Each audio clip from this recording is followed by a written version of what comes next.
It was a new day, but it was also a cleaning day. Kang Hyun, Rice-cake and Tori were cleaning. Tori was trying hard to clean the lawn. Kong saw him struggling to pick up the grass, so he told Tori that if it was too tough he didn't have to pull out the weeds. But Tori continued. It was the big cleaning day at Grandpa's house. While cleaning, Kong thought that even though he came there every week, he hadn't really been cleaning, and that he should be more thorough this time. As he cleaned, his attention fell on a particular book on the shelf. He recognized it and thought with surprise that it had been a really long time. He remembered how Grandpa used to cut out and collect all his articles. Sometimes he thought back to the time before he moved there. Back then he had been judged and belittled by others, and it left him mentally exhausted. Because of that, the doctor had told him that he had lost his sense of taste due to extreme stress. Kang Hyun had suffered a fatal injury for a chef. Kong had recalled how back then he really wanted to give up. He had run back to the countryside as if trying to escape. Rice-cake came to him and barked, seemingly asking if there was food because he was hungry. Kong looked at him and gave a warm smile. His thoughts raced again. By chance in Grandpa's warehouse there had been a hidden door that led to another world. He had met Rice-cake there. He thought to himself that he could make tonkatsu and that he would recreate those memories for Rice-cake. Thanks to Rice-cake, who had helped him taste flavor again, Kong had regained confidence in his cooking. After coming to that place, he had been able to learn so much, from helping others with his cooking to forming new connections. Naturally, he had regained his lost sense of taste too. Rice-cake barked again, asking for food. Kong thought to himself that there were no words to describe how amazing he had felt back then. He looked over at Tori, who was using his genius brain and eating all the grass as a way to clean. Kong told Tori that he had worked hard and acknowledged that eating everything to clean up was still cleaning. Tori gave a thumbs up. Tweak. Then Kong told him that they were about to eat, implying that Tori should be careful not to overeat. Tori was shocked, already feeling full. He asked Kang Hyun what he should do now. Tweak. Kong picked him up and reassured him that he was just making snacks, so he thought Tori could still eat a little. Lighting up a fire, Kong thanked both of them for helping with the cleaning, saying that sweet snacks after work were the best. He placed lots of potatoes in aluminium foil and threw them into direct fire. After they were done, Tori and Rice-cake looked at the snacks and wondered if they were the same roasted potatoes they had eaten before.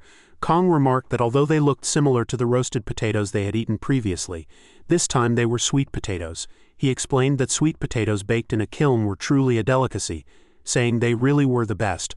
Looking at the snacks, both Rice-cake and Tori started drooling. Kong shared a memory, recalling that when he visited Grandpa's house as a child, Grandpa always gave him this as a dessert. No matter how full he had been, he could never resist the sweet, delicious taste of those sweet potatoes and always ended up eating every piece. Thinking back, he felt nostalgic. He told them to wait a moment as it was still hot and needed to cool down. When both of them took a bite, Kong asked them how it tasted and whether it was good. Rice-cake barked in approval. Kong also took a bite but immediately shouted that it was hot. Still, he admitted it was irresistible. Freshly baked sweet potatoes from the kiln were too good to resist. Then Kong suddenly remembered something he had forgotten. He added cheese and butter, making cheese sweet potatoes and butter sweet potatoes. He told them that he had prepared other flavors as well and encouraged them to try those too. After eating, he noticed that both of them were covered in dirt. He commented that they were a total mess, and wondered how delicious the food must have been for them to end up looking like that. He tried to clean them up but only made them even dirtier in the process. Looking at Rice-cake, he said his own hands must have been darker and noted that Rice-cake now looked like a Siamese cat. Tori, shocked to see Rice-cake like that, let out a tweak. Kong apologized, calling him white Rice-cake and laughing. Then in response they started smearing charcoal black dust on Kong, dirtying him too, and they all began to play. Kong wondered whether Grandpa had known about the secret of the warehouse, and if he had ever visited the other world. He couldn't ask now, but he remembered how Grandpa used to tell him that if he ever wanted to rest he could come there any time. Little Kong had once asked what Grandpa meant by rest. Grandpa had explained not to overthink it and said that on days when Kong had too much homework or when he fought with close friends or felt exhausted and just needed a break, he could always come there to rest. Now Kong silently thanked Grandpa, thinking that thanks to him he was doing well. The next day, in another world, Kong sat in front of his resting tent on a chair, relaxing. He thought that the gentle breeze, sunlight and beautiful scenery made it feel no different from heaven. Tori and Rice-cake were playing as usual. From above the tree, a girl was watching Kong and noted to herself that the person down there was someone familiar. While playing, Rice-cake almost caught Tori, but Tori made a tunnel and escaped. Tweak Rice-cake then climbed up the tree. Watching them, Kong told them to take it easy or they might get hurt. He reminded them that they would eat soon, so they shouldn't go too far and most importantly, not to cause any trouble. However, trouble had already happened. The girl from earlier had fallen from the tree. Oh, she murmured, startled. Kong worried that maybe his kids had bullied someone again. Thinking that, he rushed toward the bush and apologized. saying that his kids were too mischievous and asked if she was hurt. He looked at the girl and was reminded of the same feeling he had when he first met Amelia. Meanwhile, the girl felt embarrassed and wondered if she had really just fallen from a tree. Kong in turn thought in surprise that the situation was giving him an odd sense of déjà vu. The girl thought it was impossible that she, who was supposed to follow her sister and become an inspector, had fallen from a tree. Kong asked her if she was all right. The girl was startled and immediately stepped back. Kong, noticing her features, thought she must be an elf. She looked young and he had never seen another elf besides Amelia before. He apologized and asked if she had fallen because his kids had startled her, adding that if she was hurt anywhere, he had an emergency kit. But the girl shouted that she didn't believe him. She claimed that being kind was a waste and accused him of trying to make her let her guard down to steal information about the elf tribe. She added that she didn't know how he had fooled her older sister Amelia but said that it wouldn't work on her. Then she called out to the green spirit bird, naming it Sophie, and announced to Kong that it was a strategic retreat. Sophie seemed to agree. The girl insisted she wasn't running away out of fear but vowed to make him pay, calling him human, and then she disappeared into the jungle. Kong, unable to process what had just happened, murmured Amelia's name, "Big sis, Amelia." After some time, Amelia arrived and heard everything. She identified the girl as Aura. When Kong repeated the name, Amelia explained that Aura was like her little sister and expressed disbelief that Aura had gone outside the village by herself. She asked if anything had happened. Kong replied that nothing really had. Amelia explained that those who lived only within the village tended to be very cautious of other races, and Aura was one of them. She asked Kong to tell her if Aura had been rude. Kong quickly said it was their fault instead. He then put Rice Cake and Tori on punishment, making them stand in the corner wearing boards. Rice Cake's board read that his prank had gone too far, and Tori's board read that he had been the accomplice. Amelia said that if that was the case, she was relieved. She had only been worried that Aura might leave a bad impression, especially since they would be meeting again. When Kong asked what she meant by meeting again, Amelia explained that the coming-of-age ceremony would soon be held and that Aura was one of the candidates for it. She said that normally it was a festival only for fairies, but she wanted to invite Kang Hyun as a guest that year. She added that inviting someone from another race was something that hadn't been done for hundreds of years, and the positive energy Kong had brought into the forest had moved their hearts. Kong wondered what kind of place the elf village might be, but before he could take Amelia's hand, someone else did. Mona and Noah had arrived. Noah declared that they would go there too. Amelia, startled, said that she had never said she would invite them. Noah then asked if she wanted Kang Hyun to go alone. Mona protested with a sound of agreement.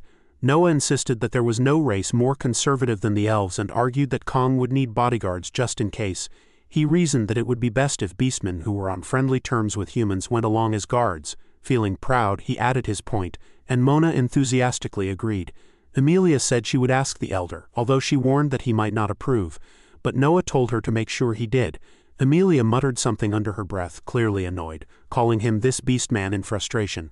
Watching the exchange, Kong thought to himself that he wanted to visit the elf village, though he wondered if it was really okay to go when the coming-of-age protagonist didn't seem to like him.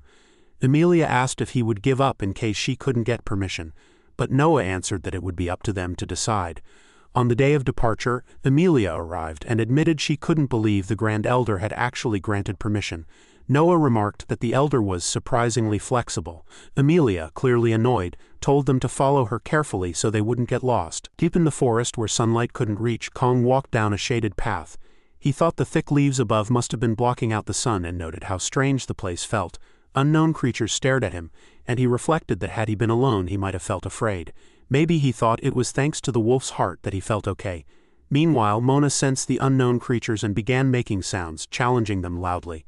But Noah told her to calm down. Watching her, Kong thought he wasn't the only one who had chills. Amelia explained that the forest was deliberately set up to create such an atmosphere in order to prevent outsiders from entering and harming the forest easily. She added that there were quite a few unique plants and animals there. Kong noticed a cute-looking creature beside him and tried to pat it, coaxing it to come closer. But the creature suddenly opened its mouth so wide it looked like it could swallow Kong whole. Amelia quickly pulled him back and admitted she had forgotten to mention that it wasn't completely safe. Meanwhile, Rice Cake and Tori grabbed the creature and warned it not to act up again or face consequences. The creature looked like it was about to cry. Kong thanked Amelia nervously and they continued their journey. As they walked, Kong noticed the forest had gotten even darker and wondered how much farther they had to go. Suddenly, Amelia stopped and told them they had arrived. Kong was confused as he saw nothing there. Then Amelia turned around and activated some kind of spiritual magic. A spirit butterfly landed on her hand and suddenly, the surrounding area transformed, with spirit bubbles appearing. Amelia explained that the bubbles were actually spirits who hadn't signed a contract yet, which was why they had no physical form. Mona and Ricecake began playing. Noah said it was his first time seeing spirits. Amelia explained that it was because they were now right outside the elf village, and even those without natural affinity would be able to see the spirits clearly. Tori asked if the spirits could see him, but Noah, unimpressed, tossed him away, calling him a rat. Tori was mentally hurt. Then a portal appeared in front of them. Amelia invited them in, welcoming them to the elf village. Kong realized this was the elf village. All of them entered the village and Kong was mesmerized. Above them, in a house, Aura looked down at them, clearly not happy. In the elder's room, Amelia informed the chief elder that she had brought the guests. Kong entered as well and noticed something, recognizing it as a butterfly. The elder acknowledged Kang's presence, saying that he must have had a hard time coming all this way, and introduced himself as the chief elder of the village. Kong greeted him in return. Kong wondered to himself whether chief elder was similar to a village chief. The chief elder welcomed everyone warmly. Kong thought that somehow just seeing the elder made him feel at ease, and remarked to himself that the elder was the chief of the elves. Noah explained that the gift was from Cassandra, the Beastman tribe chief, worms from the Meltan Mountains. Kong was taken aback and questioned mentally whether they were really worms. The chief seemed delighted, exclaiming that Meltan worms were a precious gift and marveling at how healthy they looked, saying they would wriggle nicely through the soil. Kong, clearly affected by the sight of the worms, said that he had also brought a gift. The elder asked Kang Hyun why he was speaking from so far away, and Kong replied that he was just a little surprised. When the elder inquired about what he had brought, Kong explained that it was a rose seed, noting that Amelia had told him elves liked raising flowers. He added that it might have a different name here, but where he was from it was called a rose. Amelia then asked why he still had to speak from such a distance, pointing out she could barely hear him. The elder, curious, repeated the word rose as he took the pouch and felt it. Upon touching it, he suddenly found himself mentally transported to a rose garden. He wondered if this was truly the rose flower, and coming back to reality, reflected on how it was a flower even someone as old as he had never known. Then he thanked them for all the gifts and suggested that since there was still time until the coming-of-age ceremony, they should tour the village and enjoy the festival, which was already in full swing. Outside, Kong felt happy and remarked with awe that he had never seen a festival like this before. Ricecake and Tori were excited as well, expressing themselves with enthusiastic sounds. Amelia explained that it was a festival for the kids who would soon become adults. Kong asked Noah where they should go first, and Noah replied that anywhere was fine with him. Then he grabbed Mona, who was sneaking away, and reminded her of what the chief had said would happen if she caused trouble. Mona recalled her mother's stern face and the warning she had given, urging her to be trustworthy. Amelia said they should make sure no children went missing. Mona, now obedient, grabbed Noah's hand. Amelia suggested they start from the front, saying that elf festivals had a lot to see. They enjoyed the bird and flower show, wandered around the village, did some shopping, and even bought animal face masks. However, they were also being tailed by Aura. Eventually, they arrived at a restaurant. Kong commented with amazement that it had been such a blast for everyone. Mona, Ricecake, and Tori were visibly tired. Seeing this, Kong observed that the kids were probably hungry too and said they'd better place their order quickly. Amelia called out to the server, requesting an order of coal fries, and the shopkeeper confirmed the order cheerfully. Kong asked what coal fries were. Amelia explained that coal only grew in the elf forest and was tasty raw, but its true charm came out when cooked. After some time, the shopkeeper brought the food, announcing that their order was ready. Kong thought they looked like fried asparagus. Amelia encouraged them to eat the fries while they were still hot. Ricecake and Tori were excited and Kong took a bite. It melted in his mouth like cheese, surprising him. Amelia noted with a chuckle that it was like cheese and explained that coal melted like cheese at high temperatures, crunchy outside, soft inside, which made it a traditional elf dish. Kong thought it was similar to cheese sticks but cleaner in flavor, with a crisp handle and a lingering sweetness. It was tasty. Then he noticed an elf enjoying the food and began to wonder if the flavor was not to their liking. Amelia, noticing his hesitation, asked if it didn't suit his taste. Startled, Kong responded that it was delicious. Amelia reassured him that it was okay to be honest, and reminded him that everyone had different tastes. Kong insisted it was really good, but hesitantly asked whether it wasn't usually eaten with some sort of sauce. Amelia replied that it wasn't, as it was tasty enough on its own. Kong internally agreed, but still suggested they try it with a sauce for a change, saying that if it tasted good alone it would surely taste good with sauce too. Ricecake seemed excited about trying something new. Meanwhile, Aura, who had been shopping and eating while secretly tailing Kang Hyun, realized she had lost track of him while buying snacks. Frustrated, she muttered to herself about needing to expose the human's true nature. Then she noticed a crowd forming around a table and wondered why so many people were gathering there. Among the group, someone asked what the black substance Kong had just added was. Kong explained that it was Worcestershire sauce, a fermented sauce with added spices that paired well with fried foods. Another person, intrigued, asked if they could try it too, and Kong confirmed that it went well with other fried dishes as well. Someone expressed joy, remarking that humans apparently ate tasty things like this, and that they were starting to see them in a new light. Aura, in shock, wondered to herself what on earth was happening. Kong thought the elves seemed to like the food too. He had only intended to make some for their small group, but everyone showed interest and it ended up becoming a big gathering. Amelia appeared to enjoy it as well and asked Kang Hyun what he was making at the moment. Tori was enjoying the food while Rysuke curiously looked at the sauce Kong had prepared. Kong explained that it was probably the most common sauce for fried dishes. Simple to make by mixing soy sauce and sesame oil in the right ratio, adding minced garlic, red pepper powder, chopped scallions, and sesame seeds. That was how soy dipping sauce for fried food was made. Amelia found it delicious and commented that the slightly spicy and savory seasoning soaked into the fries and paired perfectly. 2 random elves requested another order of coal fries, one adding that they wanted to eat it with that sauce. Others began to praise the food, recognizing one sauce as tartar and wondering about the one next to it. They expressed gratitude, saying they were able to eat this thanks to Kong. One asked what was going on, and another replied that the human was making something for them. They worried it might all be gone soon if they weren't quick. Someone else suggested checking it out at least. Kong was a little shocked by the growing interest. Other elves started asking if that was the dish and suggested ordering some to taste. Amelia, noticing the crowd, remarked on how it was piling up. Noah, seeing Mona panic, reassured her that they weren't under attack and told her to calm down. Then Noah pushed Kong out of the crowd for safety, telling him to step aside as it was dangerous and they would handle it while he waited nearby. As Kong exited the restaurant and looked back at the crowd, he wondered if everything would be fine. Then he stopped and saw Aura calling her name. Aura, surprised, asked how he knew her name. Kong hesitated but began to answer, only for Aura to cut him off. Assuming that her older sister must have told him because she liked him and probably had said a lot about him, Kong was confused by the tone of the conversation, but Aura continued, accusing him of having too much fun with that beastman walking around the village hand in hand. She told him that should have been enough and instructed him to leave before the coming-of-age ceremony started. Kong acknowledged that Aura didn't like him but asked if they could talk for a moment because he wanted to be friends with her too. Aura shouted that she didn't want to be friends and questioned internally why he was doing this to her. She expressed that if it weren't for him, she would have been the one enjoying the festival with Amelia. In tears, she yelled that today was her coming-of-age ceremony, but her sister was only paying attention to Kong, making it clear that he was more important to her than Aura. Hearing this, Kong realized just how much Aura liked her sister.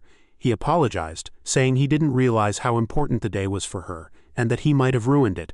He smiled gently and admitted that he hadn't known she would hate his presence this much. Aura, shocked, questioned internally why a human would be apologizing, something she thought only selfish humans were incapable of. Kong continued, saying he didn't believe Amelia cared more about him than Aura. He remembered Amelia once saying during a walk through the forest that Aura was a gifted child, not just because she was her dear sister but truly someone fit to be the next patrol leader. Amelia believed Aura would pass the coming-of-age ceremony. However, since Aura had never left the forest before, her worldview was narrow, and she struggled to open her mind to humans. Amelia had asked Kong to meet Aura at least once, hoping Aura would learn that there were kind humans like him in the world. Aura, stunned, asked if her sister had said that.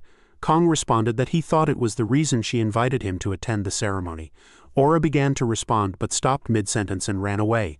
Watching her, Kong thought he hadn't expected her to hate him so much and wondered what he should do next. Meanwhile, Amelia appeared and called out to Kang Hyun, saying it was time to go. Kong responded quickly, and Amelia told him they had to hurry to see Aura from the front row.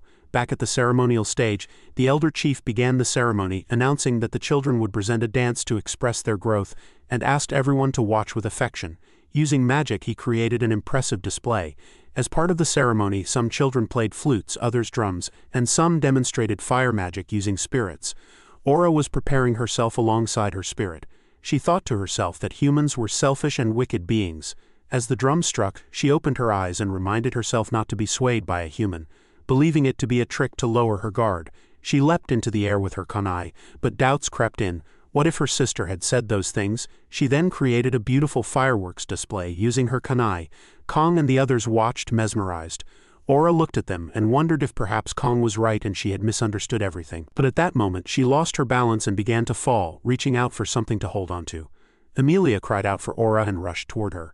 Kong called for Tori, who used her spirit power to create a sand bed. Emilia caught Aura mid-fall and the two landed safely on the sand bed. Emilia anxiously asked if Aura was okay. Kong also worried about her condition. Aura, covering her face in shame, thought it was far too embarrassing. Back in the room, Aura was lying on the bed, and Emilia told her that the coming-of-age dance had ended nicely, and that she must have been shocked. She suggested that Aura rest for a bit. Aura sat on the bed with a gloomy face. Looking at each other, Emilia thought that Aura must be disappointed, and Kong agreed silently in his mind. Emilia then grabbed Aura's hand and asked her if it was because she had messed up during the dance. She reassured her that everyone made mistakes and that dwelling on them only made things worse, urging her not to take it too hard. Aura, visibly shaken, replied that it wasn't that, it was just that she was embarrassed. Emilia was confused and asked what she meant. Aura then shouted that she was embarrassed because she had taken out her anger on Kang-hyun and couldn't understand why he didn't get angry in return. She wondered aloud why a human could be so kind. Both Emilia and Kong were left perplexed. Aura explained that she had thought Emilia had become distant from her because of Kang-hyun, especially since everyone around them insisted that humans couldn't be trusted. Even that day on her coming-of-age ceremony, Emilia seemed more focused on him.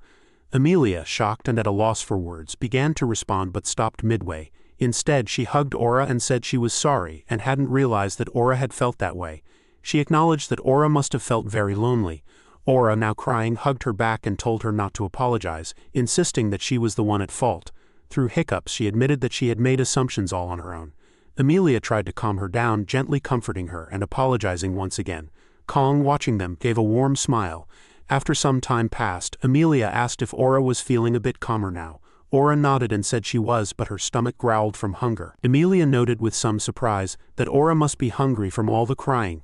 Aura appeared embarrassed. Kong then asked if she was hungry and offered to treat her to some food. Aura, caught off guard, looked confused, but Kong assured her that there was a dish he wanted to make for her. He then went to the kitchen and began preparing a dish while Rice Cake eagerly watched. The others waited at the table. Noah wondered aloud why Kang-hyun was the one cooking, and Emilia explained that the owner had finished for the day because of Kang-hyun and had lent him the kitchen. Meanwhile, the stall owner came to check and asked Kong if everything was going well. Emilia then turned to Aura and asked if she had apologized to Kang-hyun yet. Aura, startled, said that she would. Her spirit bird went to check on Mona, who was eagerly waiting for Kang's food. Aura, trying to compose herself, mentioned that she was going to be an adult soon, too, and vowed to own up to her mistake. She added that many adults didn't do that. Emilia, smiling proudly, told Aura how proud she was of her. Aura, now flustered, accused her of making fun of her, but Emilia denied it.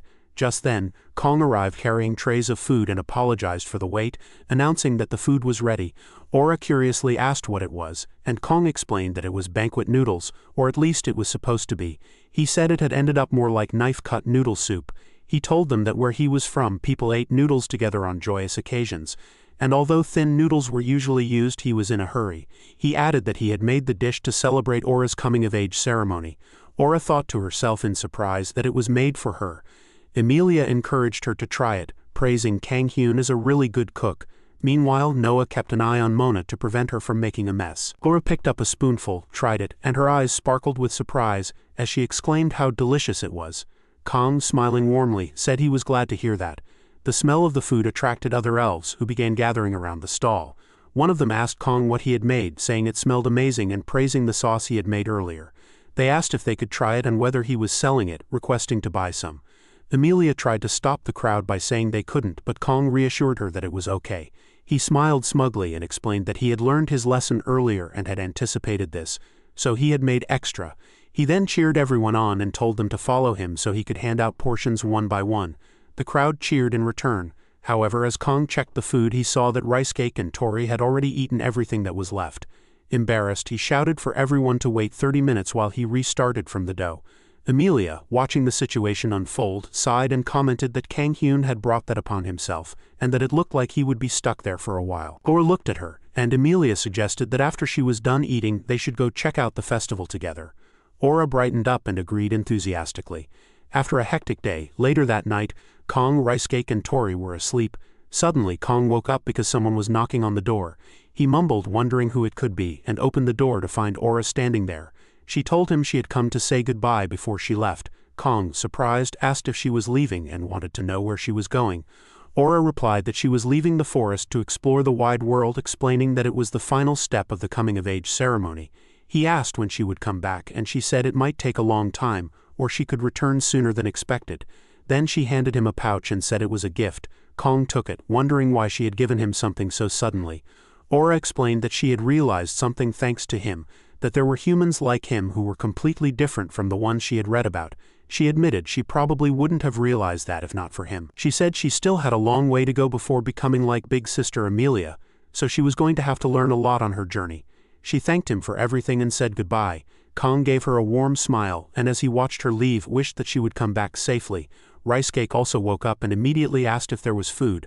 Kong told him firmly that it was his gift and warned him not to even think about it, calling him Rice Cake. While opening the pouch, Kong wondered to himself what it was. Then he saw it, a seed. After some time in the elder's room, Emilia explained that the item was the spirit tree's seed, which was usually given only to kids coming of age. She noted that it seemed Aura had gifted it to Kang Hyun. Kong, surprised, asked if it wasn't something precious. Emilia confirmed that it was, but still told him he should keep it. She added that Aura likely understood its value too, and said it would be great for Tori if Kong grew it well. Kong looked at Tori and thought about it being for him. The elder laughed and said it was remarkable that Aura had given a gift to a human. He admitted that he had asked Kong to visit only out of curiosity, wondering what kind of being this special outsider was. Someone standing at the center of both humans and beastmen. Now he was glad he had followed that curiosity and expressed interest in hearing Kang's story next time, asking if he would return for another visit. Kang Hyun, full of determination, assured that he would. Noah chimed in, saying that he would have to come too. Mona was peacefully sleeping on his back.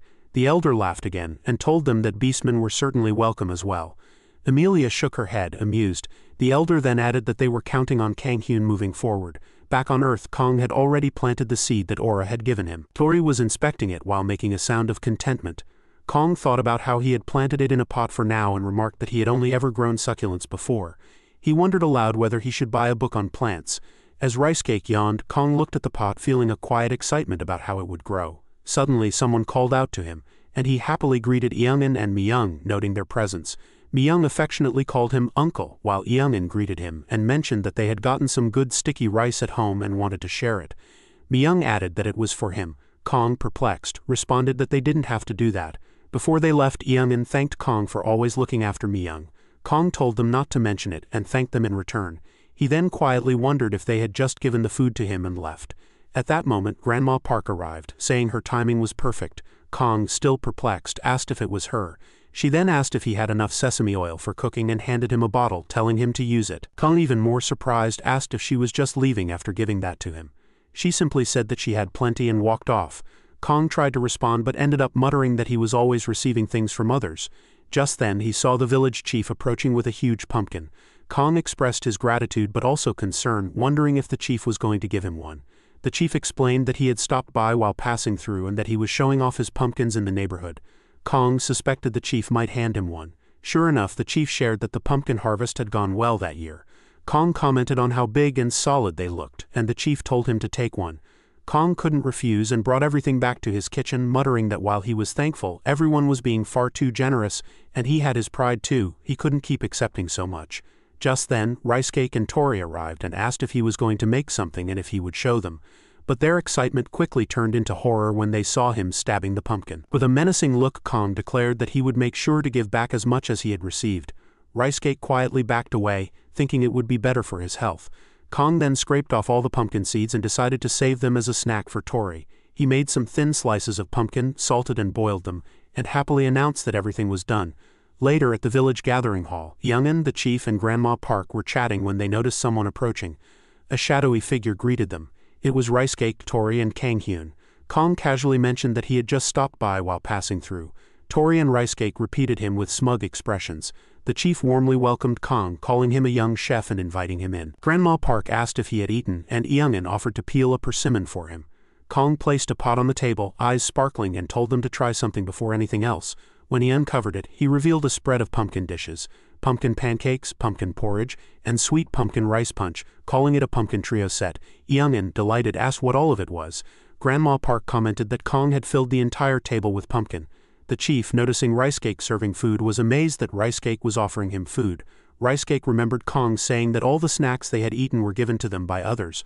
Although drooling, he restrained himself. When the chief tried to pet him, Ricecake, using his speed, dodged the attempt. The chief exclaimed over how cute he was, wondering if it was an illusion. Grandma Park said it had been a long time since she'd had pumpkin porridge. After taking a sip, she noted how strong the pumpkin flavor was and how the sweetness made it taste so good, perfect for days when digestion was slow. Youngin also praised the crispy and tasty pancakes. Watching them, Kong felt relieved and thought that although he had started this out of competitiveness, now that everyone was enjoying the food, it made him proud. Youngin called him over, insisting that since he brought the food he should enjoy it with them. Kong smiled warmly and agreed, realizing he hadn't tasted it yet either. As everyone began to eat, Kong looked around and noticed the village chief was missing. Just then, the chief made a loud announcement declaring that Chef Kang Hyun was currently sharing his homemade pumpkin dishes, and that they were so good no one should miss out. Kong, horrified, called out in alarm. Meanwhile, Ricecake and Tori were happily enjoying their share. Back at Kang's restaurant, the seed that Aura had gifted and that Kong had planted had already started to sprout in just a single day. On a road, a black car was running, with a river flowing beside it.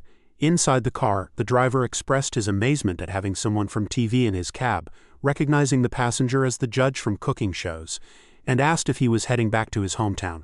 The man in the back explained that he was only going to meet an old junior that day. Before long, he arrived at Kang's restaurant only to find it closed that morning.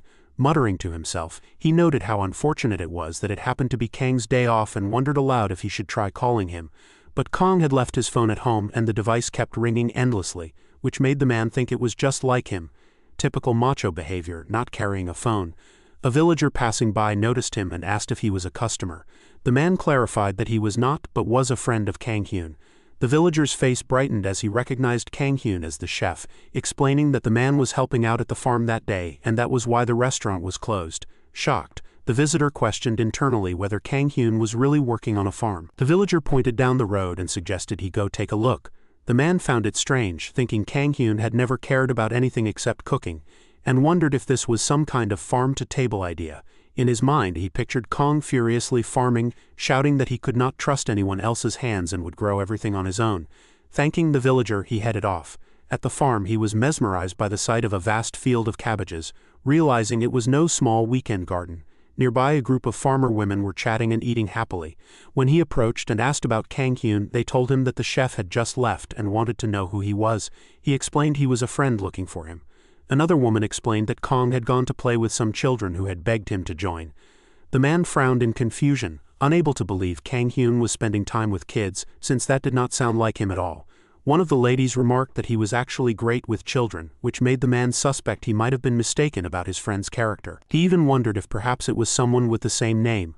One of the women cheerfully offered him an Americano, and shared that she once called it Italian water, and received a long lecture from Kong about it.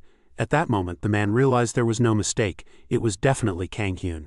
The women went on to say that if they had known a guest was coming, they would not have accepted Kang's help, but thanks to him, they had accomplished so much that day. They praised him as a hardworking and good-natured young man, recalling how he had even helped Minho's family before. They suggested the man try looking for him at Brothers' supermarket, offering to draw him a map.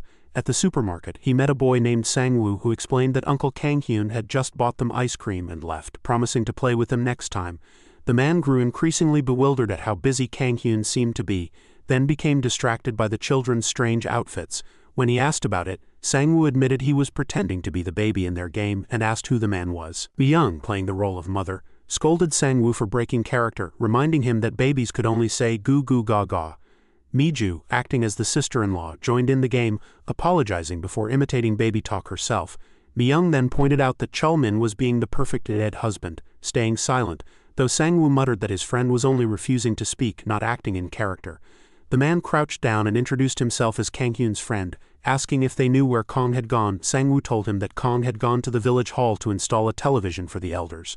The man blinked in surprise, wondering why Kong would take on such a task. Mi-young explained that the old men might hurt their backs, so Kong had taken responsibility, and Mi-ju added that the village chief had already injured himself attempting the same. The man could hardly believe that Kong had volunteered for such work. Sang-woo then asked if the visitor had also come to take Kong back to Seoul, implying that someone else had the same intention. The man repeated the word too, puzzled, and Sang-woo smiled, saying he hoped Kang Hyun would stay in the village permanently. At the village hall, the chief greeted the visitor and asked who he was. The man explained that he was a friend of Kang Hyun and was looking for him. The chief informed him that Kong had just returned to his restaurant after finishing the television installation. The man sighed, realizing he had expected as much by that point. The chief clapped him on the shoulder, welcoming him as part of the village since he was Kang's friend, and invited him inside for a drink. The man politely declined, but the chief expressed regret, saying they had just begun enjoying the television Kong had set up. The villagers crowded around, excitedly commenting on the size and clarity of the screen, exclaiming that they could even see every pore on people's faces. They said that now they could watch Kang's cooking shows in even better quality. The man thought to himself that Kong might come to regret installing such a thing. When he asked if they all watched together, the chief replied proudly that they did, explaining that everyone loved seeing Kong on TV. He admitted it was strange having a celebrity nearby, but said it felt as though one of their own children had made it big, since after living in the same town for so long everyone felt like family. The man murmured in understanding, but just then the program announced the score given by Judge Wong Degel. The chief looked from the TV to the man beside him, realizing the resemblance was undeniable. Wong Degel smiled faintly, thinking that perhaps Kang Hyun had changed far more than he had expected. At last he returned to Kang's restaurant. Kong stepped out in surprise when he saw Mr. Wong Degel and asked what had brought him all the way there. Wong remarked that it was not easy catching a glimpse of him these days, but now he understood why Kang's cooking style had changed during the last episode. It was clear to him that Kong was doing well. Kong glanced at his empty restaurant, wondering uneasily if Wong was mocking him. Wong explained that he had come because there was something he wanted to ask. Kong repeated the words in puzzlement. Just then, familiar voices called out that they were starving and had come. His friends, pianist Lee Jungwon and painter Jung Ji-hoon, entered the restaurant, surprised to find a guest already there. All three men stared at each other, realizing at the same time that they had seen one another on TV. Kong pointed out that all of them had appeared on television, and Wong gasped in recognition, exclaiming that it was indeed the famous painter Jung Ji-hoon and pianist Lee Jungwon. Ji-hoon, excited, said that he loved Wong's Korean restaurant, and Jungwon added that it must be fate. They asked if they could join, and although Kong was about to answer, Wong eagerly accepted before him. Kong panicked, realizing he had not yet even heard the question Wong had come to ask. Ji-hoon announced that they would take their usual, and Wong told Kong there was no rush, promising to ask the question after the meal. Kong muttered that if it was not urgent then it could wait.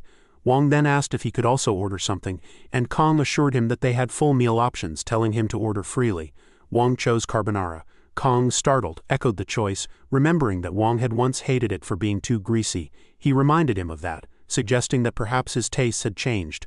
Wong admitted that he still disliked carbonara, as it was not to his taste, but nevertheless he wanted to order it. Kong could only wonder silently why he would order something he disliked. Back in the kitchen, Kong reflected that Italian-style carbonara had a very strong cheese flavor, one that Koreans either loved or hated. As he shredded cheese, he remembered a past competition, when Wong had declared Kang's dish the best of the round. Kong had doubted the verdict, pointing out that Wong had not seemed pleased while eating it. Wong had replied that judges did not love everything they ate, and admitted that he was simply not fond of traditional Italian recipes, particularly the pungent smell of cheese. Kong had argued passionately that the charm of carbonara lay in the harmony of pecorino romano, guanciale, and black pepper, and that it made no sense to ignore that. A fellow contestant had tried to hush him, begging him to just accept the praise. Looking back on it, Kong admitted to himself that he had been hopeless then. Setting the cheese aside, he decided instead to prepare a version with milk, cream, and garlic, wondering if he should cater more to Wong's taste this time. When the food was ready, Kong carried it out and set the table. He quietly observed that it looked like an amazing table with so many masters gathered in one place. Jungwon laughed it off, saying that they were only well-known old men before ordering arrabbiata. Kong was startled at the casual remark. Ji-hoon then ordered pomodoro. Wong, eyeing his dish, asked about the cream, and Kong explained that he had added garlic to the American-style recipe. Wong tasted it, paused, and admitted that it suited his taste very well. Kong let out a relieved laugh, saying that was a relief. Wong nodded but pointed out that the dish was a modified recipe. Cream and garlic, he said, were not part of the original. He asked why Kong had changed his approach, since he had once been determined to stick to authentic Italian recipes. Ji-hoon and Jungwon glanced curiously at Wong as Kong admitted that he had indeed once been that way. But after moving to the village, his perspective had shifted. Principles were important, he explained, but what mattered most was that the person eating the food found it delicious. Wong looked at him, then down at his plate. He murmured that this was Kang's answer, admitting that the garlic improved the flavor. He even apologized if he had seemed harsh, confessing that the matter had been weighing on his mind. Ji-hoon muttered in relief that he had thought they were about to fight, After finishing his meal, Wong spoke again. He explained that his restaurant served traditional Hanjang-shik, and that he had always taken pride in promoting Korean cuisine. But the many side dishes often led to waste, and some no longer matched modern tastes. He recalled his partner telling him that adapting to one-plate meals and even adding a few fusion dishes might be the way forward. At the time, Wong had dismissed the idea as nonsense, believing tradition was beautiful as it was and worth preserving at all costs. Now, after hearing Kong, he admitted that he had been the one stubbornly resisting change. It left him with a bittersweet feeling. Kong, uneasy, asked if he had said something wrong, but Wong assured him that he had heard what he needed and announced that it was time for him to go. Startled, Kong asked if he was leaving already. Wong replied that there was no point lingering after finishing the meal, thanked him for the food and said it had been delicious. Jungwon protested, urging him not to leave so soon, and invited him to stop by his place, saying there was something he wanted to show him and that Kong should come along as well. The three of them moved to Jungwon's house, which was neat and perfectly arranged. "I heard you moved," Kong said. "Looks like a great place." He washed Rice Cake's paw carefully so the house wouldn't get dirty. Mr. Wong looked around. "Very nice. So what did you want to show me?" Jungwon approached the piano and began to play. Mr. Wong raised a brow. "Wait, the big surprise was the piano? That's lovely, it's beautiful. But I don't recognize this classical piece. Who composed it?" Kong frowned slightly. "I actually find it familiar. It's like I've heard someone play it before." Then a memory surfaced. His friend pleading, "Stream my group's new song please." Kong had asked, "Stream like music streaming?" He froze. "Wait a sec."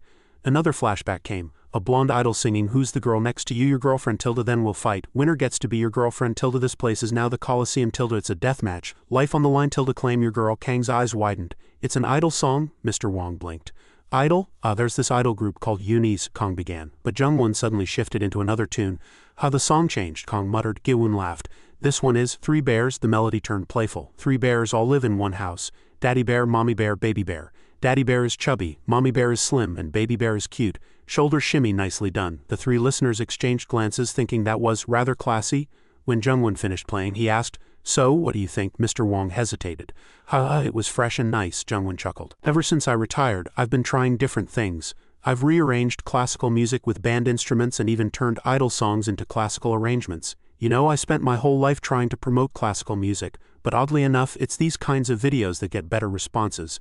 Mr. Wong frowned slightly. "That doesn't sound like something to laugh about. That people recognize you more for that. It's just," he trailed off. Jungwon sighed. "Honestly, it's kind of disheartening. I walked so hard and fast, never looking back toward my goal. But when I finally looked to the side, I saw a new path waiting there. And it wasn't just new, it was wider and led even farther. Maybe it's just natural since times have changed, but I couldn't help feeling a little empty inside. Still, when I look back, I realized the path I walked helped create all these other roads. And because those new roads now exist, I was able to start something new again in my own way. So I hope you don't take it too hard." He looked at Mr. Wong. "What you built, Mr. Wong Degel, isn't going to collapse. I hope you can enjoy the fact that you now get to build something even newer." Mr. Wong gave a small smile. "So that's why you called me here. I got schooled, thank you. That actually felt better than I expected." Gi-woon smirked. "So you've become a philosopher now that you're retired? Seriously, the way you pull off a performance is amazing," Jungwon said proudly. "That's the poise and dignity of a true senior." Gi-woon shot back. "Who says you're my senior? This won't do, Mr. Wong Degel. Time we showed the power of the active duty generation. How about a spectacular dish that'll make him call us senior himself? Let's raid his liquor stash while we're at it." Mr. Wong laughed. "Sounds great. I'm always up for a challenge." Kong, watching them, felt warmth in his chest. "I want to be like that when I'm older." Jungwon teased, "You just want to eat Mr. Wong Degel's food, don't you?" "Busted." Gi-woon grinned. Then Mr. Wong turned to Kong. "Kang-hyun?" "Yeah," Kong answered. "Thanks," said Mr. Wong. But I didn't do anything," Kong exclaimed. Mr. Wong shook his head. "In the end, it was your cooking that made me let go of my stubbornness." "That's something to be thankful for." Kong rubbed his neck. "I just made some food. Now I feel awkward." Mr. Wong tied on an apron. "All right then, just as you said, I'll treat you to dinner tonight." "I'll help too," Kong said quickly. "Dinner made by the most famous chefs in Korea. I'm excited." Gi-woon cheered. Tori and Rice Cake wagged happily. Jungwon said, "Haha, feel free to use everything I have in the house." Both master chefs enthusiastically prepared dishes and presented them with pride. Jungwon took a bite. "These dishes, the seasoning is unreal. Even these simple recipes are turning into works of art," Gi-woon exclaimed. Hey, slow down," he added. "You're gonna eat our chef's share too." But Mr. Wong assured him, "Don't worry. We haven't even brought out half the dishes yet." With a menacing grin, Kong said, "Please eat to your heart's content." Gi-woon wiped his forehead. "Gosh, those words are both exciting and terrifying." "Is this a full-course dinner?" Jungwon asked. "Fine then, tonight I'm opening my stomach to the max," Gi-woon declared. Jungwon laughed. When else am I going to stuff myself with food like this? You two, come sit down, let's all enjoy this together. The next morning, Kong woke groggily. Did I eat too much yesterday? I was planning to eat breakfast and then head camping, still full. Maybe I'll just go like this. Ah, the plant pot. He filled a bucket with water and looked at the sprouting plant. The seed Aura gave me already sprouted, right? Must be because it's a plant from another world. It's growing so fast. Then he looked at Rice Cake and Tori, who were eagerly staring at the tree. What are you two doing over there? He asked. When his eyes followed theirs, he froze. What the? It was just a sprout yesterday. With a suspicious look, Kong muttered, Is this even possible? But Tori only reassured him with a cheerful chew. Kong frowned. Well, no, it doesn't make sense. But it's from another world, so don't think with common sense. He remembered Amelia's words, if you raise it well, it'll help Tori Tilda raise it. Well, he thought. You call this well raised? I didn't do anything, and it grew like this. That's weird, right? Meanwhile, Tori's eyes lit up at the sight of the fruit. Kong sighed. Yeah, when you're unsure, it's best not to mess with it. Let's just bring it like this and ask Amelia. But before he could finish, he saw Tori pluck the fruit and pop it straight into his mouth. Kong panicked. It happened so quickly he couldn't even react. Rice Cake was stunned too. Tori? Kong shouted in alarm. Back in another world, Amelia observed Tori and remarked in surprise that Tori had eaten a fruit from the spirit tree. Kong, holding Tori in panic, muttered in shock about Tori rushing in such a hurry to the tree. Amelia questioned whether Kong had been so surprised that he brought Tori away quickly without bringing the spirit tree itself, and Kong admitted that he had. Amelia reassured him that it was fine, but wondered aloud that nothing seemed to have changed, even as Tori responded with his usual chew. Kong agreed, saying that Tori also seemed to claim it was fine, but he was startled at hearing the chew. Amelia pinched Tori's cheek and found it strange that nothing had changed. When Kong asked her what she meant, she explained that the fruit of the spirit tree had the power to make spirits grow. Kong asked what she meant by grow, and Amelia clarified that spirits who ate the fruit became stronger and acquired a more developed appearance. She confessed that she had expected Tori to change in appearance after eating the fruit, but reasoned that even if it looked the same, its strength should have increased. She then suggested to Kong that they should test it, reminding him that evolved spirits gained new abilities and predicting that Tori's earth and fire powers might have grown stronger. Tori overheard them, and imagined Kong praising him for creating a huge golem of sand. Fired up by that thought, Tori prepared himself for a showdown, summoning his spirit power. As he had imagined, he gathered a lot of sand and attempted to build a golem. Amelia and Kong were both excited to see this, and Amelia encouraged Kong to look. Kong, thrilled, stammered that it was indeed the strengthened Tori. However, what Tori actually created was an awful-looking sand golem no larger than himself. Everyone's excitement immediately faded, though Kong still clapped and called it amazing. Amelia stopped him, saying that such forced praise would hurt more. Heartbroken, Tori sat silently with empty eyes, while Amelia tried to figure out what had gone wrong, wondering if the fruit had caused regression or if precise control was impossible. Kong noticed Tori's disappointment and asked if he was upset because the golem hadn't turned out as he hoped. Tori admitted that it was the case. Kong gently patted his head and said he was relieved that at least Tori had not gotten sick from eating the fruit. He added that even if it could have been an opportunity to become stronger, he valued Tori's health more, and that Tori was already amazing as he always helped him cook. Hearing this, Amelia's eyes lit up and she suggested that they should bond through cooking, claiming that it was the best way. Both Kong and Tori looked at her in confusion, and Kong hesitantly asked if that made sense. As he began chopping vegetables, Amelia insisted that it did, reasoning that since Tori usually used his abilities to help Kong cook, bonding in that way would reveal any new changes. Kong agreed that if that was the case, they could try.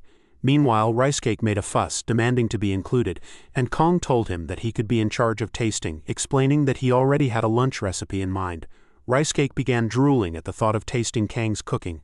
Kong mentioned that he had come in a hurry and only brought a pot, and he wondered aloud if he could manage without a Dutch oven. Amelia asked what that was, and Kong explained that it was camping gear designed to cook food evenly like an oven.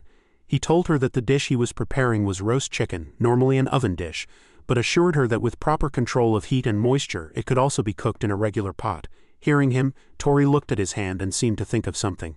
Kong described the process, preparing a variety of vegetables, cutting them into large pieces, seasoning the chicken exterior with salt, pepper, paprika, and more, then stuffing lemon and garlic inside. He joked that Koreans should eat plenty of garlic. He placed the chicken into the pot, laid vegetables at the bottom so that the heat wouldn't directly touch the chicken, added plenty of water, then closed the lid, remarking that it was done and instructing himself to cook it on the lowest heat possible, flipping the chicken once midway. Just then, however, Tori suddenly grabbed the pot and Kong noticed. He called out in alarm, but Tori had already begun using his spirit power to heat the pot evenly. Amelia asked Kong if he was all right, while Kong sniffed the air and wondered about the smell. He put on gloves, opened the lid, and was shocked to find the chicken already cooked. Amelia was delighted, and Rice Cake drooled even more. Kong observed and realized it was not merely cooked, it had a crispy surface as though baked in an oven with perfect coloring.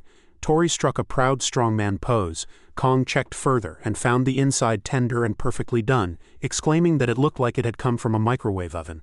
Amelia then declared that she finally understood. Tori had indeed grown, but the growth had matched Kong, which was why they had not noticed it earlier. Kong was surprised at this explanation, but when he looked at Tori, who spread out his hand proudly, Amelia assured him that Tori simply wanted to help him. Afterward, Amelia tasted the roast chicken and praised it for being light yet rich in flavor, calling it truly delicious. Rice Cake barked in delight, and Amelia continued praising the crispy yet chewy skin, saying it was irresistible. Kong agreed, saying that such a result would have been difficult with only a frying pan. Tori proudly chimed in with his usual chew, while Kong told him that being able to cook like an oven was truly an amazing ability. The two of them smiled warmly at each other. Amelia, watching them, reflected that although she had seen spirits grow according to their contractors before, she had never heard of one gaining such a unique ability. Rice Cake wagged his tail furiously in agreement. Amelia finally concluded that as long as they were happy, it was fine. Kong then expressed his desire to cook many more oven dishes in the future, and Amelia happily asked if she could join them for a meal next time. Tori's newly discovered heated hand ability, she thought, was like having a microwave oven function installed. Back on Earth, Rice Cake and Tori were wiping fog from the window and were amazed. Winter was slowly coming, and the dropping temperatures brought along even lower grades.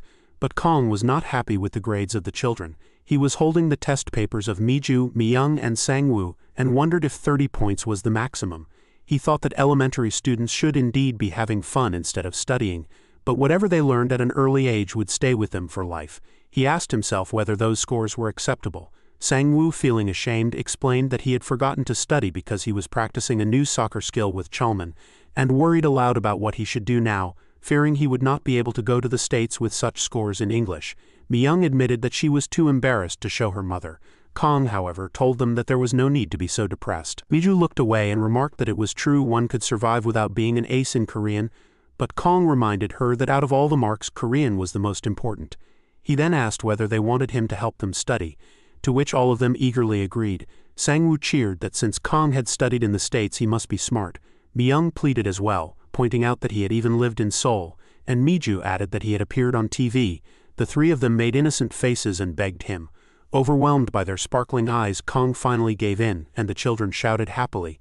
Meanwhile, Rice Cake and Tori were taking a peaceful nap. Kong thought that teaching elementary students could not be that hard. But 30 minutes later, while Rice Cake and Tori were playing with a football, Kong, now acting as their tutor, tried to explain the math problem. He instructed them that since it said 250 by 250, they could ignore the zeros and just multiply the first two numbers, and asked Myung what the answer would be. When she failed to respond, he noticed she had fallen asleep and was drooling over the exam paper. He reminded himself that her attention span was naturally still quite short, and that he should be understanding. At that moment, Miju excitedly called him to look at what she had drawn, declaring that it was a centaur named Senta number 15. Kong asked in frustration if that was her exam paper, reminding her that she could not do origami with it. Sangwoo then noticed Rice Cake playing with the football and, unable to resist, joined him, praising Rice Cake's dribbling skills. Miju took the chance to sneak Sangwoo's paper away as well, but in the process the paper ripped. Kong could only think about how incredible elementary school teachers truly were. Just then, a black car pulled up in front of the restaurant. Tori and Rice Cake curiously tried to see who it was. Kong welcomed the guest politely. The visitor, a woman, told him it had been a long time and asked whether he had forgotten her. Kong was shocked, and so were Sangwoo and Miju, who both exclaimed in surprise, waking Myung in the process. The woman removed her mask, revealing herself to be Senna. She greeted Kong warmly and asked how he had been. Kong, still in shock, asked her what she was doing there and whether Yoonsup had told her the location of his restaurant. Senna only smiled and reminded him that she had bombarded him with questions at Lee Jungwon's concert, at which time she had insisted that since she liked his food he should tell her the location of his restaurant so she could add it to her favorites. She pointed out that even Lee Jungwon was a regular there. Kong told her that he could see right through her, and soon remembered that moment. He asked if she had come all the way just to meet Sir Lee Jungwon, noting that she really was a big fan. Senna quickly tried to shift the conversation and said that there were other reasons too. When Kong asked what other reasons she meant, she ignored the question and instead asked who the children behind him were. The children also looked curiously at Senna. Kong explained that they were kids from the village and that he had been helping them with their studies, though it was definitely not an easy task. Senna then offered to help out and decided to teach them through a Korean legend. She began telling them the story of how the Dragon King's illness could only be cured with the liver of a rabbit, and how someone had to go to the surface to catch one, though everyone was struggling to breathe on land. She declared that it was something she had to do, imagining herself as the turtle who bravely requested to be sent to the surface, insisting that no one else but him could succeed and that he would put his life on the line for the king's cure. Everyone was amazed by her performance and deeply touched. They became so engrossed in the story that Sang-woo, in tears, exclaimed that the turtle was a real man. Mi-young admitted that she had never realized it before. Senna then fixed her cap and instructed them to look at the underlined lines of the tail of the rabbit's liver and pick at least 2 reasons for the turtle's journey. She guided them by pointing out the second reason, which was the hope to cure the Dragon King's illness, and the third reason, which was for the sake of his friends. Miju immediately responded that it had not been because of the turtle's wish for power, and Senna praised them warmly, calling their answers correct and encouraging. Kong, watching her, thought to himself how impressive she was, keeping their attention while also helping them understand the question. He told her she was really good at teaching. Senna explained that when she had first started as an actor there was not much work, so she had taken part-time jobs here and there, believing it would be useful later. Kong expressed his admiration, saying it was impressive that she had managed to sing and work part-time jobs at the same time, and asked if she had not been physically exhausted. Senna, surprised, smiled and said that Kong must have really not heard anything from Yoonsup. Mi-young asked if she was a singer, and Sang-woo added that he had thought Senna was an actor. She stretched and explained that it was typical for Yoonsup not to say anything unless asked, and she told them that they were really interesting. Kong then asked what she meant, and Senna told him that for teaching the children in his stead, he could cook her a meal as thanks. Kong replied that of course he would cook for her, and then he looked at the kids and told them that they should eat too. In the kitchen he seasoned a pan with butter and started making some pasta. While doing so, he thought that Ms. Sina's expression did not look very good and wondered if something was wrong. Tori called him, announcing that preparation was complete, and Kong smiled, apologized, and then added every ingredient needed for the dish in a pot: jalapeno, bell pepper, onion, and others, before telling Tori that it was his turn. Tori grabbed the pot and used his spirit power to cook. After some time, while the kids were studying eagerly, Kong came back and, grabbing their attention, suggested that they take a short break because it was time to recharge. He served pasta and pizza to them, and they exclaimed that it smelled so good and called it pizza bread. Mi-young took a piece of pizza, bit into it, and said that the cheese was stretching. Miju protested that it was not pizza bread but was instead 10 times more delicious. Sang-woo also ate and declared that the pizza was threatening the place of the hamburger. Tori gave a hero pose, proud that he had also helped make the dish. Kong, smiling, encouraged them to eat a lot since there was more, though none of them realized that Rice Cake was eyeing the plate of pizza and that soon there would be no more. Senna took a bite of pasta and wondered aloud how such rich flavors could come from so few ingredients, saying that, as expected, Mr. Kang-hyun's pasta was different.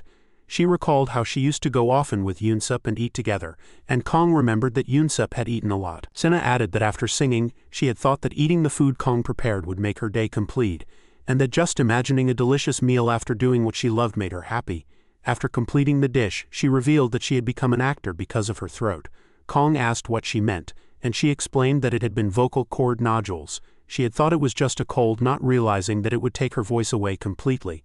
She told him that she had tried everything to improve her throat and had even gone through rehab, but it had not guaranteed a complete cure.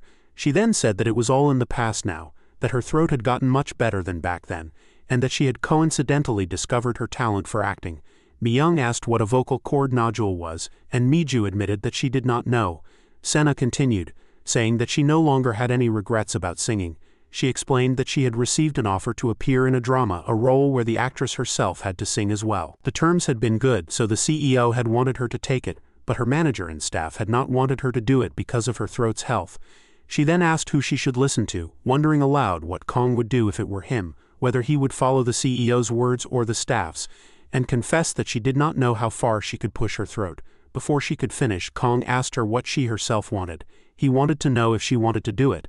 Senna muttered, almost as if she were asking herself whether she did want to do it, and Kong told her that there was no clear answer to that kind of worry, saying that it would be best if she followed her heart and decided whether she wanted to do it or not. Senna tried to say something but trailed off. Mi-young then asked her if she would sing when she would do it, and said that she wanted to see it. Miju was amazed and exclaimed that it was incredible that she could sing. Songwoo, excited, said that he should tell his grandmother, explaining that his grandmother was Sina's fan, that she watched all her shows and that she always said she wanted to support her because she worked so hard. Senna realized something from this, but Kong reassured her to have confidence in herself, reminding her that it did not matter what she chose. If it were her decision, they would support her no matter what. At dawn, the children headed back to their homes. Before leaving, Songwoo thanked Senna for teaching them. Myung said that the pizza had been really delicious, and Miju said that they would see her again. Kong and Senna also bid them goodbye. After they left, Senna told Kong that she would be leaving too, admitting that she had sneaked out without her agency's knowledge. Kong, worried, asked if that was okay, and Senna, smiling, replied that it was not. She added that her manager might be crying by then, and joked that if Yoonsup had been her manager she would have been scolded to death. Kong asked her to also think of her manager, and before leaving, Senna explained that the reason she had come that day was because she thought Kong was like her, that their circumstances were similar, and she apologized if she had been rude.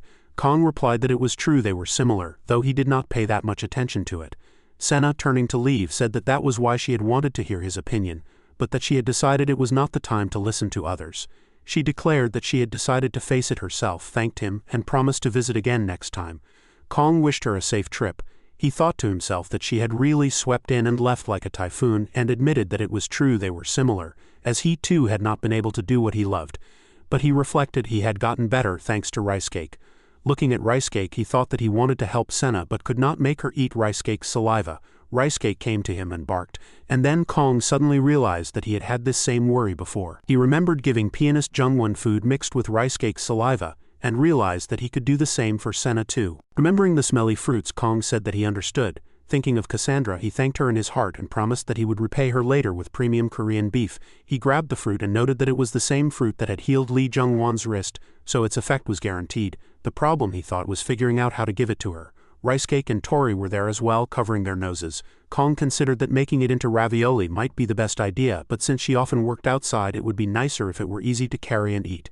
He turned around, wondering if something like that existed. When he opened the fridge, he saw sauce and airtight containers. Then his gaze fell on a jar of pickles and he wondered if preservation might work. He decided that turning the fruit into a syrup would make it easy to eat. He began the process. To reduce the fruit's smell, he soaked it in lemon juice for about 10 minutes, then scrubbed the surface well with baking soda. After slicing it evenly, he mixed it with sugar in a 1-to-1 ratio. To lessen the odor further, he put it in a glass jar with a few slices of ginger and the preparation was complete. Meanwhile, in a gym, actress Senna was running on a treadmill when she noticed something on her mobile phone. It was a message from Kang Hyun which she wondered about as she opened it. The message explained that he had obtained a fruit that was good for the throat and had made it into fruit syrup. He offered to share some with her if she wished, either by courier to her work address or through Yonsei. Senna wondered about fruit syrup. On the other side, Kong noticed that she had replied. Reading her message, he saw that her company did not accept food deliveries, so she asked him to send it to her house instead, mentioning that she loved fruit syrup and thanking him before giving her address. Kong thought awkwardly that she had given out her address too casually, and wondered if it was really okay. Meanwhile, Tori was hanging onto the pickle jar, wishing to have some. Kong looked at the jar and reasoned that he should not send all of it. Since one jar would last her a long time, he thought about giving the rest to the village elders. The scene shifted to the village chief, who was excited while holding the pickle jar Kong had given him. The chief said that ever since he had started mixing the syrup with alcohol, he felt as if his health had improved. Another villager agreed, saying that even though it smelled a little, it was medicinal liquor. Yet another added that drinking it made pain disappear. The chief insisted seriously that even his back felt better. One villager laughed and claimed that not only his back but also his knees and shoulders had improved. Another challenged the others, saying he could prove it if they didn't believe him. That day, the village chief supposedly plowed the whole field by himself. Meanwhile, the scene shifted back to Senna. She received the jar of pickles and, picking one up, thought to herself that this must be the fruit syrup. She reflected that she had not expected to get anything out of it, but wondered if Kang Hyun had been considerate. She admitted to herself that he was very thoughtful indeed. However, she also wondered whether it smelled a bit and questioned what kind of fruit it was. She judged that the scent was not so bad as to make it inedible. She decided to taste it, poured some pickles into a glass, added sparkling water and drank the mixture. Delighted, she thought that it tasted far better than it smelled. Picking up a pickle with a fork, she considered that it might be nice to have a cup whenever she needed sugar while working. Eating it, she noted that it was sweet, though it still smelled a little. Then she noticed a letter on the jar, picked it up and read it. The note instructed her to keep it refrigerated, to drink 1 cup a day, and expressed that Kang Hyun was looking forward to her singing. Seeing this, she smiled and thought that perhaps it was only the placebo effect, but her throat really did feel better. Deciding to act, she called her director and asked if it was a good time to discuss something. Back in another world, Mighty Rabbit was working out with fast pull-ups, frightening a squirrel family living in the tree. Nearby, Randolph thought that it was about time Kang-hyun showed up. He normally led training after lunch, but he wondered if it would be okay to switch times since he had work at lunch.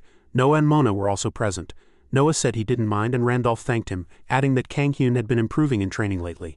Meanwhile, Mona was poking at a grassroot as a plaything. Noah remarked that Kang-hyun's growth had been noticeable ever since obtaining the wolf's heart. The grassroot Mona poked actually had a humanoid form which complained in pain, startling her. Randolph emphasized that it was rewarding to teach Kang-hyun, and Noah agreed. Randolph even suggested that Kang-hyun might soon be able to spar with knights. Amelia was nearby and seemed irritated, which her spirit bird noticed. At last, Randolph asked why she was standing off to the side like that. She replied that she was wondering why Kang-hyun showed no interest in elven archery despite learning martial arts and swordsmanship. As a warrior, she argued, he should at least have curiosity about it, since others would do anything for the chance. The soul of Kong insisted internally that he was not a warrior but a chef. Amelia continued that although she had helped him commune with spirits, she had not taught him anything else. Randolph thought that she probably felt left out. When Noah tried to say that Kang-hyun was simply better at martial arts than archery, Randolph cut him off, explaining that Kang-hyun was not uninterested but simply lacked the stamina for more training. As a warrior, he was still a fledgling, and additional combat lessons would be too taxing. Kang's soul once again denied it, repeating that he was only a chef. Amelia admitted that it was true, anything requiring stamina would be difficult. Randolph reassured her not to take it personally. Meanwhile, the humanoid grassroot scolded Mona and she, frightened, became like a wet cat. Amelia concluded that in that case she would simply teach Kang-hyun something that did not consume stamina. Far from them, Kong looked at Rice Cake and Tori and suddenly felt chills.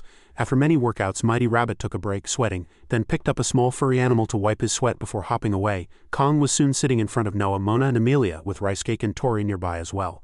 Kong asked what was going on. Amelia explained that since Kang-hyun always treated her to food and thanks to him she had tasted many delicious things, she thought that as a fairy she should repay him somehow. Kong wondered why this pattern felt so familiar.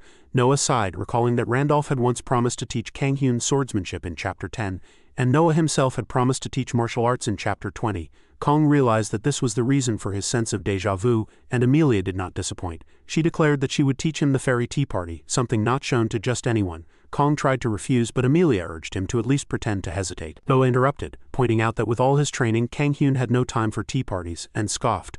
Amelia retorted, demanding why Noah was still there if his training was done. Noah said he stayed behind because he was worried she would try to snatch Kang-hyun. Amelia, irritated, insisted she was only offering a great opportunity. Mona, exhausted, lay nearby with Rice Cake and Tori asleep. Amelia, embarrassed, thought to herself that she had even obtained Elder's permission. Kong, trying to comfort her, suggested that perhaps he could treat it like a one-day class and try it once. Amelia brightened immediately and explained that the most important part of the fairy tea party was harmony with the spirits. Kong wondered why there had been no introduction at all. Amelia explained that depending on how one channeled the spirit's mana, the taste would change. She added that if he brewed with Tori, the tea would be even better, then told Kang-hyun to stand up. Hearing his name, Tori suddenly woke up, surprised, and wondered if they meant him. Then Amelia called her spirit bird, asking Sona to help. Kong saw the ceremony and was amazed as a lot of flowers bloomed with the help of Sona's spirit power that Amelia spread from her pouch. Kong took in the feeling while Amelia explained that when it bloomed into flowers like this, it meant the mana was brimming with purity. She instructed them to pour in fresh water infused with the spirit of the forest, wait for the color to seep out, and then pour it back into the teapot, saying that it was done and easy to follow. She encouraged them to try. Tori cheered at their performance while Kong admitted he still didn't understand it all.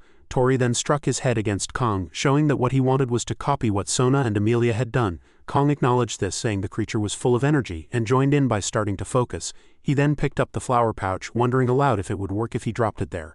Tori appeared confident. Kong threw some flowers into the air and Tori readied himself before using his firepower to burn all of them. Disheartened, Tori looked at the ashes and then turned back toward Kong with a little hope, asking if he could try mixing the ashes with the water. Kong refused, saying that if it was mixed it would just turn into ashes. Amelia then explained that Tori was still young and could not control its strength yet, but with a bit of training it would eventually be able to make fire that didn't burn. Feeling demotivated, Tori left the stage and Sona laughed while watching him. Noah then came to Kong and said there was no need to hear more. Mona also grabbed Kong, insisting they should just play. Noah complained that there was no reason to waste so much time brewing tea. Amelia, frustrated, asked them to at least try a cup of the tea she had made, assuring them that once they drank it they would understand its worth. Kong took a sip while Noah remained suspicious and Mona and Rice Cake cooled down their drinks. Kong was delighted with the taste, remarking that it was delicious, slightly bitter but with a rich depth of flavor that even cleared his head. Amelia and her spirit Sona proudly said that Fairy Tea Party drew out all of the leaf's properties and urged Kong to comment more.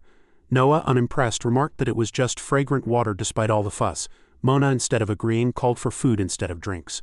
Amelia, flustered, accused them of being barbarians for not tasting the flavor of the tea. Kong then wondered if beastfolk didn't drink tea often. Seeing Rice Cake enjoying it, Noah and Mona even tried to give him their share. Kong thought that for something so tasty it was a shame they didn't appreciate it, and he asked Amelia what kind of snacks fairies usually ate with tea. She admitted they usually didn't pair it with anything.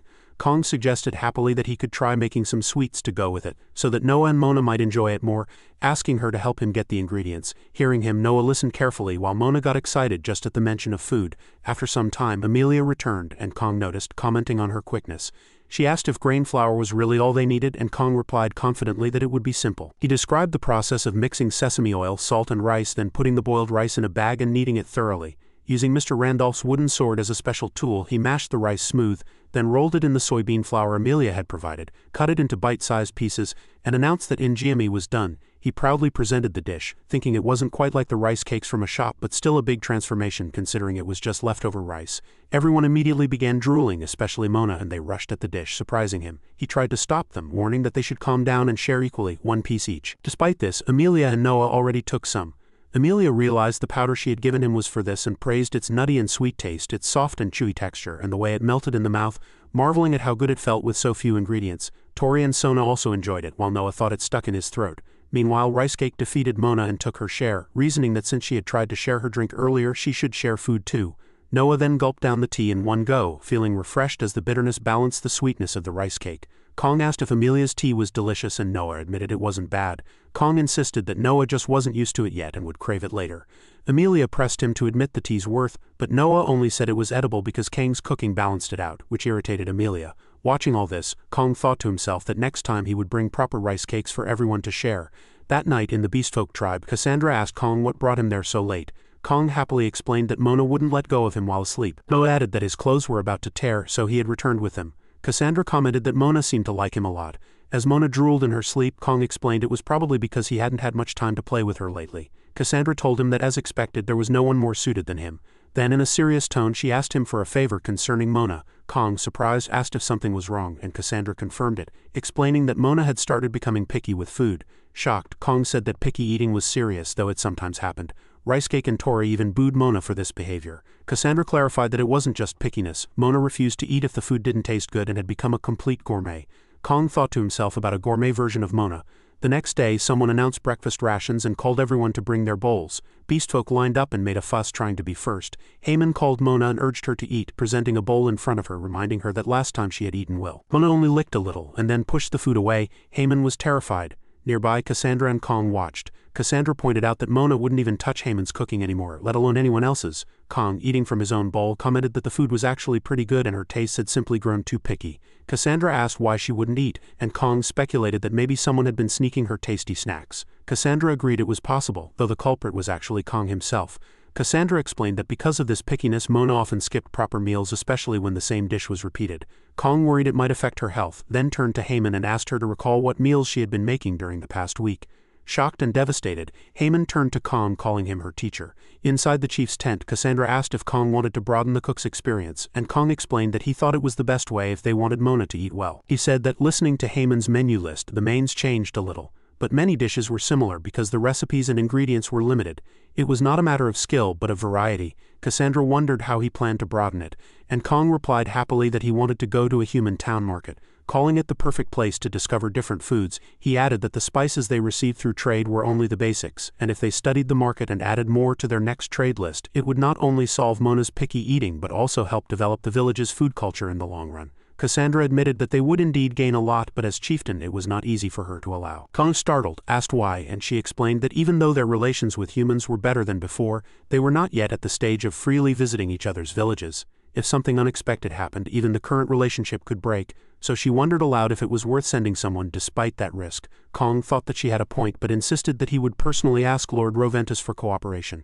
He admitted it might be presumptuous but believed it was a chance for both sides to grow closer and reminded her that this was why she had appointed him as inspector and mediator in the first place. Cassandra was surprised for a moment, then laughed, admitting that his reasoning was well said and the idea itself was not bad, though she still wondered what to do. At that point Haman interrupted, apologizing for doing so, and said that she wanted to go. She explained nervously that she wished to study in a human town enough to satisfy Mona's taste buds and that she wanted to cook delicious food. This shocked Cassandra for a second time. Then Cassandra decided that sending Haman should be fine and laid out the plan. Kang Hyun would get the human lord's approval, Haemin would go as representative, and then she would teach the others. She reminded Haemin to hide her ears and tail, since they did not want to cause confusion in the human town. Haemin agreed enthusiastically, saying she would cover them with a hat and pants. Noah then offered to be the escort, saying that he had already been there once, but Cassandra refused, pointing out that Noah's ears were too big. Noah insisted that they could be hidden with a cap and claimed they looked like hair at a glance, so it should be fine. But one of his ears poked out, causing Cassandra to exclaim that there was an enemy at the rear, meaning his tail could not be covered. Kong then asked why the chief had changed her mind, and she replied that it was because their rule was not to block a warrior's will. If Haemin wished to go, then the chieftain should support her. However, she told Kong that since he was going as well, he should squeeze every drop of knowledge out of the opportunity. Haemin responded with excitement, while Kong assured her that he would be careful and return safely. Mona then grabbed him too, letting out a nya. Cassandra asked Mona why she was joining without permission, but Mona did not hear and simply declared that she was going as well. Cassandra, now serious, asked if Mona had the resolve of a warrior. Mona, however, imagined spending happy gourmet times with Kong, such as trying new restaurants with him. In her fantasy, Rice Cake was begging for food, but Kong ignored him and paid attention only to her. Food, she thought, was her greatest motivation, so she shouted in determination that she too would go. Cassandra, delighted to hear Mona speak for the first time, accepted and declared that such overflowing desire was the true spirit of a warrior. A few days later, in human territory, the Lord remembered that Kang Hyun was supposed to come see the market with the beastkin, and he looked forward to it. Randolph said he would guide them properly while acting as escort. The Lord then instructed Randolph to lend the castle kitchen if the visitors needed a cooking space. Randolph remarked that the order was more generous than expected, but the Lord admitted that if they used the kitchen, he might be lucky enough to taste Kang Hyun's cooking. Randolph teased him, saying he was only thinking about scraps, and reminded him that Chef Thomas might oppose lending the kitchen since last time he had glared daggers at Kang Hyun.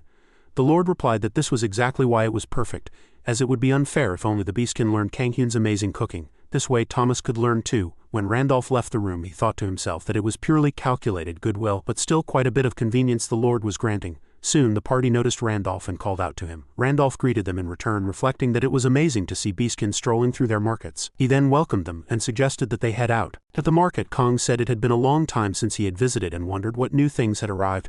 Looking into the distance, Randolph mentioned that the road was full of shops, making it a great place to explore. Kong turned around and called out to Haemin and Mona, asking them to come along and check it out. Haemin nervously said that she was there as the representative of Beastfolk chefs and needed to focus and learn seriously.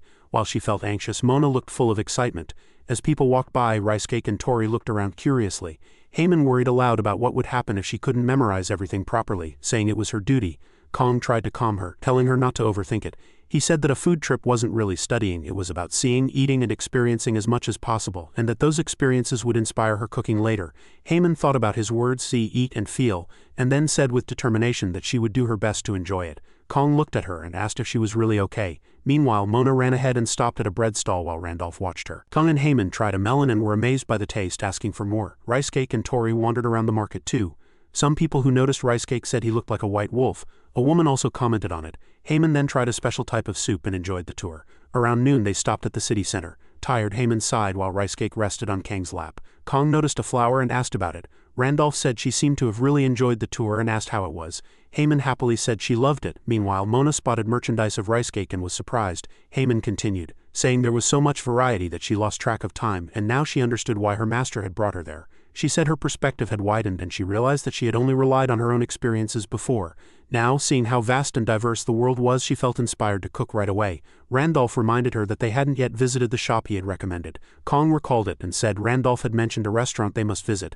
Randolph confirmed and said that if they missed it, they would regret it. He closed his eyes and said that while there were many things to try in the market, one thing they absolutely had to eat was the roros. Standing in front of another food stall, Haemin was shocked and asked what it was. Meat? Kong guessed it was a kebab but was surprised by its size. Randolph proudly explained that it was a tower of layered meats and ordered 5 servings. The stall owner was delighted by such a large order.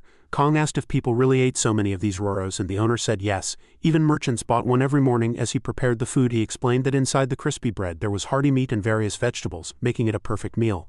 Kong examined it and thought that although the details were different, it was quite similar to a kebab. He took a bite and noted the smoky flavor, juicy tenderness and well-balanced spices.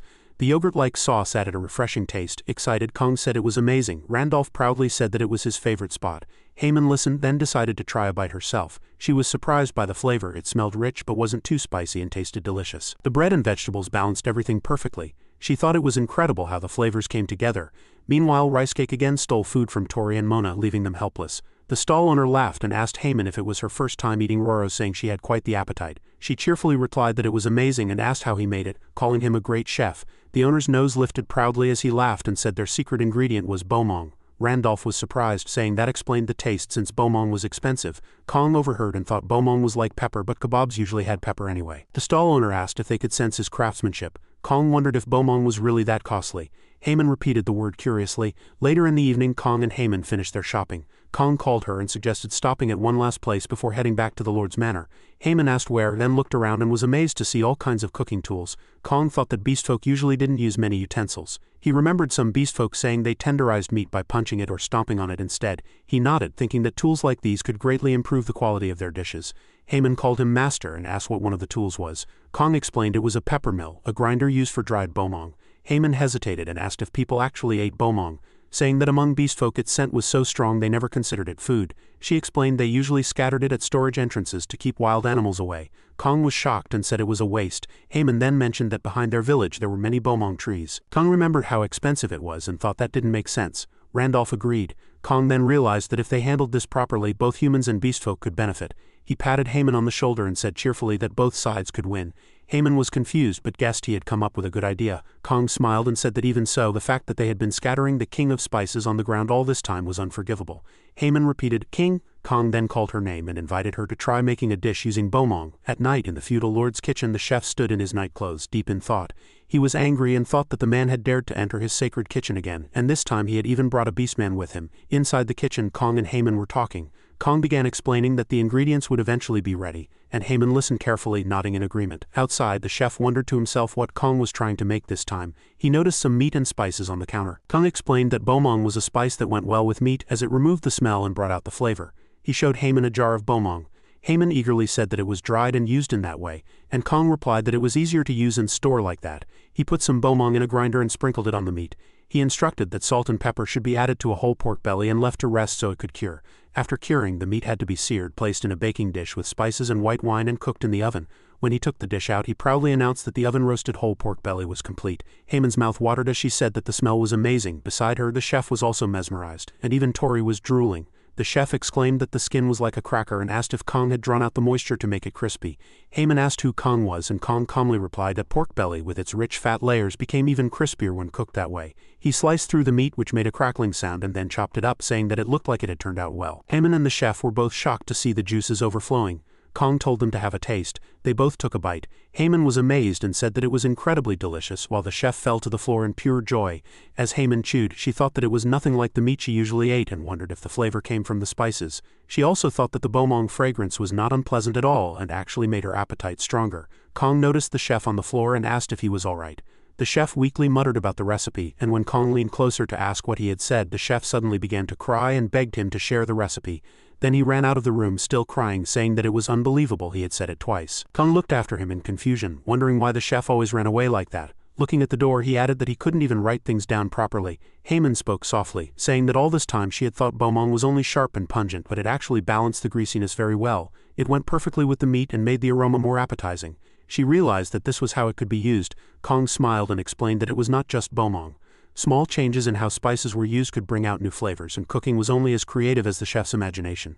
Touched by his words, Haman called him master and asked if he could share the recipe again, as she wanted to adapt it to suit the children's tastes. Meanwhile, Tori, Rice Cake, and Mona were asleep, dreaming happily. Kong smiled kindly and agreed to give her the base recipe, telling her to make her own version. Haman's eyes lit up and she happily agreed.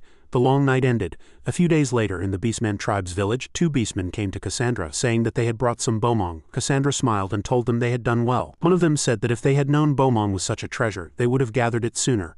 Behind her, another beastman called out, saying that the compressor they had gotten from the human village was amazing and that brewing would be much easier from then on. He also mentioned that the pot was very sturdy. Cassandra smiled again, thinking that she had only hoped to fix Mona's picky eating, but Kong had brought them even greater gifts. One beastman asked another if he had tried cooking with bomong, and the other replied that he had, saying that just a little made the food delicious. Cassandra thought that the village's burdened bomong had now become their most valuable trade good, and under Haman's guidance even the cooks had improved. A little farther away, Haman was cooking, showing off her skills. She warned the others not to overcook the food or it would get tough, told them to take it out, and instructed them to finish by grinding a little bomong on top. The others cheered in admiration. Cassandra thought proudly that Mona's picky eating had been completely cured, but she also thought that Kang-hyun had not foreseen one side effect. Behind her, Mona had gained a lot of weight from eating too much and was still asking for food while rolling on the ground. Cassandra sighed, thinking that Mona ate too well now, and that since Kang-hyun had done so much for them they would have to handle this problem. She picked Mona up with a frightening smile, saying that eating well and gaining weight was no problem, but that a beastman, a martial race, being lazy and rolling around was something she could not allow. Mona began to sweat nervously. Cassandra said that it was time for some mother-daughter training and told Mona to come to the training grounds. She also thought that she should prepare a gift for Kang-hyun. Mona screamed in protest, but Cassandra dragged her along. Back on Earth, Kong woke up from his rest and said that even though he was tired, he had to eat dinner. When Rice Cake heard the word dinner, he wagged his tail happily, and Tori made joyful sounds. Kong went to the kitchen, reached for the black pepper grinder, then paused and chose the wooden grinder instead, leaving the modern one behind. He thought that sometimes using the old tool felt nice too. He sprinkled the spice on some fish frying in the pan, and the aroma filled the whole room, making Rice Cake and Tori even more excited. He added a few more ingredients, plated the dish, and said a short prayer of thanks before eating. Rice Cake and Tori also made joyful noises. Kong took a bite, savoring the flavor, and thought that as expected it went well with any dish. He then decided that next time he might try teaching a fish recipe. It is winter, and the cold season has fully arrived. The large tree outside has no leaves left, its branches looking bare and lonely. Inside the small shop, Kong turns on a heater. He comments that the air feels quite cold and that it seems like a chilly breeze is coming through the place. Rice Cake and Tori also feel the cold, so they move closer to the device, making small curious sounds while they warm themselves. Kong watches them with interest and then smiles.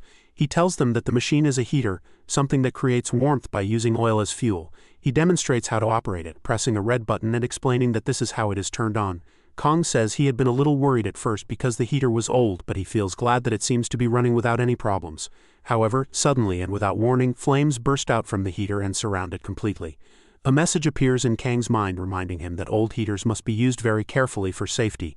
The usually calm Kang-hyun becomes frantic and no longer calm at all. Seeing the fire spreading, he panics and shouts loudly for help, yelling that there is a fire and asking where the fire extinguisher is. Tori, instead of being scared, seems excited by the flames at first, but as soon as he realizes Kong is in trouble, he quickly uses his unique ability to dig and move dirt. Tori pushes a large amount of soil over the burning heater, burying it underground to stop the flames. Rice Cake is completely shocked at how quickly everything happened. Kong tries to call out again, but before he can finish speaking, the dirt Tori moves also ends up covering him halfway. With his face partially buried in dirt, Kong stammers out his thanks to Tori. The old oil heater, as if speaking from another world, quietly expresses gratitude to Kong as well. It says it was happy to serve him even if its time was short. Kong sighs and says they will have to find a new heater now. But he then brightens up and mentions that Minho's family has an unused heater they might be able to borrow. Kong sounds relieved and cheerful. Soon Kong is riding a bicycle along the road with Rice Cake and Tori sitting inside the basket attached to it. He comments that Minho's family is very kind and that he was worried because deliveries in the area are slow, so going to get the heater himself was the best idea. When he arrives at Minho's home, he notices Sangwoo there as well. He greets Sangwoo, calling out his name. Sangwoo and Minho both look toward him. Sangwoo happily calls Kong uncle and mentions that Kong has brought a bicycle too. Minho politely welcomes him. Kong explains that he brought the bike to help him carry some things, but then he becomes curious and asks Sangwoo why he is there. Sangwoo explains that he came to remove the training wheels from his bicycle.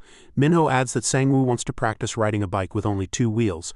Kong praises him and says that it is really impressive that he wants to learn that. Sangwoo then shares that his father bought him a new bicycle and he wants to start practicing early. This makes Kong think quietly to himself. Remembering that Sangwoo's father works overseas to pay for the medical bills of Sangwoo's mother, Minho tells Kong that the new bicycle is still unopened in its box. Sangwoo excitedly announces that he wants to learn to ride properly first because he does not want to scratch the new bike by falling while learning.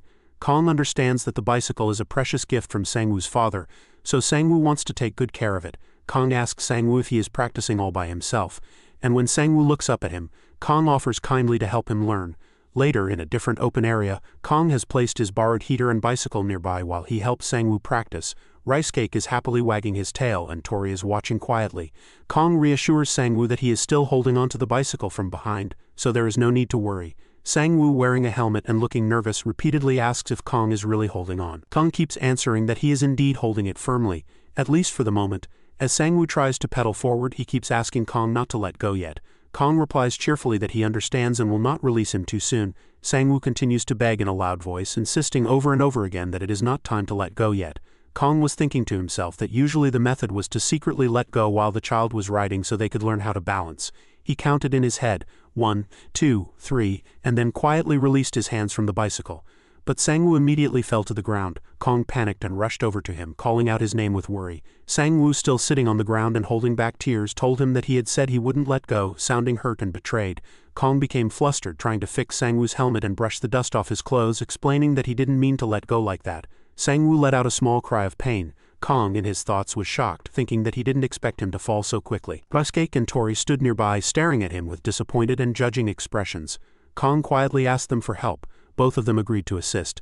Kong thought that the day was going to be very long. They started practicing again. Sangwoo fell once more, but this time Tori used his spirit magic to gather soft soil and gently form a cushion so Sangwoo wouldn't get hurt.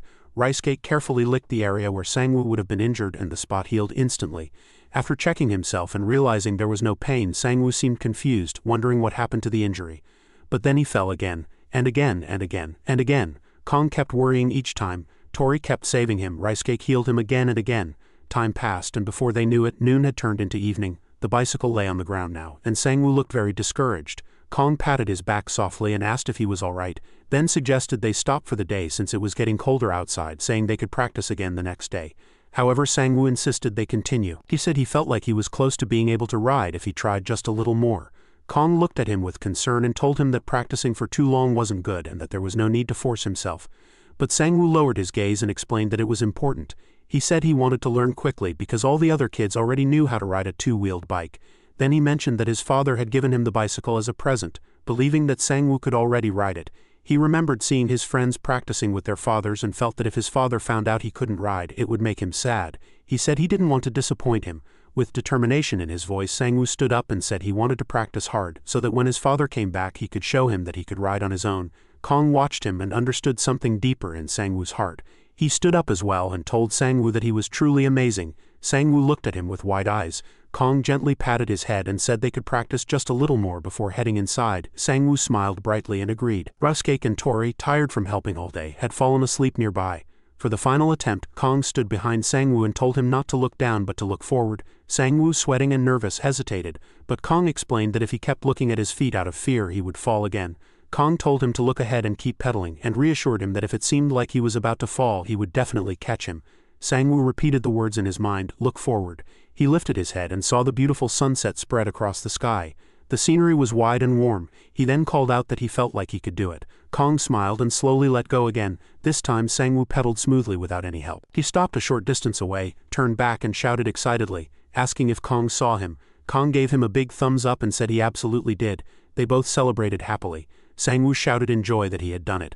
Kong lifted him up in pure delight and told him he was a genius. Someone called out to Sangwoo, but when he turned and saw who it was he recognized his grandmother. He greeted her warmly. She told them that it was time for dinner and invited Kong to stay and eat with them as well, speaking kindly to him as young chef.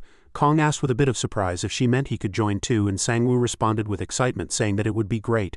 Kong smiled happily and accepted the invitation, thanking her politely and saying he would enjoy the meal. The scene shifted to Sangwoo's home. In the kitchen, Grandma was preparing the meal. She chopped vegetables with practiced hands and cut tofu into neat little cubes. Sangwoo helped her by arranging plates, chopsticks, and spoons on the table, trying his best to be useful. Soon the table was covered with all sorts of homemade dishes, simple, familiar, comforting food. When Kong saw it, he looked amazed, his eyes widening at the variety. He especially noticed one dish giving off a warm, savory smell of soybean paste, and he felt his mouth water just from the scent.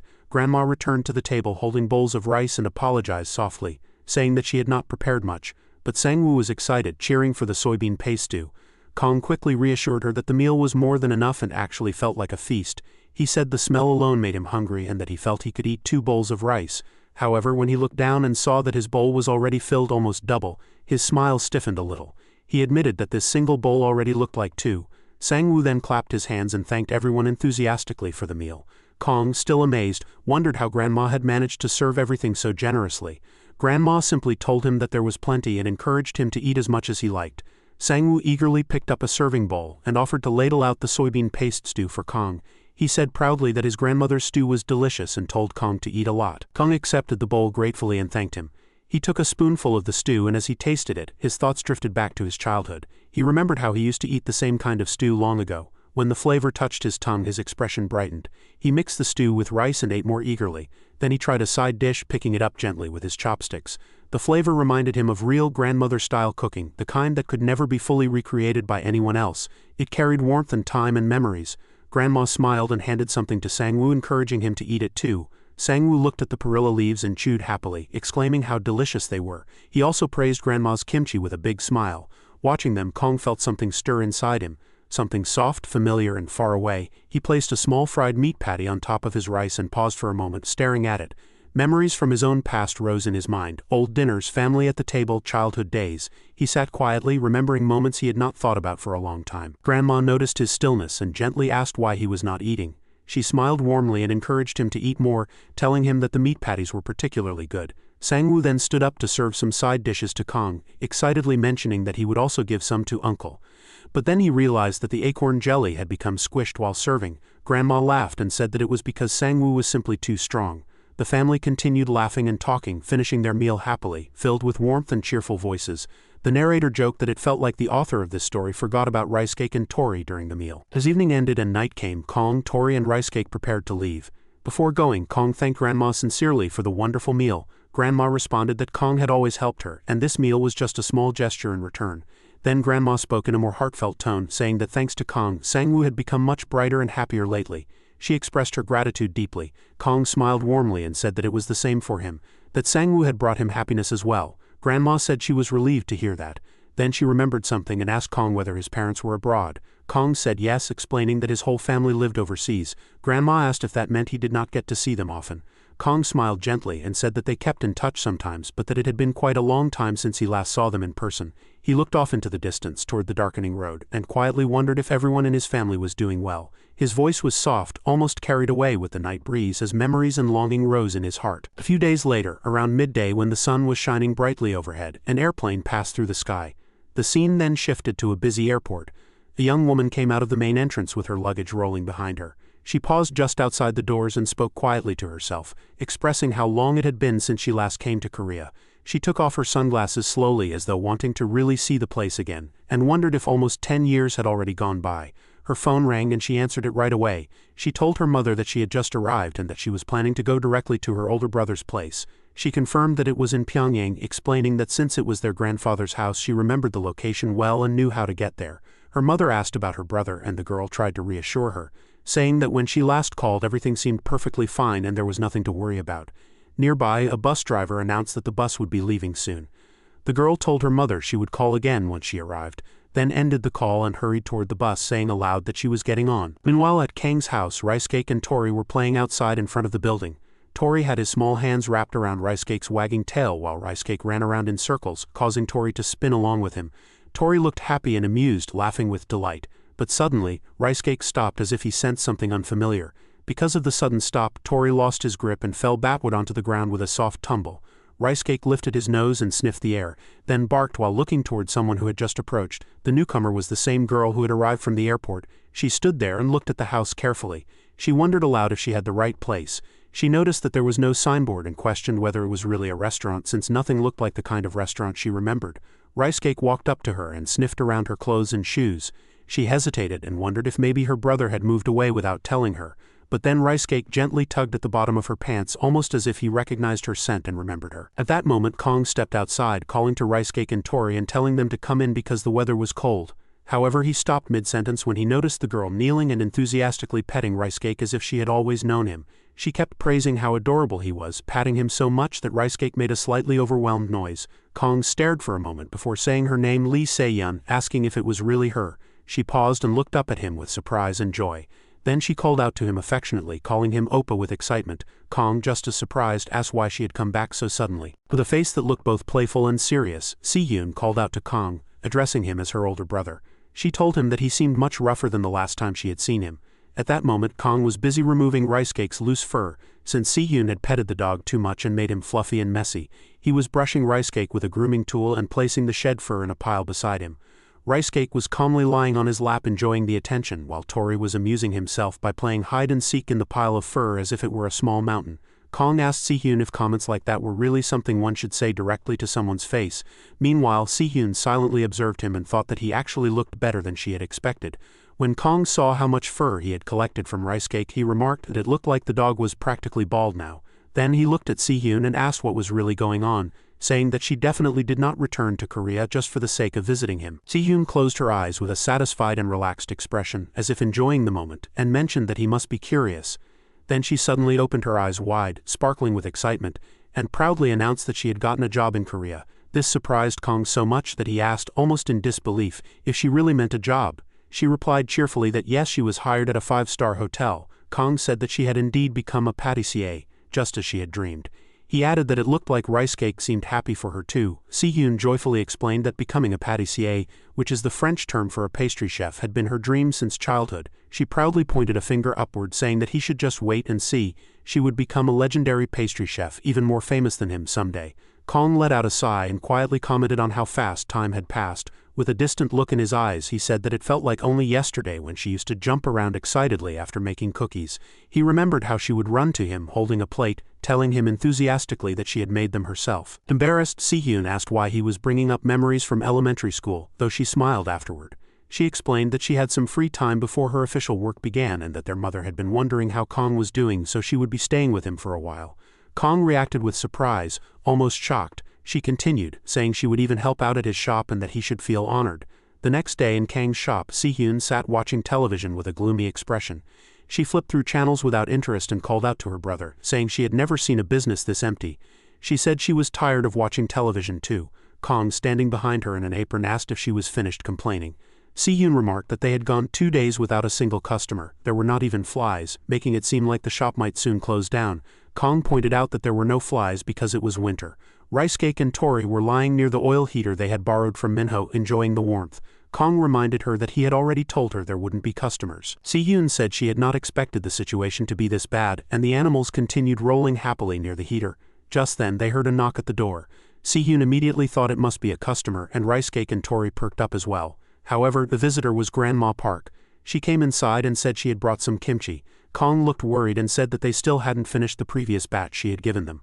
But Grandma Park insisted that this time it was green onion kimchi and that he could take it or leave it. Flustered, Kong quickly said that he was grateful and thanked her sincerely, mentioning that her kimchi was always delicious. He smiled warmly, and Sihyun observed this with interest. She thought to herself that he seemed to be getting along well with the local townspeople, and wondered when he had become such a friendly person. In the evening, Sihyun lay face down, rubbing her cheek against Rice Cake's fur and complaining loudly about how unbearably bored she was. She continued cuddling the dog and said that Rice Cake was her only source of happiness and comfort, calling him her dopamine, serotonin and endorphins all in one. She commented on how cozy and comforting his scent was. Rice Cake looked overwhelmed, as if unsure how to react to her constant affection. Sihyun thought about Kong and felt that he was wasting time doing nothing productive, letting his skills slowly fade. Meanwhile, Tori, who only Kong could see, whined for attention as well, feeling left out, though Sihyun could not hear him. Kong was in the kitchen cooking, and the pleasant smell of food began to spread through the room. Curious, Sihyun walked into the kitchen and asked him why he was cooking when there were no customers. Kong replied seriously that he was testing a recipe for a side project and said he was looking forward to how it would turn out. Sihyun watched him and remembered that after he studied abroad he had stopped smiling as often as he used to. She recalled asking him something back then, and how he responded coldly, as if irritated. She had wondered if someone had upset him. She also recalled hearing rumors that he had become involved in something unpleasant with a professor. Even so, she knew that his passion for cooking remained, though he no longer seemed to take joy in it the way he once did. Now, while she watched Kong smiling as he cooked, she also smiled and wondered to herself whether living in this place had helped her or changed her in any meaningful way. With growing curiosity and excitement, she asked him what he was making. Kong answered that he was preparing truffle chongyang cream tagliatelle. As he continued shredding cheese, he explained that he had adjusted the usual classic truffle tagliatelle recipe so it would match the tastes commonly enjoyed in Korea. Sihyun noticed the ingredients on the counter and asked if she could use some of them. He told her she could. She then cracked an egg, carefully separating the yolk from the white, added other ingredients with practiced movement, and continued working silently but with full focus. Meanwhile, Kong completed his dish, tasted it thoughtfully, and said that it turned out exactly right, rich but not overwhelming, with a clean and satisfying finish. Sihyun finished her dish as well, placing it neatly into a teacup with a small sense of ceremony. She offered it to Kong and asked him to try it. Kong looked at it and asked if it was creme brulee. She smiled proudly and explained that it was actually persimmon creme brulee, saying she had some ripe persimmons available and decided to use them.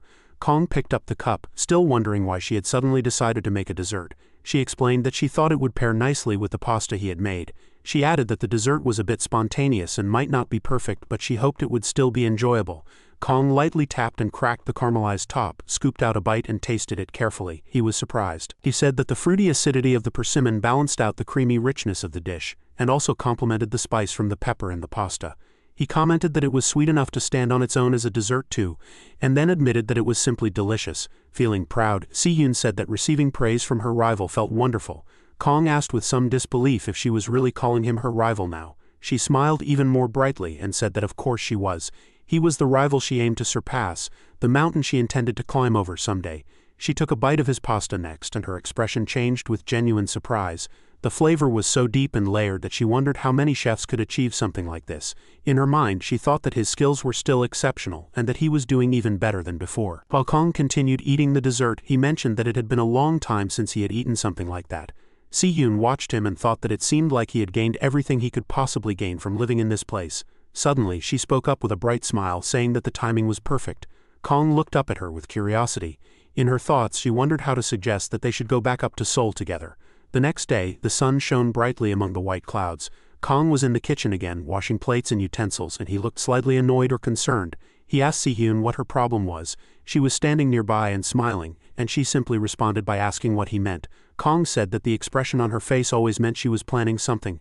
As if she had been caught, she replied that those kinds of things only happened when they were children. She let out a small, confident laugh and secretly thought to herself that she would try to persuade him little by little to want to return to Seoul on his own. Then she closed her eyes briefly and said that she had looked around the area and found that there was really nothing to do here. Kong gave her a puzzled side glance, wondering where this was coming from. Si-hyun continued, saying that it would be difficult to meet friends here and that there were no gaming cafes or movie theaters. She asked what enjoyment or excitement could be found in living somewhere like this. Then, with a sudden burst of enthusiasm, she said that if they were in Seoul, things would be completely different, right? Kong answered uncertainly that he supposed that might be true, but the truth was that he did not play games, did not watch movies, and had no friends to meet even if they were in Seoul. Si-hyun's attempt failed completely, and her smile slowly faded as she realized it. She admitted that her approach had been wrong. Kong, confused, asked what she meant, and like that, the first attempt to persuade him ended in failure. After some time passes, Kong is mopping the floor of the restaurant, moving slowly and carefully, while his sister sits casually on a chair behind him. In a light, careless tone, she asks if he doesn't miss something from before. She tries to remind him of their old life, saying that when he used to work as a chef in Hanam-dong, he had become very well known. She explains that back then her friends kept asking her to introduce them to him, and it actually annoyed her a little. She says that people used to stand in long lines just to watch him cook, and she thinks about those days as being grand and memorable. She asks him if he still remembers all of that. Kang's face shows that the memories do not bring him joy. He answers that he remembers, but his voice does not sound happy. Then he begins to talk about what it was really like. He says that people used to push their way into the kitchen, shouting that they would not pay unless he personally served them. He remembers people following him home after work, and he recalls how someone even stole his favorite knife. He starts to mention the worst part, about when the police had been involved. But before he can finish, Si-hyun's expression changes and becomes uncomfortable. Her second attempt to persuade him also fails. At noon, the two of them sit down for lunch. Si-hyun lifts her eyes and thinks silently that this situation is not as simple as she had hoped. Later, during break time, they are having snacks together. Rice Cake and Tori, the dogs, are happily eating, and Rice Cake's tail is wagging rapidly. Si-hyun picks up a piece of pasta with her fork and thinks to herself that she believed a few kind words would convince Kong to agree with her. She realizes she was too indirect and that she probably should have spoken more openly. She looks at Kong and decides that she needs to be more direct this time. Thinking firmly that being straightforward is the best approach, she slams her hand on the table with determination. In her mind, she insists that there is no real reason to refuse her request. She begins to speak, telling her brother that maybe he has stayed there long enough, and she tries to suggest that it might be time to move. But at that moment, she notices her fork is empty. She looks at Rice Cake and sees that when she slammed her hand down, the pasta flew off the fork and landed on Rice Cake's white fur, right on his rear, leaving a messy stain. Rice Cake stares at his dirty backside, shocked and offended, and Tori looks just as surprised. Rice Cake then glares at Si-hyun with a look of disgust, and Tori smiles awkwardly while watching her. Realizing what happened, Si-hyun begins to sweat nervously. She panics and rushes to Rice Cake, apologizing, saying she did not mean for it to happen. Kong watches the scene expressionlessly. Si-hyun keeps apologizing and even offers to make a special dog cake to make up for it. As she is cleaning Rice Cake's stained fur, the dog trembles with embarrassment. Tori tries very hard not to laugh, covering his mouth tightly. Then Kong calls out her name, Lee Se-yun. She responds with a surprise sound, and Kong asks her directly if she is trying to tell him that they should go back to Seoul. Si-hyun hesitates but admits that yes, that is what she means. Rice Cake is still upset, and Sihyun, feeling rushed and anxious, tries to explain that Kong is doing better now and that there is no real reason to stay in their current place anymore. She suggests again that it might be time to return, but Kong simply says that he will not go. She is shocked and asks again, and he repeats with a small smile that he is not going. Sihyun, confused and frustrated, asks him why. Rice Cake and Tori were also listening when Sihyun started complaining. She asked loudly what was so great about the countryside and questioned what was even out there to enjoy. She said that Kong could live somewhere much cooler and more exciting. Kong, smiling calmly, replied that he didn't feel the need to live in a fancy or impressive way like many others did, and that he honestly liked living there. Sihyun swallowed hard. She understood that life had been difficult for him before, and she did understand his feelings, yet she still couldn't accept his choice completely. Sihyun suddenly stood up and shouted if he was really planning to stay there forever. She asked if he wasn't simply running away from something. She said that he was wasting his great talent working in an old, worn-out restaurant that hardly had anything special. Then, closing her eyes tightly, she added that it was honestly pathetic, but right after saying that, she realized the words had come out far harsher than she meant. She thought to herself that she didn't intend to say it so brutally. Her voice wavered as she tried to fix it, saying that she didn't mean it like that, but the embarrassment and frustration were too much. She ended up running out of the restaurant. Kong called after her, asking where she was going, but she shouted back for him not to look for her.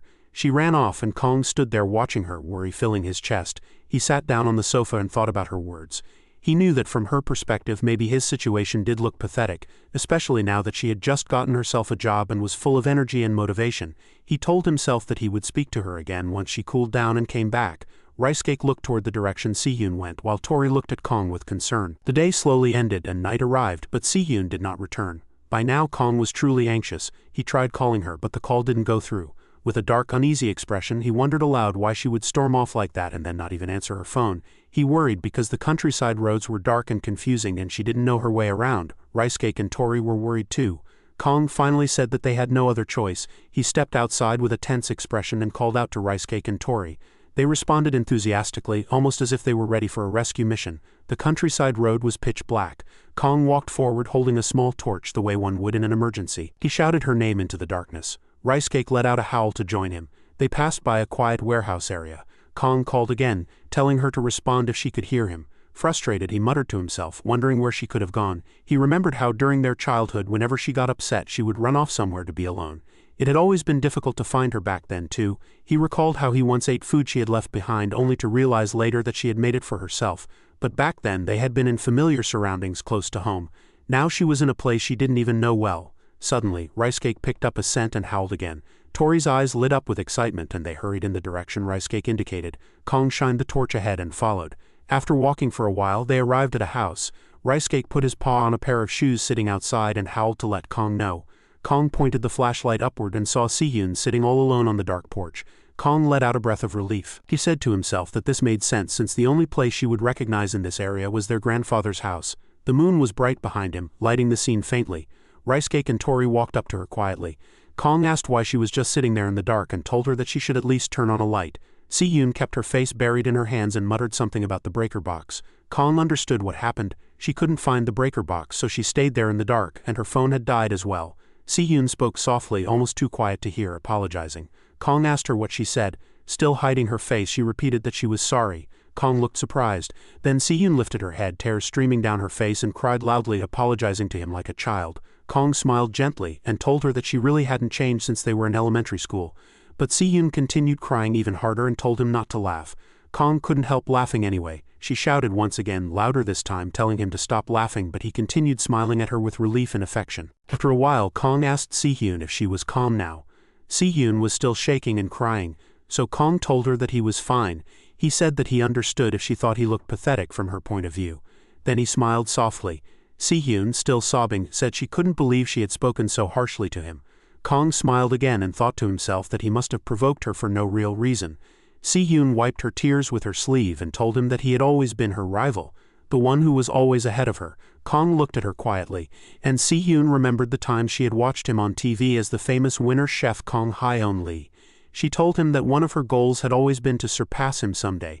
She remembered herself back then watching the TV and saying proudly, as expected of Oppa, someday I'll be like him too. Now, still crying, she admitted that seeing him in his current state had made her angry for no real reason, and that she was sorry for it. Kong looked at her with a warm smile. Then he noticed something on the floor and reached out to touch it. Ricecake and Tori, the two pets, also turned their heads curiously. Kong said that it had been a long time since he last saw that mark. Si-hyun followed his gaze and looked at the floor. Kong asked if she remembered it and told her that she was the one who made it. Si-hyun looked confused, so Kong reminded her of the time when their grandfather had been cracking walnuts with a hammer. He said that Grandpa had told her she was too young to do it, but while Grandpa wasn't looking, she had tried anyway. Instead of cracking the walnut, she had smashed the floor and sent the walnut flying, right into Grandpa's head. Si-hyun stopped crying and laughed as she remembered. She said that Grandpa had really scolded her that day, and that he was scary back then. Kong told her that Grandpa was only being careful because hammers were dangerous. Then Kong mentioned another memory, the time she had hidden behind the crocs outside. Si-hyun remembered immediately, and asked if he was talking about the day the chicken escaped from the co-op. Kong nodded and said she had been so scared of the chicken that she hid for a long time. Both of them remembered crying together inside a big pot because they were too scared. Grandpa had called out, saying he caught the chicken and told them not to cry, but they just cried even louder. Grandpa had even joked, asking if he should just boil the chicken right then. Si-hyun laughed and said that Grandpa really had a hard time that day, running around trying to catch that chicken. Kong patted Ricecake and Tori, who were sitting beside them, and said he couldn't believe that the tiny kid from those days had grown up so much. He teased her, saying that now she even nagged her oppa. Kong looked up at the sky and said he was proud of her. Si-hyun replied that they weren't even that far apart in age, but Kong ignored her comment. He told her that he knew she had scolded him because she cared. He thanked her for worrying about him but said that he was happy with his life now. He explained that compared to before, he was aiming higher and could now see a much wider world. Smiling, he told her not to worry too much, to just trust him and watch a little longer. He said he was walking his own path at his own pace, and that there were many things to experience there that she couldn't imagine. Si-hyun, still confused, asked what he meant by here. Kong replied that he meant this place, that there were things there she wouldn't see anywhere else. He glanced at the warehouse behind her and repeated that she shouldn't worry. Si-hyun looked at him quietly and thought to herself that she still didn't really understand what was going on in his mind. Then she looked up at the night sky filled with shining stars and thought that it was the first time he had spoken like that. She finally said that she trusted him, and that he had always done well in the past anyway. Then, with a teasing smile, she added that she would still tell their mom that his shop wasn't doing well. Kong was startled and asked if she really needed to make their mother worry more. Si-hyun looked away with a mischievous expression and said she couldn't help it. She had never imagined her brother guarding an empty shop with no customers. Kong shouted in protest, which made Ricecake and Tori jump around excitedly, as if cheering Si-hyun on. Kong tried to defend himself, saying that she had just come at a slow time and that it didn't mean business was bad. Si-hyun smirked and asked how many customers had come that day. Kong insisted he was serious, still looking flustered, but Si-hyun just laughed and said in a teasing voice that she totally believed him. The next day, with the sun almost overhead, Kong was in his restaurant and felt surprised to see the kimchi already finished. He wondered aloud, surprised that everyone had made kimchi together and it was done so quickly. The village chief told him that making kimchi was not difficult, and that it was quick work. Kong felt embarrassed and shocked that the villagers had brought him kimchi even though he had not helped at all. The chief told him not to be so surprised and urged him to accept it, saying his own arms were tired from carrying things. Kong said he would have gone to help if anyone had called him, and that he now felt bad for not joining. The chief replied that they would not have bothered calling someone who cooked for a living because Kong, the young chef, was busy running his shop. Kong thanked him quietly. Then the chief glanced away and asked who the young woman over by the table was. They noticed Si-hyun doing a silly thing. She had been covering her swollen eyes with spoons, using the cold metal to soothe them. After she removed the spoons, she introduced herself as Kong Hyeon's younger sister, Lee Si-hyun, with a bright, slightly shy smile. The chief repeated, questioning whether she was his sister, and Kong looked at her and noted that her eyes were still a bit swollen. The chief, delighted, said something about another person under 39. He seemed pleased at the idea. Kong, puzzled, repeated the question in a small voice. The chief then said he was still glad they had come. Si-hyun, repeating the chief's phrase, questioned the meaning of under 39. The chief smiled and remarked that she really looked like her brother. He said the resemblance was clear even from a distance. Both siblings, not happy to be told they looked alike, responded with a forced, "Ah, yeah." That comparison did not improve their mood. The chief looked at them again and commented that their expressions made them look especially alike in that moment. Before leaving, he invited them to stop by the village hall with Si-hyun, saying they had finished cleaning up after the kimchi making, and that a feast was ready. Kong thanked him, and Si-hyun, smiling now, praised the welcoming hospitality of the countryside, saying rural hospitality really was the best. After the chief left, Kong placed the kimchi dish on the table and said he wanted to give the villagers something in return, but he always ended up receiving instead. He looked at the kimchi, which gleamed attractively, and exclaimed that it looked obviously delicious. He wondered what they should give the villagers this time as a thank you. Si-hyun, watching and drooling a little at the sight, said the kimchi looked incredibly good. Kong said he should bring something over to the village hall later, and Si-hyun immediately offered to help. Smiling, she said she had the perfect dessert that the elders would love. After some time, they had the dessert ingredients laid out on the table. While Si-hyun prepared them, Kong asked what she was going to make. Si-hyun explained in a casual way that she would mix a bit of this and that she was thinking of making Korean traditional sweets, Manhwa. Kong agreed that Manhwa sounded good, describing the dessert as orange, square-shaped sweets that would probably suit the elders' tastes. Then he asked whether she was really good at making Manhwa. Si-hyun admitted that strictly speaking Manhwa was not exactly her specialty. Then, with a playful, mischievous look, she warned him not to underestimate her just because it was not her usual thing. She mentioned, with a proud little laugh, that she was a pâtissier who had once been invited to work at a 5-star hotel so she could handle it. Kong, looking worried but also resigned, said he hated to admit it, but they really did seem alike after all.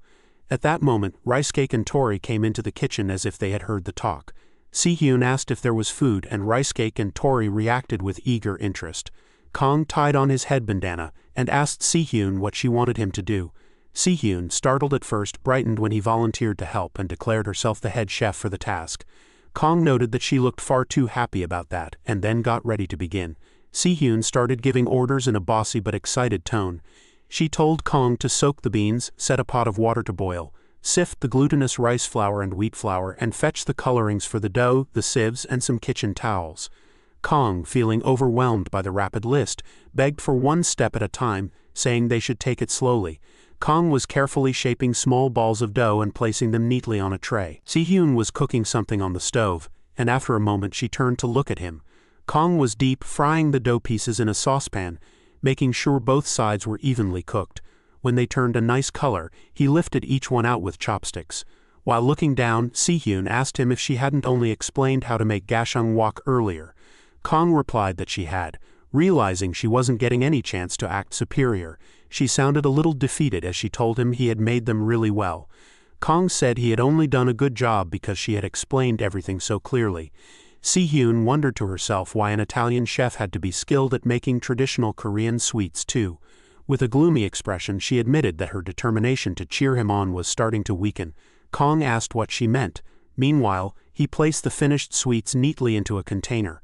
The ones he had already fried had been soaked in syrup and were now in the pot. Kong tasted one and thought it was pleasantly chewy and not overly sweet. Still, compared to hers, he felt the look of it might be a bit plain, like it needed something extra. As he continued eating, Si-hyun kept staring at him. After a moment, she told him that if he had already glazed the sweets with syrup, he should give them to her. She sliced an apple into thin pieces, added cream on top of the donut-shaped sweet, and then used a strainer to sprinkle sugar powder over everything. Kong watched her, impressed. Looking at the sparkling sweets decorated with apple and blueberry, he said they looked beautiful. Holding the strainer with a confident smile, Si-hyun said that desserts had to be visually appealing because a pâtissier's job was to make people's hearts flutter. She added that taste mattered too. Sweets should please both the eyes and the tongue. As Kong listened to her talk, he was amazed at how much she had grown and smiled warmly, thinking that she had truly become a real pâtissier. In the meantime, Rice-cake and Tori were trying to steal a piece of the freshly made dessert, with Tori cheering Rice-cake on to get just a little closer. Once the sweets were finished, Kong and Si-hyun packed them up and prepared to go to the village gathering. On the way, Kong wondered aloud if everyone would enjoy the treats. Si-hyun confidently said they would, asking who they thought had made them. They continued walking down the road with Rice-cake and Tori following behind. Si-hyun suddenly stopped and looked up at the sky. The sun was nearly at its highest point and many birds were flying overhead. The moment felt calm to her, and when she looked down she noticed weeds swaying beside the road. She also saw a cat stretching lazily on the boundary wall of someone's house. Then she looked ahead at Tori and Rice-cake, who were happily trotting far in front. Rice-cake howled to call them to catch up. Si-hyun watched them with a warm smile and thought that maybe Kang's older brother had liked such peaceful moments too. When they finally reached the village hall, Kang pointed it out, saying that this was the place. Si-hyun looked around with curiosity. Kang, noticing her wandering attention, told her the door was in the opposite direction. She called out to him and then looked at a poster on the wall. Reading the name on it, she burst into wild laughter when she realized the poster featured Kang as the village's greatest treasure. She took pictures of it, laughing even harder at the big banner calling him the Yongpyong treasure, teasing him that no wonder he liked the village so much. Embarrassed, Kang insisted it wasn't like that. Si-hyun kept laughing, saying she had shaken the camera from laughing so hard and needed to take another picture. Kang, face burning, grabbed her arm and told her that was enough, pulling her inside the building. Sujin welcomed them while holding her baby girl in her arms. She greeted them warmly, and Sangwoo's grandma asked in a pleased voice if they had really come. Si-hyun introduced herself with a lot of energy, saying she was Lee Si-hyun. Sujin explained that she had already heard about her from the village head and confirmed that Si-hyun was his younger sister. Sangwoo's grandma added that she truly looked very similar to the young chef they all knew. Sujin then looked down at her baby and gently told her that she should greet her big sister as well. She lifted Ha-eun's tiny arm and moved it as if the baby were saying hello to Si-hyun, calling her Unnie in a cute way. Seeing that, Si-hyun felt delighted and thought to herself that the welcome they were receiving was so warm and heartfelt. The village chief suddenly appeared and called out to them, asking if they had eaten yet, and telling them to come inside quickly. When Si-hyun noticed him, he said that they had expected her visit, so they had prepared a full table of food. He told her there was plenty, so she should eat as much as she wanted. Si-hyun, already drooling a little, quietly complained to Kang, asking if he had been getting this kind of treatment every single time.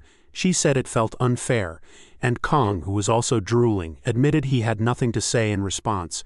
Si-hyun began trying the dishes and said that the taste was unbelievable. She told Kang to try it with oysters on top because it created a flavor that truly touched the heart. Kang didn't respond though, since he was distracted watching Sujin offering food to little Han, who was wearing adorable bear ear accessories on her head. Grandma Park encouraged Kang to keep eating. At the same time, Sangwoo called out to Rice Cake, telling him there was some boiled pork belly over in another spot, though he yelped when something startled him. Rice Cake and Tori followed after him with excitement. Si-hyun glanced over just as the village chief asked if the food suited her taste. She answered that it was incredibly delicious. The chief smiled and told her he would pack extra kimchi for her to take home later. She tried to refuse, saying she couldn't possibly accept more, but he reminded her that she would be heading back to Seoul soon, so she should at least have a good batch to enjoy there. Hearing that, Si-hyun looked at him and thanked him warmly. When everyone finished eating, they all gave thanks for the meal. Then Si-hyun pulled out the snack pack she had brought and announced that after a delicious lunch, dessert was a must. Everyone looked surprised when they saw all the different types of sweets she unveiled. She explained that they had made them together as a thank you gift for the delicious kimchi they had been given. People began asking how she managed to make the desserts look so pretty, and whether she was really giving them away instead of selling them. Some insisted she should be selling such beautiful treats. Feeling proud, Si-hyun teased Kang, asking if he heard all the compliments. Sujin admired the desserts too, saying they were almost too beautiful to eat, and that she didn't know Gangjong could look so elegant. Baby Han reached out her tiny hand, trying to grab the colorful snacks. Sangwoo's grandma commented that it had been a long time since she had seen flour majakwa. The chief added that the sweets would go perfectly with a drink as light snacks. Sangwoo tried one himself and was amazed, his eyes sparkling as he said it was sweet and incredibly tasty. He asked if they had really made everything themselves, and then boldly asked Si-hyun if she was a chef like his uncle. Si-hyun smiled and explained that she wasn't exactly a chef but a pâtissier. The chief overheard her and shouted in surprise, joking that their whole family should be registered as cultural treasures. Kang, embarrassed, begged the chief to stop. Watching all of this, Si-hyun thought she was beginning to understand why Kang loved this village so much, and so the afternoon ended filled with laughter, warmth, and happy memories for everyone. Back in another world, a young elf girl is perched on the highest branch of a tall tree. A small lime-colored bird sits comfortably on her head as if it were its usual place. The elf girl quietly thinks to herself that she has somehow wandered all the way into the neutral forest, a place she hadn't meant to reach. As she gazes far into the distance, she reflects on her long travels and how many forests she has passed through. Yet this one still feels like the most mysterious of them all. She mentions this to the bird Sophie as if they often share such thoughts. The little bird responds with a cheerful goo as though agreeing with her. Then, the girl suddenly notices something unusual. A faint trail rises between the distant trees. She narrows her eyes and whispers to herself that it looks like smoke. The realization surprises her, and she sits up straighter on the branch. She recognizes what it must be. Hot spring water creating steam drifting upward into the sky. Back on Earth, Kong reminded Si-hyun that she hadn't forgotten anything. He warned her that if she left something behind he wouldn't bother mailing it to her. Hearing this, Si-hyun complained that he was being extremely stingy. Kong, already annoyed, asked if she even understood how far the post office was from their place. While adjusting her luggage, Si-hyun told him that she was heading out now. She gave him a small wave, and Kong, standing outside the restaurant with his arms crossed, told her to go ahead. Then Si-hyun knelt down to pat Rice Cake. Hugging him tightly, she told him through tears to take care and said that she would miss him very much. She even added that if Kong ever gave him a hard time, he should come straight to her. Rice Cake began crying too, making small whimpering sounds. Tori, who was invisible to her, and standing behind Kong, noticed how affectionate she was toward Rice Cake. He commented that her attitude toward Rice Cake was completely different. Si-hyun told him that if he wanted the same reaction, he should try being as cute as Rice Cake. Kong muttered that such a request was utterly impossible. Rice Cake, meanwhile, was still distracted, looking around for snacks. Tori, lying on the ground, wondered aloud if he would get any cuddles at all. Kong kept Rice Cake steady on the ground while Si-hyun remarked that thanks to them, she had enjoyed a good rest over the past few days, but now she had to get ready to return to work. Kong gave her a strange look, and she commented that unlike someone she knew, she was about to become very busy. Kong sighed and said that it was because she was the famous pastry chef, Lee Se-yun, whose career was moving forward smoothly. Si-hyun pointed at him proudly, agreeing that she was just getting started and planned to create a new legend for herself. Kong closed his eyes with a gentle smile and said that having passion was good, but she shouldn't let her enthusiasm run too far ahead of her. He reminded her that her chosen line of work was not easy. Thinking back to his own past work experiences, Kong explained that both work and relationships would probably be harder than she expected. He told her there would be moments when she felt angry, treated unfairly, or disappointed, and that real life might not be as beautiful as she had imagined. He added that she might end up crying more often for a while. Si-hyun pointed at him again, saying that his words were perfect for her situation. Standing tall, she declared that every main character has to face hardships because that is what starts the story of their growth. With the sun shining directly above them, she smiled and said that a hero only shines after making it through all their trials. Kong tilted his head and smiled back, telling her that with that mindset she would be just fine. Then Kong reminded her to hurry, saying that the bus only came once every 4 hours and that missing it would be terrible. Startled, Si-hyun suddenly remembered the bus schedule. She rushed to leave, shouting that she understood and was going. Then she paused, realizing she still had a little time left. Kong called her name, telling her, "Lee Si-hyun." She answered with a surprised "ha." Kong then told her that if she ever became exhausted from working too hard, she could always return to this place to rest. Rice Cake and Tori brightened at his words. Si-hyun turned around and told him that she would come back if she felt like it. With that, she continued down the road toward the bus stand and left. Back in the other world, Rice Cake is wandering through the forest at a slow, relaxed pace. As he walks, he suddenly notices Tori standing still and staring at something with full attention. Rice Cake also stops, moves closer to Tori, and looks in the same direction, silently wondering what has caught Tori's interest. Then he sees it clearly. A strong muscular rabbit and a plump fluffy rabbit are standing together, though they are looking in different directions as if trying to act casual. The male rabbit, who looks especially sturdy, picks up 3 purple flowers shaped like small people. Then he kneels down in front of the female rabbit and proposes to her. Tori looks thrilled by the scene, but Rice Cake watches the couple with a strange, confused expression. Behind them, Kong is practicing martial arts while carrying a huge log on his back, sweating heavily. Noah observes him and comments that one log doesn't seem enough and he might be able to add another one. Kong, completely worn out, reminds Noah in a desperate voice that he is actually a chef and not a warrior. Finally, Kong drops the log and collapses on the ground, fainting from exhaustion. Noah calmly says that this will be enough for today and praises him for the effort. Emilia also thanks him for his hard work. With his eyes closed, Kong groans that he desperately wants to soak in a hot bath. Emilia leans close to him and asks what a bathhouse is. Kong explains that it is a place where people fill a large tub with hot water and sit in it together to relax. He then asks if they have anything like that here. Emilia and Noah exchange a glance. After thinking for a moment, Amelia says she has heard that humans developed that kind of bathing culture. She adds that fairies wash themselves by using the power of spirits instead. Noah explains that beastmen wash quickly with cold water out in the wild because warriors can't afford to relax for too long and therefore rarely bathe. Still lying on the ground, Kong sounds surprised and says that soaking in a hot bath feels wonderful at times like this. Amelia then asks softly if he would like to go somewhere like that. Kong, suddenly excited, lifts his head and asks what she means. Smiling, Amelia tells him that there is a place that matches his description exactly. Some time later, the sun stands high above the forest, shining brightly through the leaves. Kong follows Amelia and becomes flustered when he sees what she is showing him, a natural waterfall pouring steaming hot water into a large pool. He asks in disbelief if it is really a hot spring. Amazed, he thinks that he has never seen such a big hot spring before and wonders at the fact that even this world has them. Then the familiar smell reaches him, and he recognizes it instantly. Turning around with a joyful voice, he says it has been ages since he visited a sulfur hot spring. Amelia smiles and says she does not know what sulfur is, but she is glad he likes the place. She explains that this hot spring appeared not too long ago, and that their patrol team purified it because the gas was too strong at first. She says that the timing worked out well, as it is safe to visit now. Just then, Kong notices something odd and asks why Noah and Ricecake are hiding behind a tree. Mona is with them too, and all three are shaking.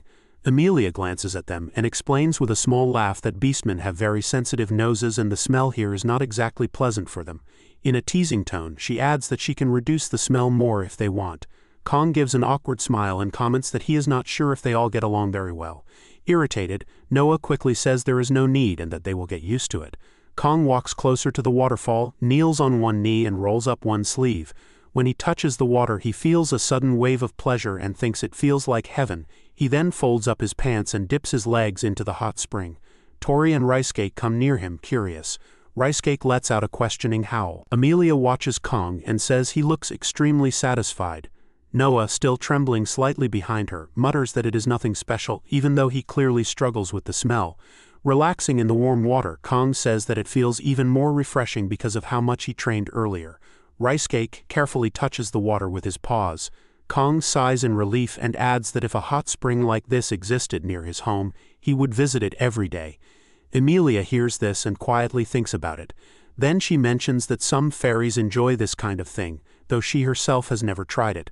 Ricecake seems delighted as he splashes the water lightly, and Tori watches him with curious eyes. Kong tells Amelia that if she tries bathing in the hot spring even once, she will surely fall in love with it.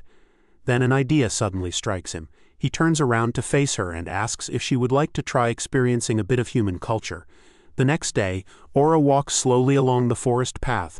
She thinks to herself that her sister had asked her to come here, but she still doesn't really understand what her sister meant when she mentioned a cultural experience.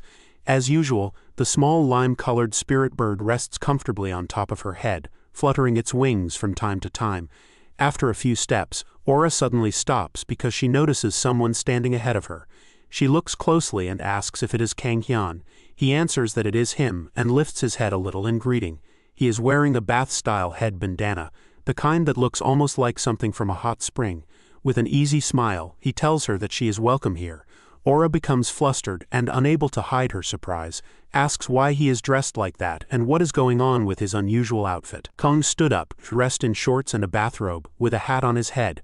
Aura thought to herself that she had never seen clothes like that before, not even during her travels or in any of the books she had read. She commented that his outfit looked very unique. Kong replied confidently that he had brought the clothes so everyone could wear them together. He then pulled out another outfit of the same kind and told Aura that there was one for her as well, adding that it would be awkward to try it on while she was wearing her usual clothes. Aura responded awkwardly that she was fine as she was, but before she could say more, Emilia appeared behind her, placed a hand on her shoulder, and told her not to ignore someone's good intentions. Aura looked at her sister in surprise and asked why she was wearing the outfit too. Emilia explained that she thought it would be fun, and that the outfit was surprisingly breathable and comfortable. Aura reluctantly said that if her sister approved of it, then she would trust her. Meanwhile, Noah was quickly carving a neck pillow out of wood, explaining that Kang Hyun had asked him to make it. Mona watched him curiously and let out a soft, Manhwa. Ryscape and Tori were also there, wearing the outfits Kong had provided and working on neck pillows of their own. Aura thought in surprise that the outfit actually felt really comfortable. Kong picked up his backpack and asked if everyone was ready to go experience human culture, his eyes sparkling with excitement. Near the waterfall hot spring, Tori was bathing in a bowl floating on the pond. Beside him, everyone else was soaking in the hot spring with their eyes closed, relaxing. Emilia said she finally understood why humans enjoyed sitting in warm water. It felt as though both the body and mind were being healed. Kong agreed enthusiastically, saying that bathhouses were all about relaxation and recovery. Noah, however, sat stiffly in the hot spring and murmured that it was not ba-dee, even though he clearly did not look comfortable. Mona, unable to handle the strong sulfur smell, hid behind a tree far from the group while holding her nose. Aura noticed that Mona wanted to join them but just couldn't tolerate the odor. Understanding this, Aura called her spirit bird Sophie. Sophie used spirit magic to wash away the smell of sulfur around them. Mona let out a surprised, "Moi?" Emilia noticed what Aura had done and teasingly praised her, saying Aura was as thoughtful as ever. Aura responded in an expressionless tone, asking what Emilia meant. Mona and Ryscape began dancing happily, celebrating that the smell was finally gone. Mona jumped excitedly toward the spring, shouting that she wanted to join too. But the moment her finger touched the hot ground, she sprang back up and landed right on No's head with a loud hiss. No's head was pushed underwater, and Mona scrambled away. A special cold bath was then prepared just for Mona and Ryscape. After a long steaming soak, Emilia, Noah, and Aura lay on the ground with towels covering their eyes. Mona came over to inspect them curiously. Aura slowly sat up and said that even a short time in the hot water made her whole body feel overheated. She glanced over at Kong, who was still in the water, relaxing comfortably and even humming a tune. She wondered aloud how he and the others could stay in the hot spring for so long. Kong, being a true survivor, seemed completely unaffected while the rest of them were already exhausted. Kong eventually stood up and declared that he felt completely refreshed. Aura, shocked, repeated the word refreshing in disbelief. She then looked up at the sky and muttered that human culture was truly strange. She admitted that at least she had learned something new about how humans bathed. Kong looked down at her with surprise and asked what she meant, saying that they were only just getting started. Aura, startled, asked what he was talking about. Kong explained cheerfully that since they had enjoyed the bath, the next step was to head to the sauna. The scene shifts to an area near a cave where warm water from a hot spring flows through the inside. Emilia, Kong, and the others stand at the cave's entrance. Emilia looks at it and wonders to herself that it is a cave. Kong explains that he had discovered it by accident the day before while he was exploring the area. Emilia walks inside and comments that the place feels surprisingly warm because the hot spring water passes through it, even though it is still a cave. Aura follows behind her, smiling but already sweating from the heat. Tori sits on Kang's shoulder while Kong explains that this warmth is exactly why he thought the place would be perfect. He tells them that a sauna is basically a bath that uses steam. Kong spreads a large piece of cloth on the ground inside the cave. After that, he sets down the neck pillow Noah made and an hourglass for keeping track of time. Then he gently picks up Tori and tells her he's counting on her. Tori smiles and uses her spirit powers. With a soft puff, a huge sand wall forms at the entrance of the cave, leaving only a narrow space for a door and a small window. Sunlight streams through these openings, lighting the inside with a warm glow. Kong announces that everything is ready. Mona immediately flops onto the cloth sheet, rolling around happily. Kong places a wool hat on Ryscape's head, and Ryscape lets out a confused little howl. Aura, Emilia, and Mona each receive a similar hat. Aura asks why they are wearing these strange hats, and Kong explains that wool hats are an important part of sauna fashion. With a cheerful tone, he encourages everyone to lie down and relax, telling them that after a bath, people are supposed to sweat everything out in the sauna. One by one, everyone lies down on the warm ground. Mona curls up on top of Aura as she drifts off. Kong watches them with a smile. Emilia turns her head to the side and notices how the temperature has risen even more now that the entrance is mostly blocked. Kong gently reminds Aura that the neck pillow is meant to go under her neck, not her head, because it will hurt otherwise. Emilia quietly thinks to herself that she has never tried sweating on purpose before. She finds it less uncomfortable than she imagined. In fact, the warmth feels pleasant to her, and she wonders if she actually likes saunas after all. But Aura eventually reaches her limit. She suddenly sits up and complains loudly that it is too hot. Mona, who is part of her team, seems bothered by the heat as well. Aura insists that she cannot take it any longer, and that the place feels suffocating. Tori relaxes on Kang's shoulder while Kang asks if Aura is serious. He explains that normally people stay inside until the hourglass empties. Then, with a teasing tone, he says that maybe it really is too difficult for children. Aura and Mona do not appreciate being treated like kids, and their expressions show it. Kang says there is a cool cave area further inside, and if the heat is too much, they can wait there. Aura forces a confident look and claims that the hourglass empties too quickly for her. She suggests that maybe she can stay longer because she is an adult. Mona glances at the hourglass and notices it will take a long time to finish, causing her to make anxious, strange noises. Kang comments that everyone seems to be lasting quite well. When the hourglass finally reaches the end, he starts to say that if they want to continue, they can simply flip it over. But before he can finish the sentence, Aura and Mona sprint out of the cave as fast as they can, as if nothing else matters. Near another entrance, Aura wiped the sweat from her face and wondered aloud if all adults were monsters, asking how they could possibly endure so much. She was breathing heavily, and Mona looked just as exhausted. Mona let out a small "Mawak," and when Aura turned her head, she noticed a pale purple cave nearby. The air coming from the cave was cold, so she stepped closer and looked around with wide, amazed eyes. She felt the cool breeze drying her sweat, and thought that it felt wonderfully refreshing. Mona happily ran inside, and Aura, delighted by the relief, murmured that it felt great. Kang suddenly appeared behind her and commented that it was refreshing, explaining that cooling down in an ice room after sweating was the best feeling. Aura repeated the words, "ice room," in confusion. Amelia had also come up quietly behind them. Kang added that simply cooling off wasn't enough. Inside, Mona froze in surprise when she noticed Ricecake and Tori already sitting there, relaxing comfortably. They were guests who had been enjoying the cool room from the start. Kang cheerfully pulled out a pack of snacks and suggested that they should start restoring their energy soon. Ricecake and Tori perked up with excitement.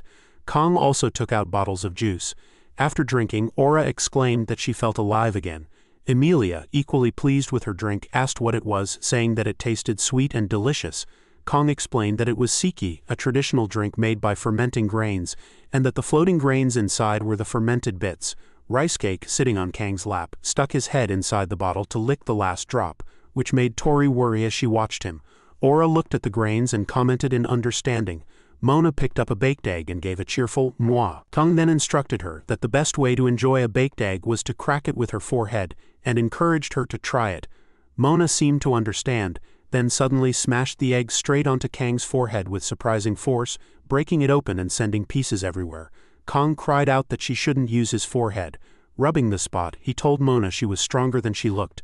Amelia laughed and asked if Kang was okay, reminding him that Mona was a young beastman and naturally strong. Ricecake, seeing Mona's action as an attack on his friend and master, jumped forward to attack her, with Tori leaping off his back to join in. Kang, still holding his head, thought that as long as everyone was having fun it was fine. He closed his eyes, thinking that everyone seemed satisfied with the day's experience so far. Then he opened them again, and thought that there was still one more thing left for them to do. Meanwhile, Noah was still asleep near the hot spring. Half asleep, he muttered that it wasn't over yet, completely unaware that everyone had left him behind and that he had missed all the tasty snacks and relaxing steam baths. As they step out of the cave, Amelia and Aura notice that their skin looks naturally brighter and clearer after the bath, as if the warm water has washed away all their fatigue. The fresh air outside makes the feeling even more refreshing. However, before long, both of them begin to feel hungry, their stomachs quietly reminding them that it is time to eat. Seeing this, Kang Hyun quickly decides that he should prepare lunch for everyone without delay. Nearby, Noah is lying under the warm sunlight, enjoying a peaceful nap.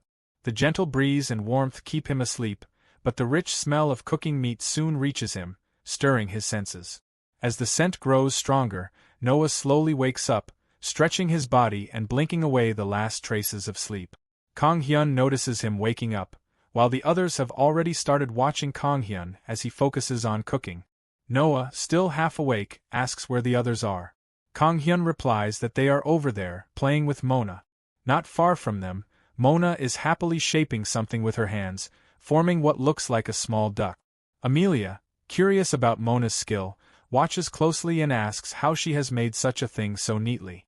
Around the same time, Kang Hyun asks Noah how his body is feeling after the bath. Noah responds with a slight huff that he is fine, though his tone suggests he is still adjusting to the unfamiliar experience. As Noah walks closer, his attention is suddenly caught by a bowl that contains green, hair-like strands. He stares at it with suspicion, unsure of what he is seeing. Kang Hyun calmly explains that it is seaweed, a common ingredient that people often prefer to eat after a hot bath because it helps the body recover and regain strength. Hearing this, Noah mutters under his breath that it looks like ogre chest hair, clearly unimpressed by its appearance. Kang Hyun closes his eyes briefly and explains in a composed tone that it is not something they would often see in this area, since it grows in the ocean. However, he adds that seaweed and saunas are a perfect match, as the dish is both nourishing and refreshing. He then begins mixing the seaweed with soy sauce and various seasonings, carefully stirring it before adding water to create a broth. As he continues cooking, he mentions that the dish will come together soon. He further explains that to make the meal filling even without rice served separately, he will add rice balls directly into the soup, which will complete the dish. When Kang Hyun starts shaping the rice balls with his hands, Noah watches with wide eyes and mistakenly thinks they look like eyeballs. He quietly comments to himself that today's dish feels quite wild and unusual. Soon, everyone gathers together and sits down to eat. Aura looks at the bowl in front of her with curiosity, examining the unfamiliar dish. Amelia also studies it closely and remarks that the black substance seems to be some kind of sea plant, adding that she thinks she has seen something like it before. Kang Hyun confirms that she is right and explains that where he comes from, it is called mayak, or seaweed. He goes on to explain in more detail that the seaweed dish is especially good for hydration and is gentle on the stomach, making it ideal after sweating in a sauna. He adds that with the rice balls included, the meal will be quite filling and satisfying. Noah then comments that the so-called eyeballs are very soft. Meanwhile, Aura wonders to herself that she cannot even imagine what it will taste like. Despite her hesitation, she decides to try a bite. As soon as she tastes it, she finds it surprisingly delicious. She thinks that although the slippery texture feels a bit strange at first, it goes down smoothly and is quite enjoyable. Noah compares the texture to something he has eaten before called injialmi, saying that the squishy eyeballs are fun to chew. Hearing this, Kang Hyun questions him with slight confusion, asking if he has really just called them eyeballs. Amelia then picks up a piece of meat and thinks that she might as well try eating it together with the soup. As she takes a bite, her expression brightens, and she realizes that the slightly spicy seasoning pairs perfectly with the soup. She thinks that eating them together creates a completely new and enjoyable flavor. Feeling grateful, Amelia expresses that everything Kang Hyun has shown them that day is new and amazing. She adds that thanks to him, they have a lot of fun and have eaten very well, and she sincerely thanks him.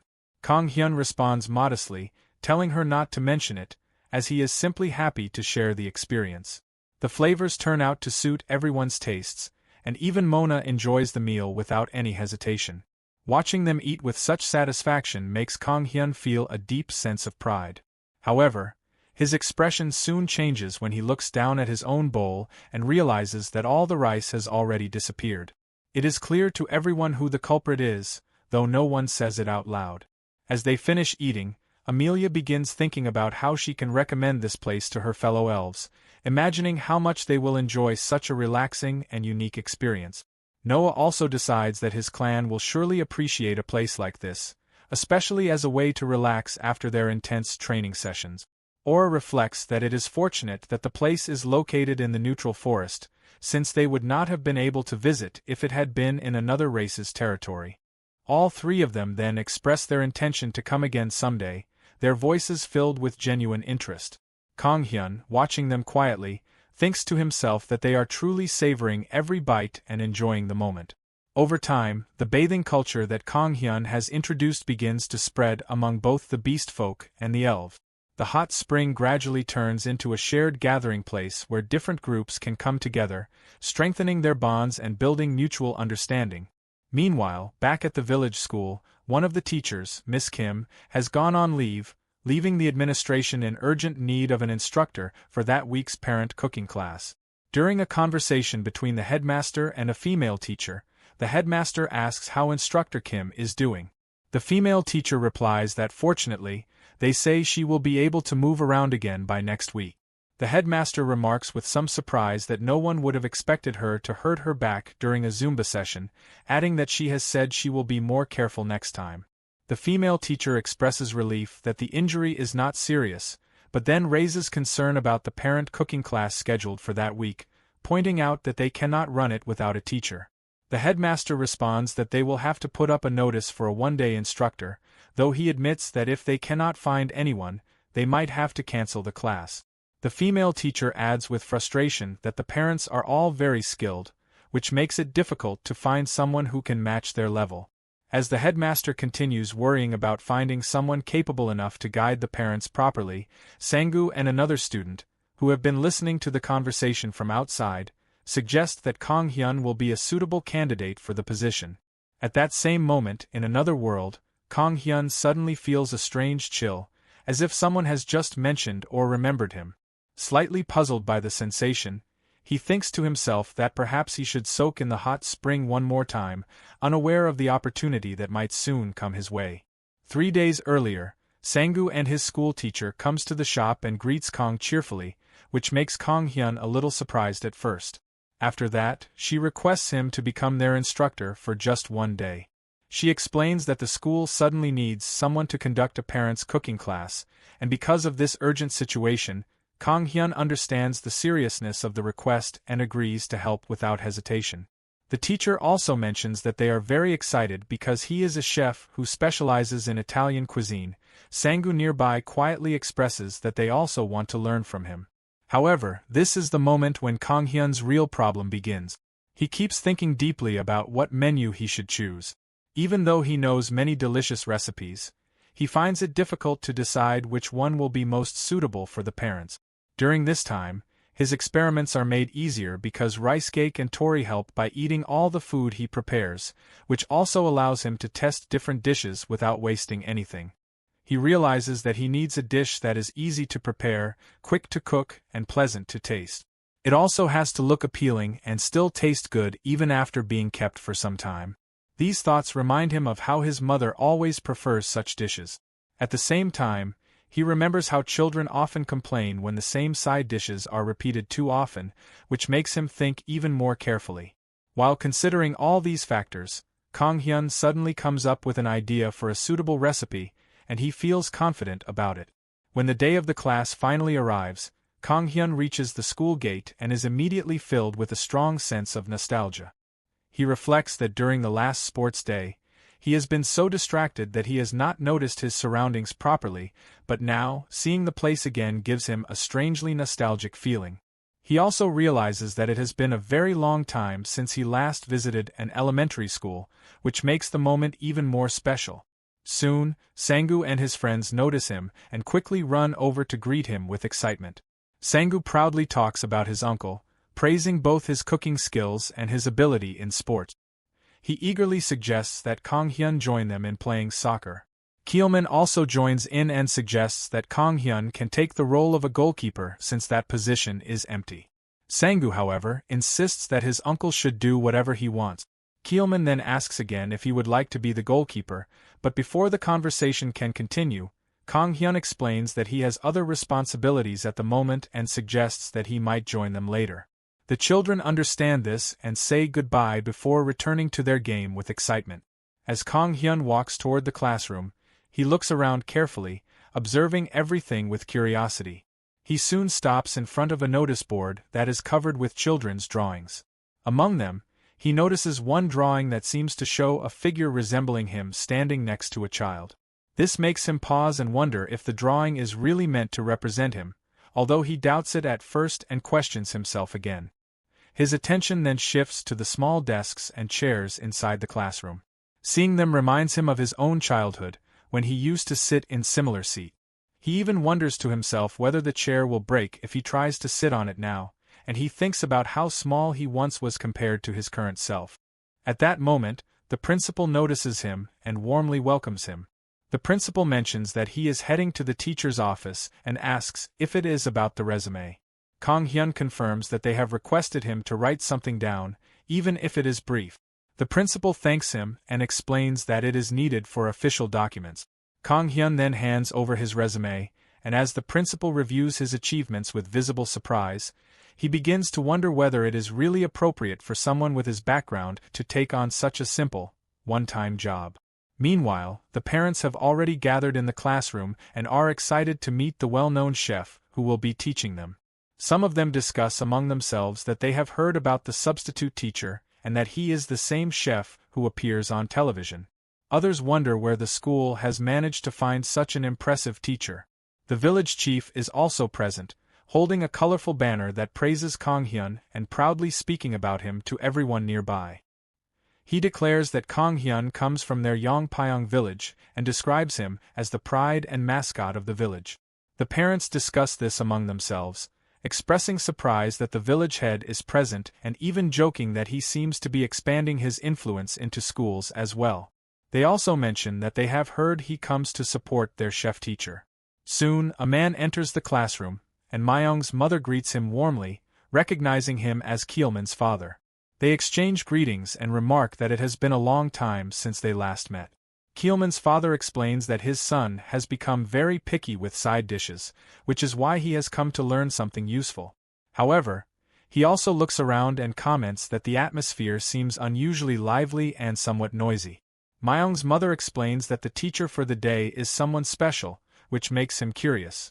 When Kang Hyun finally enters the classroom, he greets everyone politely. Keelman's father recognizes him and thinks that he is the same young man who has been so active during the sports day. Kang Hyun observes that everyone seems to be present and states that they should begin the class. However, he notices the village chief enthusiastically cheering for him, and because of this, he has no choice but to ask him to stay outside so that the class can proceed smoothly. He then explains that the original teacher has a personal matter to attend to, so he will be filling in for the day. After that, he introduces himself properly. One of the parents asks what they will be learning, and Kang Hyun replies that he will be teaching Italian cuisine. He then begins to explain the recipe he has chosen. Keelman's father feels slightly worried upon hearing that it is Italian food and wonders if it will be difficult and whether he will be able to make it. Noticing this concern, Kang Hyun reassures everyone that although it might sound difficult, he has prepared something very easy and delicious, so there is no need to worry. He then picks up a box and explains that even a vegetable that children usually dislike can be turned into something tasty. He describes the vegetable's soft texture, slightly damp bite, distinct bitterness, and faint earthy aroma in detail. However, when he opens the crate of eggplants, he is surprised to find Tori and rice cake sitting inside it. They look at him cutely and ask if they will be allowed to taste the delicious dish as well. Kang Hyun quickly removes them from the classroom so that the lesson can continue without interruption. He then states clearly that he will prepare a simple yet flavorful dish using eggplants. Keelman's father looks concerned again and mentions that his son refuses to eat eggplants. In response, Kang Hyun explains that the vegetable actually has a quality that makes it easier to like than people expect. He then asks if they have heard of an Italian oven dish called lasagna and explains that it involves layering long, flat pasta sheets with cheese and sauce before baking it. He continues by explaining that, for today's recipe, they will replace the pasta sheets with eggplant and make a dish called parmigiana di melanzane. He reassures everyone with confidence that this approach will make the dish both simple and delicious, and he concludes by announcing that they will be making eggplant lasagna together. Keelman's father stood stiffly at his cooking station, staring at the glossy purple eggplant in his hands as if it were some kind of enemy. His brows were tightly knit, and his grip on the knife was awkward and uncertain. The tension in his shoulders made it obvious. He had no confidence at all. But then, Keelman's father had nearly slipped while cutting, the knife wobbling dangerously close to his fingers. Stop! Stop! Kang Hyun rushed over instantly, his tone firm but controlled. Keelman's father froze mid-motion, eyes wide. Here? He asked hesitantly, unsure what he had done wrong. Your thumb. Tuck your thumb in. Kang Hyun reached out, gently adjusting his hand. When you hold the knife, pull your grip in as much as possible, and push lightly. He demonstrated slowly, guiding his movement. If you slam down, you'll ruin both, the ingredients and the knife. Keelman's father swallowed nervously and tried again. Yes, good. And curl the fingers on your other hand. Kang Hyun encouraged. Okay, he muttered, his voice shaky but determined. Nearby, a few parents watched the scene with quiet curiosity. Oh, one of them whispered. Around him, the classroom buzzed with activity. Parents carefully followed along, some whispering to each other, others nervously copying Kang Hyun's movements. At the front, Kang Hyun calmly guided them step by step, his voice steady and reassuring as he demonstrated each part of the recipe. He doesn't look like someone who's cooked much. Is that why he came to learn? Kang Hyun pretended not to hear them. Instead, he stayed beside Keelman's father just long enough to make sure his hands steadied. There was something earnest about the man's effort, something that made Kang Hyun slow down and explain things more carefully. Once the slicing continued more safely, Kang Hyun returned to the front and resumed the lesson. Once you've sliced all the eggplant, lay them on some kitchen towels. The soft sounds of slicing filled the room. Sprinkle salt over the eggplant and stack them in layers, then leave them for about 20 minutes. This removes excess moisture and any bitterness from the eggplant. He moved smoothly to the stove. Now sauté the onions in a pan, then add your tomato sauce. As the aroma of onions began to rise, one of the mothers raised her hand. Teacher, instead of this sauce, can I make it from scratch? Miju's mom asked eagerly. Kang Hyun glanced at her, and paused for just a fraction of a second. Making it yourself is always wonderful, he replied. Then, after a brief pause, he added with a small smile, the flavor would definitely be different that way, Miju's mom. She blinked in surprise. Oh my! How did you know? Kang Hyun looked at her quietly for a moment. You look exactly like her, he thought. But aloud, he simply continued, we're using store-bought sauce today because of time, but if you have the bandwidth, I recommend making your own. He gestured as he explained. Sauté onions in garlic-infused olive oil, add tomato paste and cook it down well, then add tomatoes and salt and simmer on low heat. After that, season with sugar and oregano to taste. Outside the classroom, the village chief pressed his face against the window, staring in with sparkling eyes. Below him, two small figures crept along the wall. Tora and Rysuke. They quietly pushed the door open, just a crack, only to freeze when Kang Hyun's gaze flicked toward them. A long silence. Then, without a word, he sighed. A few minutes later, the two were seated quietly in the corner, their eyes shining as they watched. Stay quiet, Kang Hyun warned softly. They nodded rapidly. Back to the lesson, Kang Hyun continued. Fry the eggplant after draining the moisture. The sizzling sound filled the room, rich and satisfying. Lightly oil the bottom of the dish. Then layer eggplant, sauce, and cheese one after another. The parents followed carefully, stacking each layer with growing confidence. Finally, drizzle with olive oil and bake at 180 degrees Celsius for 15 minutes. Soon, trays slid into the oven. Time passed. Then, eggplant lasagna complete. The oven doors opened, and a wave of warm, rich aroma flooded the room. So pretty. It looks delicious. Oh my, it smells amazing. Kang Hyun raised a hand gently. Let it rest for about 10 minutes so it doesn't fall apart. When the time was up, he carefully sliced into one. Then if you slice it slowly, the clean cut revealed perfect layers. Oh my goodness. One parent says, I really made this? Kang Hyun nodded calmly. If you skip frying the eggplant and roast it with no oil, or if you make the sauce yourself, it works great as a diet dish too. Oh, look at that cheese. Smells wonderful. They took their first bites. Silence. Then, Myung's mom says, it's like oven spaghetti, but lighter and with a nice acidity. Kids would love this. Even in the corner, Torai and Rysuke devoured their portions happily. The village chief somehow had a plate too, proudly declaring, 100. 100. Wow, all my life I've only had eggplant as namel or stir-fried. 100. How did you make this again? Teach me one more time. Kang Hyun watched them quietly. At least the reaction isn't bad, he thought. One parent stared at their plate in disbelief. I made this. Myung's mom smiled brightly. This really is a great recipe. Myung hates eggplant, and I never wanted to force her to eat it. But she'd definitely enjoy this. Kang Hyun nodded. I understand. If you force it, they only dislike it more. His gaze softened slightly. The first time I ever tried eggplant was in school lunch as a side dish. He let out a quiet breath. Honestly, it was tough to eat. For a moment, his mind drifted. A younger version of himself, teary-eyed at the table. Why do we have eggplant side dishes every day? Do you hate me? His child self had cried. That's not it, his mother had replied gently. Back in the present, Kang Hyun continued, maybe because that first impression was so bad, I avoided eggplant dishes for years. Then a faint smile appeared. Then I happened to try eggplant fritters one day, and it completely changed my mind. He looked around the room. I think it all depends on how you use the ingredient. Even eggplant, something I thought was awful, can be this delicious, right? The parents nodded, deeply moved. Suddenly, Keelman's father stepped forward and grabbed Kang Hyun's hand tightly. Thank you, he said, his voice thick with emotion. I always wanted at least one dish I could make for my son. Something I could be proud of. His eyes trembled slightly.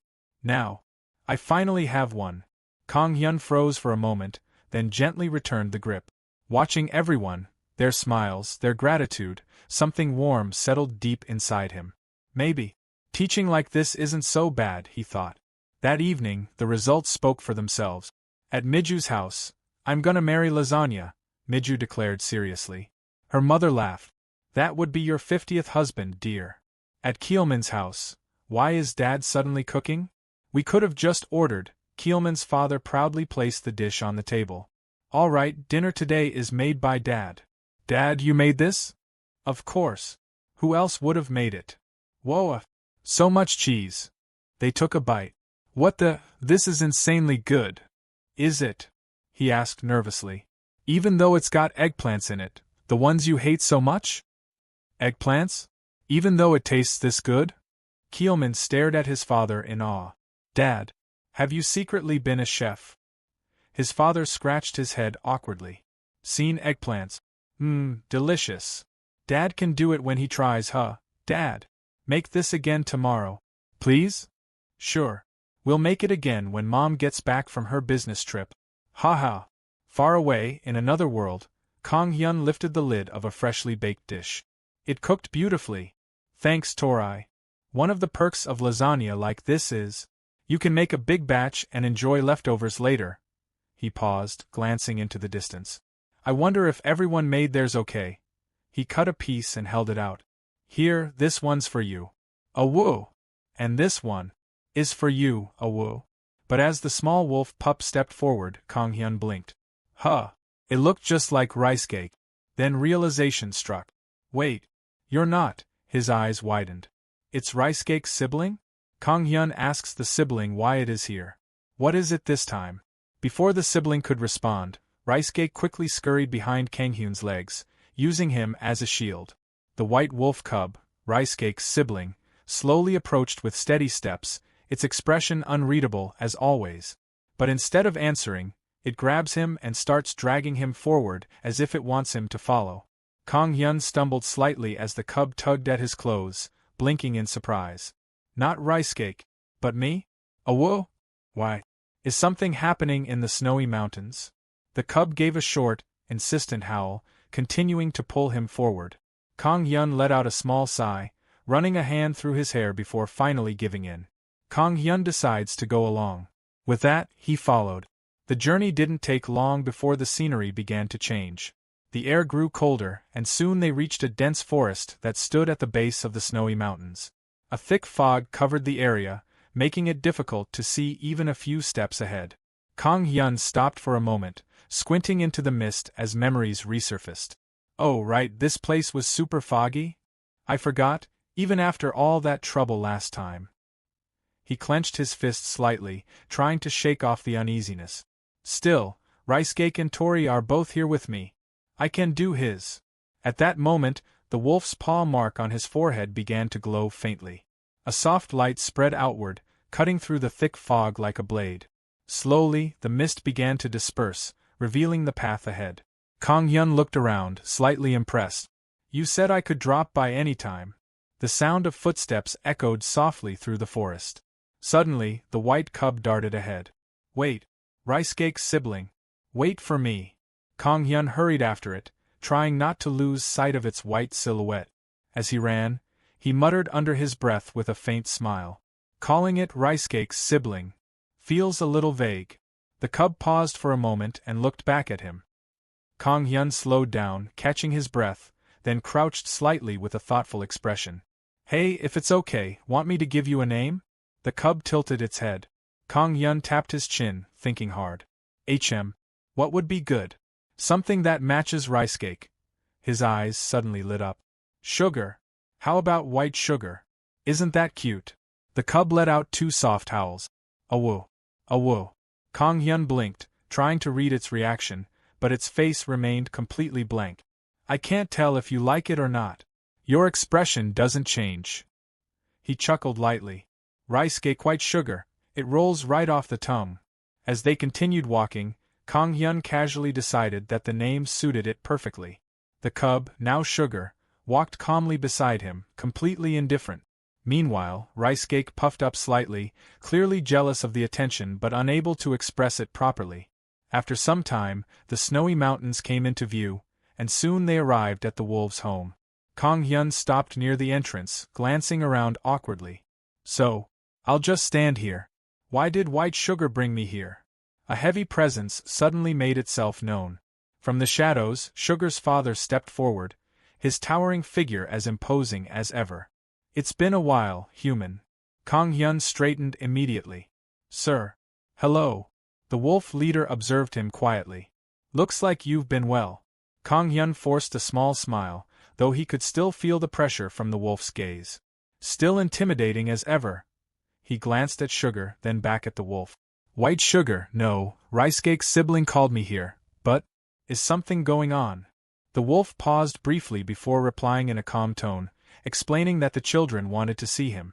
Kang Hyun blinked, confused, but before he could ask further, a sudden commotion erupted behind the wolf.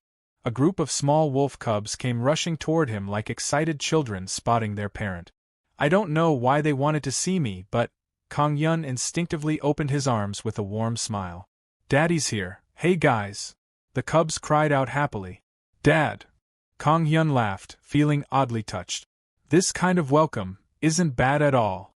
But the moment they reached him, instead of hugging him, they dove straight into his bag, sniffing frantically. Yes. Fried chicken time. Awoo? Awoo. Kang Hyun froze, completely caught off guard. Nearby, the mother wolf let out a soft sigh. Sorry. It seems they got hooked on the meat you gave them. The father added calmly, some of them even went down the mountain looking for you and got caught and dragged back. Kang Hyun scratched his cheek awkwardly. Wow, that much? He thought back to what he had given them before. Well, they've only ever eaten raw meat. And that cut I brought was premium Korean beef. The wolf leader lowered his head slightly. So, sorry, but could you give them that meat again? If they don't get it again, they're going to cause trouble. Kang Hyun hesitated, looking apologetic. But unfortunately, I didn't bring that today. The cubs froze in shock. The mother wolf quickly added, we really did invite you suddenly. Kang Hyun rubbed his chin, thinking. The father sighed. I'm sorry to have made you come for nothing. But I do have other meat. He paused before adding, it's more of a worldly flavor than last time, but will that be okay? Kang Hyun's eyes lit up immediately. Without wasting time, he unpacked his bag, pulling out a compact barbecue grill and neatly wrapped ingredient. It's not Korean beef, but I did prep some pork neck last night with a marinade. He grinned confidently. Today with this pork neck, we're making pulled pork. The cub's ears perked up instantly. Kang Hyun quickly got to work. First, sear the meat over the fire just enough to brown the outside. He moved with practiced precision. Slice onions and spread them across the bottom of a pot. Then place the seared meat on top and brush it with barbecue sauce. And now, he pointed dramatically. And now Tori comes in. Tori hopped onto the lid, spinning energetically as heat built up. I'll flip it halfway through and let Tori help it cook all the way inside. Kang Hyun clapped excitedly as Tori danced on top. Finally, I'll wrap it in foil, heat it for about 10 more minutes, then open it and a rich aroma filled the air. The cubs stared in awe. Nicely done. Kang Hyun smiled proudly. Since they're not Ricecake, Shredding it will make it easier for them to eat, right? The moment the food was served, the cubs rushed in and began devouring it eagerly. One of the smallest cubs sneaked bites from Ricecake's portion. Maya. Mayak. It was so delicious that it didn't even have enough words to express it. Kang Hyun chuckled, then quickly prepared something else. But of course, pulled pork needs to be made into a burger. He placed a slice of cheese on top of a patty and melted it with a small torch.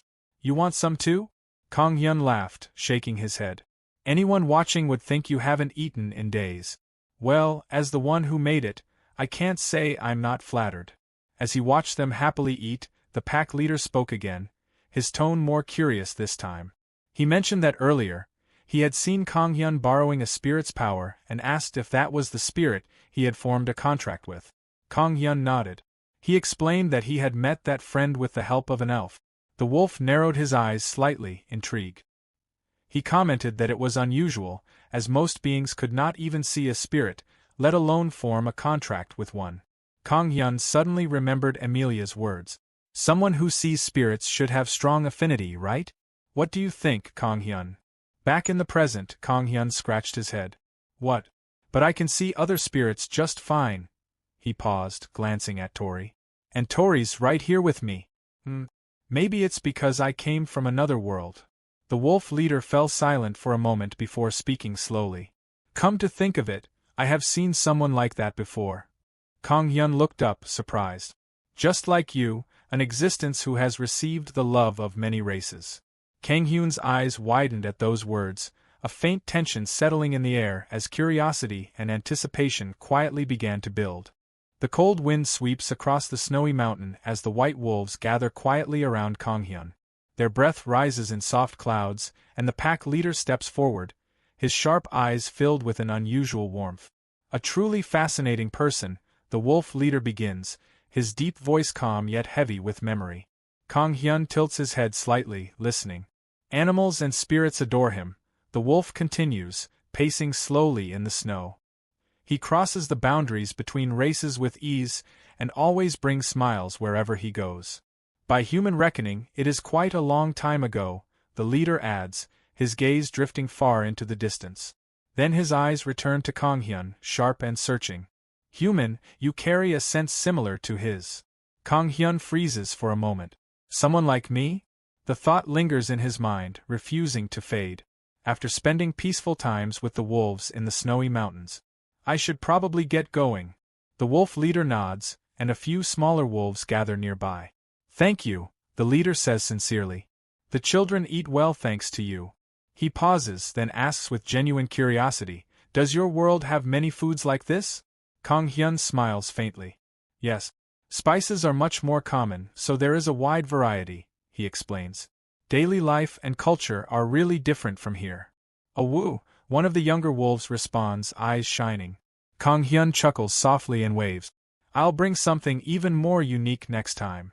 As he turns to leave, one small wolf sugar watches him with sparkling eyes, already imagining a world overflowing with endless food.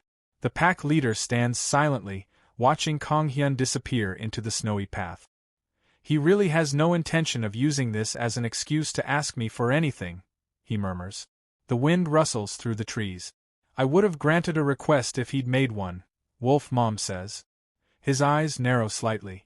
I can't tell whether he doesn't know our power, or simply doesn't want anything. A faint smile appears.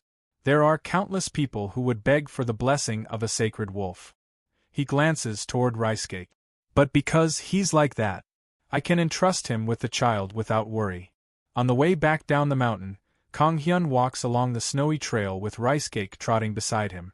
Let's see Mr. Randolph on the way back, Kang Hyun suggests casually. Whoa! Ricecake barks happily.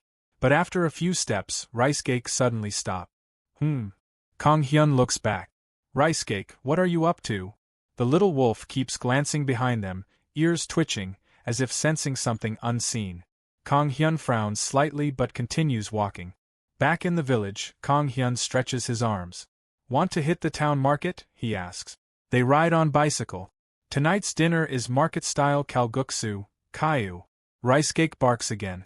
Yet even as they walk, Ricecake keeps looking behind them. Because far behind, Sugar is secretly following.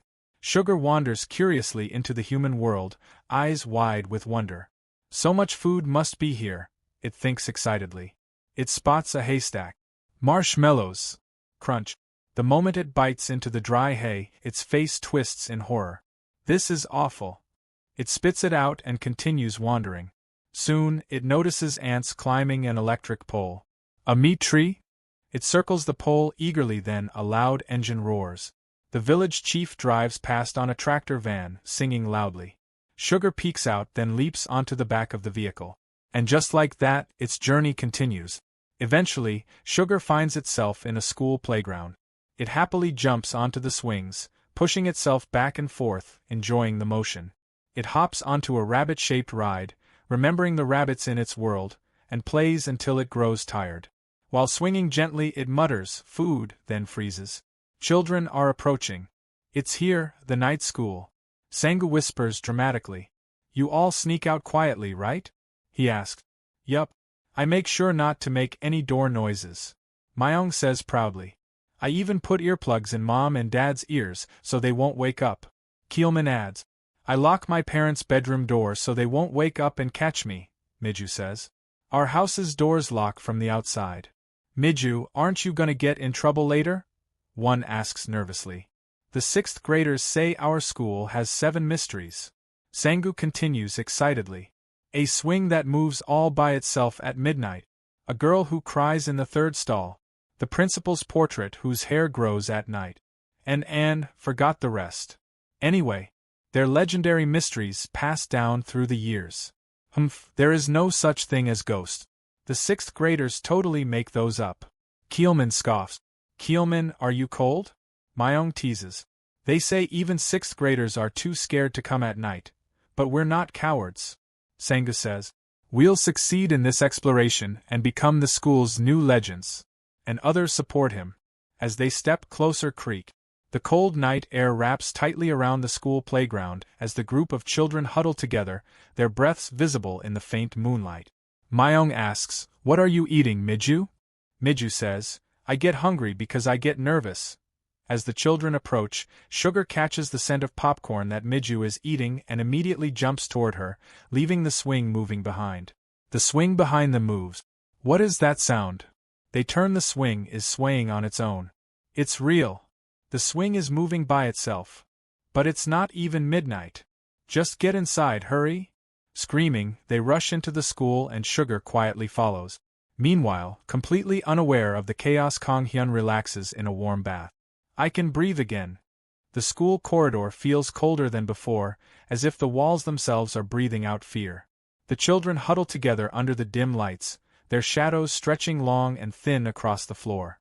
Every small sound echoes too loudly, and every corner seems to hide something unseen. A nervous whisper breaks the silence.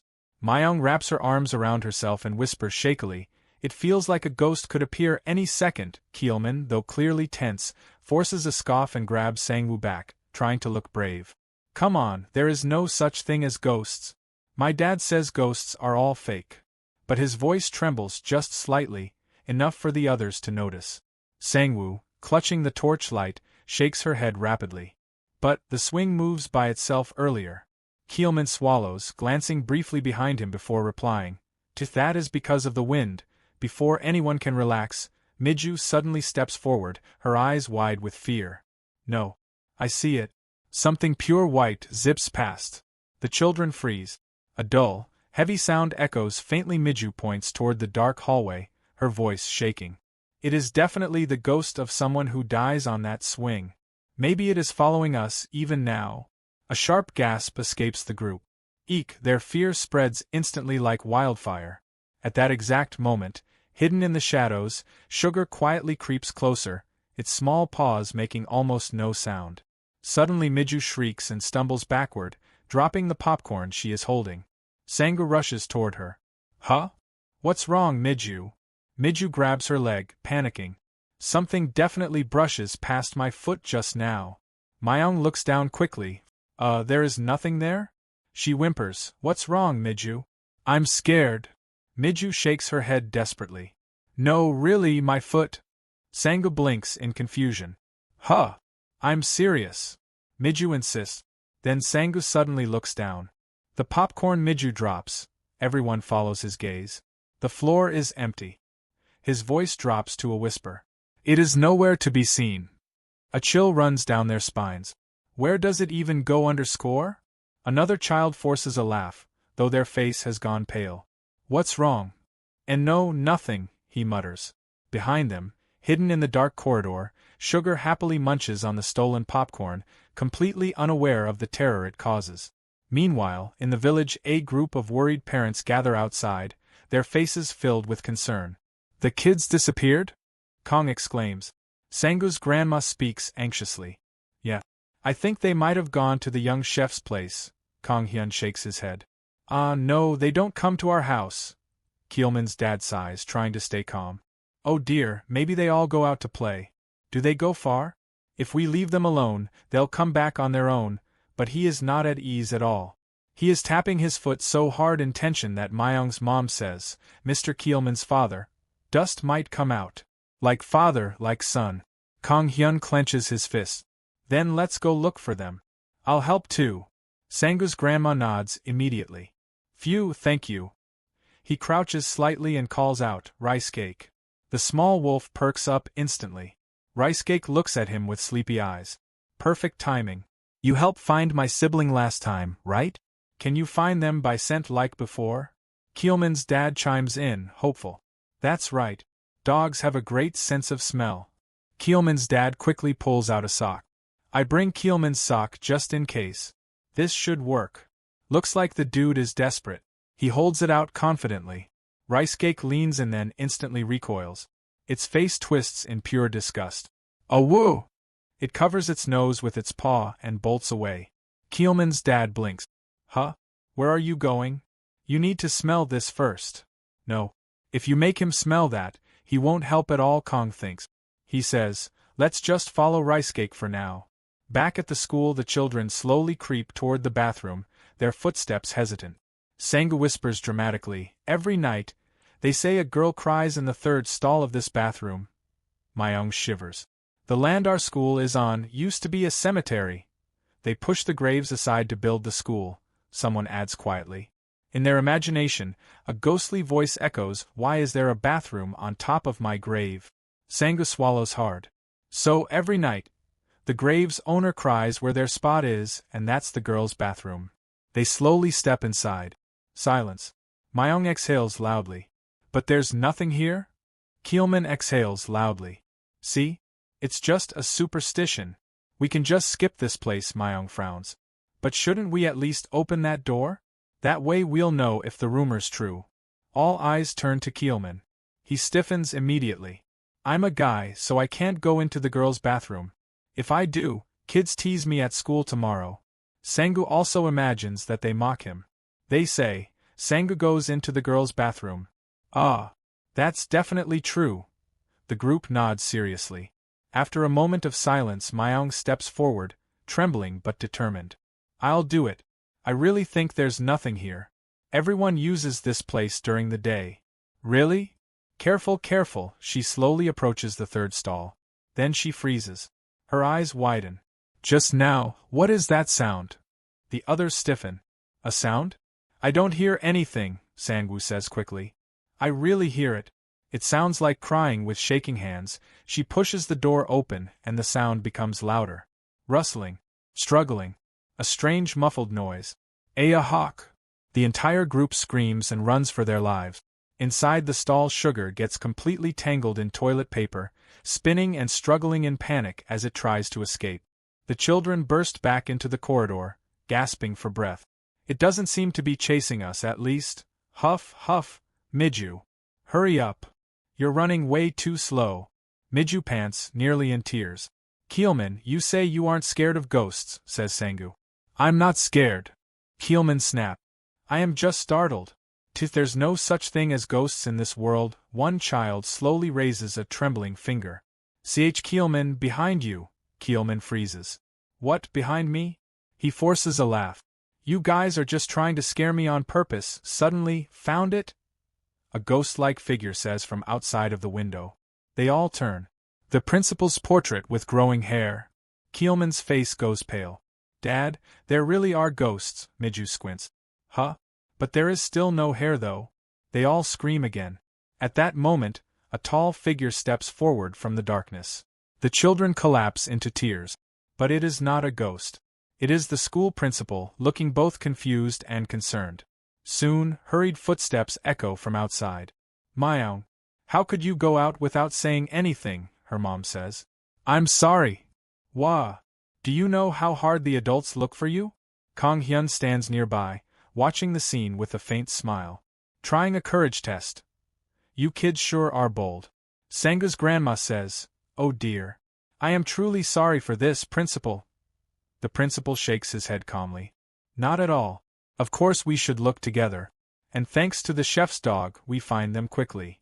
Whoa! Ricecake barks proudly. The parents sigh in relief, thanking Ricecake warmly. Miju looks around, confused. Mister, where are our mom and dad? Keelman's dad blinks. Oh? Miju, you are there too? I ring the bell and no one comes out, so I think everyone goes somewhere together. Suddenly Miju freezes. I lock my parents' door so they don't wake up, Keelman's dad sighs. I'll take Miju home. Thank you. As things calm down, the principal speaks gently. We find the kids, so let's go inside. It will be very cold tonight since the first snow is falling. You will catch a cold. Kang Hyun looks up at the sky. No wonder it feels chilly, he stretches slightly. Should we go home and eat something warm? Like soup. Whoa! Later Kang Hyun suddenly frowns. A kid says, hey, Ricecake, that is my snack. Huh! Crunch. That is my favorite snack. He turns and freezes. In the distance, children are playing with something that looks exactly like Ricecake. But Ricecake is right beside him. What? He steps closer and his eyes widen. Sugar? The small wolf looks up guiltily. That night, back at home Kang Hyun sighs but smiles faintly. For now, let's sleep at my place tonight. That is okay, right? Whoa. I don't know how you get here, but since you are here, should I make something tasty? Let's leave after lunch tomorrow. Ricecake huffs, clearly unhappy about sharing space. Outside heavy snow begins to fall. Over 8 hours, nearly 70 centimeters of snow covers the village. Inside, Kang Hyun looks out the window, his expression turning serious. It is not just snow. He exhales slowly. It is a blizzard. He glances at Sugar. Sugar, should we go tomorrow? Woo! Morning arrived beneath a sky still heavy with falling snow. The entire village had been buried overnight under thick layers of white, and the storm showed no signs of stopping anytime soon. From the loudspeakers outside, a crackling announcement echoed across the village. This is an announcement for all residents. Due to the heavy snow, snowplows are unable to enter the village. Please clear the area in front of your homes yourselves. Inside the warm house, Kang Hyun stared out the frosted window with a troubled expression. I really need to send Sugar back tomorrow, he muttered quietly. Near the heater, Sugar lay comfortably on its back, as if it owned the place. The little wolf looked completely relaxed despite being in an unfamiliar home. Beside it, Ricecake glared with obvious jealousy, its fluffy tail twitching irritably every few seconds. Kang Hyun let out a small sigh as he crouched down beside Sugar. We can't even move unless we clear the snow, he said helplessly. Sorry, Sugar. Staying somewhere unfamiliar this long must be stressful for you, too. Sugar tilted its head innocently. Should I at least clear the snow in front of the house first? Kang Hyun grabbed a shovel and stepped outside. The moment the front door opened, icy wind slammed into his face. Whoa! His eyes widened immediately. Wait, it piled up this much? The snow was nearly knee-deep already, with thick piles covering fences, rooftops, and pathways. Kang Hyun stared blankly for a moment before gripping the shovel tighter. I've never done snow removal on this scale before, he admitted under his breath. Still, after taking a deep breath, he stabbed the shovel into the snow. Let's give it our all today too, rumble. A loud mechanical sound suddenly echoed down the road. Kang Hyun blinked and looked up. Huh! To his surprise, the village chief was already driving a snowplow through the village roads, clearing massive piles of snow with an almost heroic expression. Kang Hyun, nearby, gasped emotionally. Village head. You look the coolest I've ever seen, sir. The village chief coughed awkwardly while trying to maintain his dignity as the machine pushed forward through the snow. Just then, a familiar voice shouted from nearby. Uncle! Kang Hyun turned. Sangu? Sugar and rice cake, along with Torai, come out too. Sangu came running through the snow with bright red cheeks and sparkling eyes. School's cancelled because of the snow, he shouted excitedly. So let's play together. Kang Hyun stared at the excited children in disbelief. Behind him, several other children appeared carrying sleds, buckets, and armfuls of snow. How did this happen? Kang Hyun looked around at the laughing children and eventually smiled helplessly. Well, there aren't any customers anyway, so it's fine. A little farther away, Myeong and Miju were already kneeling in the snow, shaping small snow figures carefully with their glove. Make it nicely. Myeong complained. Miju, the back mountain should be taller. Nearby, Keelman and the others were rolling enormous snowballs to build giant snowmen. As expected, everyone became incredibly excited whenever it snowed. Sangu pointed proudly toward a cluster of tiny snow sculptures. Uncle, let's see who makes the best snowman. I'll make the biggest one, Keelman declared confidently. Kang Hyun chuckled softly. Sure. He glanced down at the snow in front of him. What should I make? Before he could decide, Miju suddenly ran over excitedly. Uncle, look at this. The child proudly pointed at dozens of tiny snow ducks lined up in perfect rows. Tada! A duck army. How is it? Cool, right? Kang Hyun stared silently at the strangely organized formation. Impressive, he admitted honestly. It's like a World Cultural Heritage Site. The children blinked. Kang Hyun pointed dramatically at the duck formation. The Terracotta Army. The children immediately gasped in admiration despite not understanding at all. At that moment, Tori happily rides one of the snow ducks. But the moment Tori touched it, the snow duck instantly melted into water. Tori froze. He cries over the melting snow. Steam rose faintly from Tori's fingers due to its unusual body heat. Meanwhile, Sugar and Rice Cake were both sprawled lazily across the snow nearby, as if the freezing weather did not affect them at all. After a while, Keelman suddenly jumped onto a hill and raised his arm dramatically. I think the real contest should be sledding. Hear, hear. The others shouted immediately. Let's race to see who gets down fastest. Myeong says, changing the rules because you're losing is childish. But Keelman protested, I was planning to do sledding too. Sangha says, this time, the loser does cleaning duty next week. Keelman agrees, stating he is confident. The children instantly abandoned their snowmen and gathered around their sleds. Keelman proudly patted his expensive-looking sled. This one's the best made. Same here, another child bragged. Then Myeong suddenly froze. Wait, Uncle doesn't have a sled. That's unfair. Kang Hyun awkwardly scratched his cheek. Don't worry, Myeong. Then, with a dramatic flourish, he lifted something from behind his back. I brought rice sacks just in case. The children stared. Silence filled the snowy hill. Huh? Kang Hyun mumbled. In the countryside, don't people sled on rice sacks? Another child whispered in disbelief. Is that a sled? Huh? There are houses without sleds. Shoo. Uncle can hear you. Myeong hissed quickly. Trying to comfort him, Miju raised her hand. Uncle, mine isn't that kind of sled either. Kang Hyun nearly teared up. Miju. She smiled proudly. I like my sled more. My aunt bought it for me. Miju. Sangha clapped loudly before things became more awkward. Then let's all start together on 3. Kang Hyun sat carefully on the rice sack. You really can ride just fine on one of these, too, okay? The children lined up together. 1, 2. Just before the countdown finished, Sugar suddenly leaped onto Kang Hyun's rice sack. Kang Hyun blinked in shock. You're riding too? 3. Whoosh, the moment they pushed off, Kang Hyun's rice sack shot down the hill at unbelievable speed.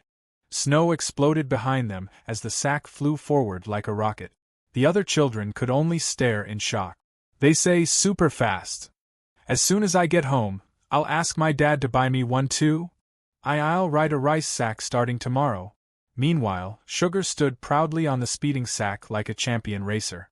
Kong Hyun desperately grabbed onto the side. Hold on tight. Ricecake barked from behind as if offended for being left out. You should have said so if you wanted to ride too, Ricecake. Uncle, Myung said seriously, dogs can't talk. The rice sack crossed the finish line first with an enormous spray of snow. The children erupted into cheers. Catch the uncle. Let's go again. In the next round, both Torai and Ricecake jumped onto the sack together. This time, Kong Hyun relaxed completely as they flew down the snowy hill together. It's my first time sledding since elementary school, he admitted with a laugh. But it's still fun even now, right? The children grinned brightly. After a while, the sledding naturally evolved into a giant snowball fight. The match isn't over yet, Uncle. Sangu shouted dramatically. This time, we settle it with a snowball fight. Snowballs immediately started flying everywhere. Take this. Whoa. How did you dodge that? Kong Hyun laughed harder than he had in a long time. Seriously, kids never get tired. A snowball smacked directly into his shoulder. But today, even I. He smirked while grabbing a handful of snow. All right then. I won't go easy on you. Here he comes. The battle continued until everyone collapsed into the snow, laughing and exhausted. Sangu, dodge. Hide behind the tree. Ha ha ha. Miju scooped up snow dramatically and yelled, Your ordered snow-shaved ice is ready. Please add chocolate syrup. Myung shouted back.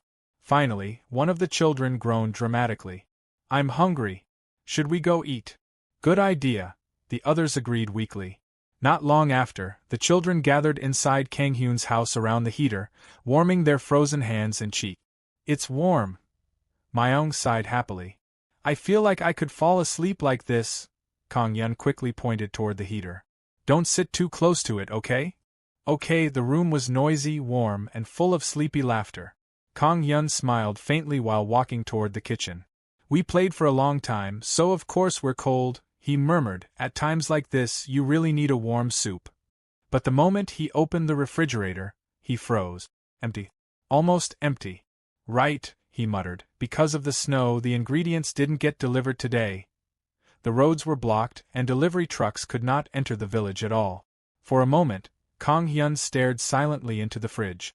Then he took a deep breath. Stay calm, he told himself, I still have things to make broth. He immediately began sorting through the remaining ingredients in the kitchen. If I sort through the leftovers and pick the usable ones, after checking several containers and baskets, he finally gathered a small pile of ingredients onto the counter. Then Kang Hyun nodded firmly. All right, he said confidently. This should be enough to cook something. Kang Hyun rolled up his sleeves and finally began preparing the broth, while the children continued warming themselves near the heater. The kitchen soon filled with the soft sounds of cooking as he placed a frying pan over the stove.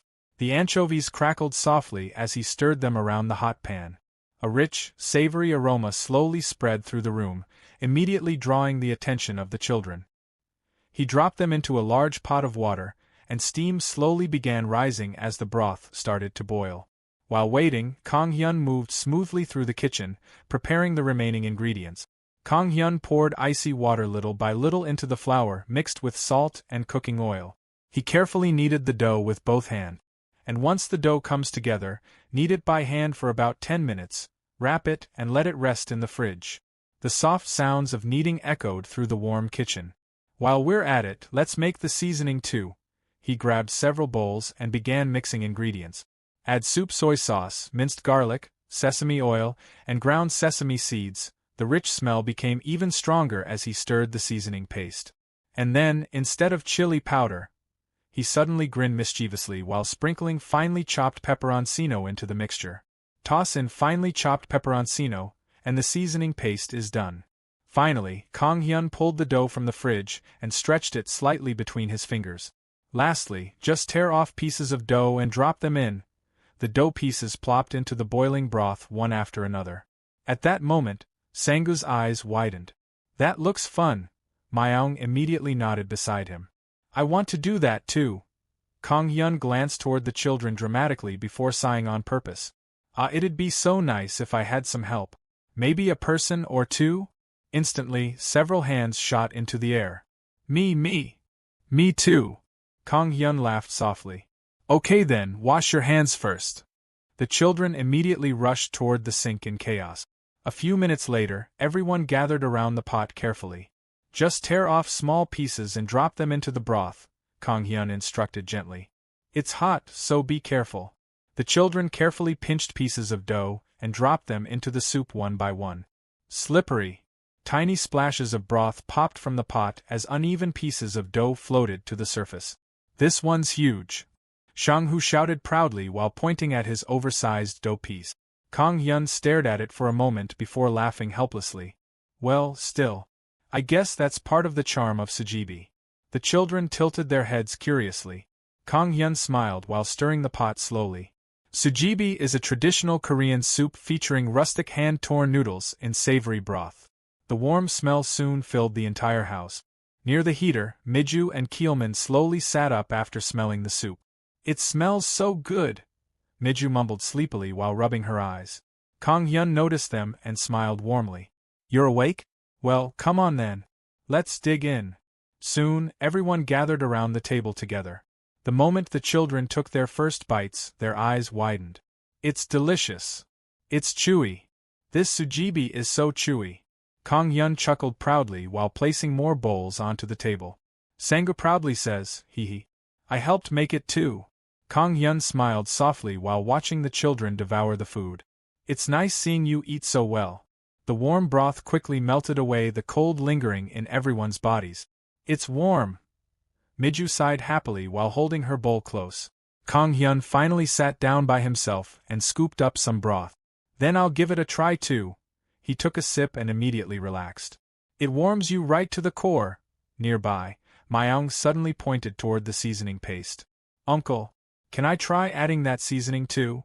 Kang Hyun hesitated slightly. It might be a bit spicy for you guys. Unfortunately, Myung had already dumped a huge spoonful into her bowl. NGH, Myung. If you dump it all in at once. A second later, it's spicy? Later that evening, Kang Hyun prepared warm water and carefully gave both rice cake and sugar a bath. Steam filled the bathroom while the two fluffy animals endured the process with entirely different reactions. Rice cake complained endlessly, while sugar simply sat there calmly as warm water ran through its white fur. As Kang Hyun gently dried sugar with a towel, he suddenly smiled to himself. At first I thought I might have followed the wrong person, Sugar blinked innocently. But looking at it now, it seems like you just came here to have a good time. Sugar quietly wagged its tail. Kang Hyun laughed softly before gently patting its head. White Sugar, if you're okay with it, do you want to stay a few more days and then go back to your world with me? Sugar stared at him silently. It'll be fun to enjoy things a bit more here. Woo. Its fluffy tail slowly swayed back and forth. Kang Hyun's expression brightened immediately.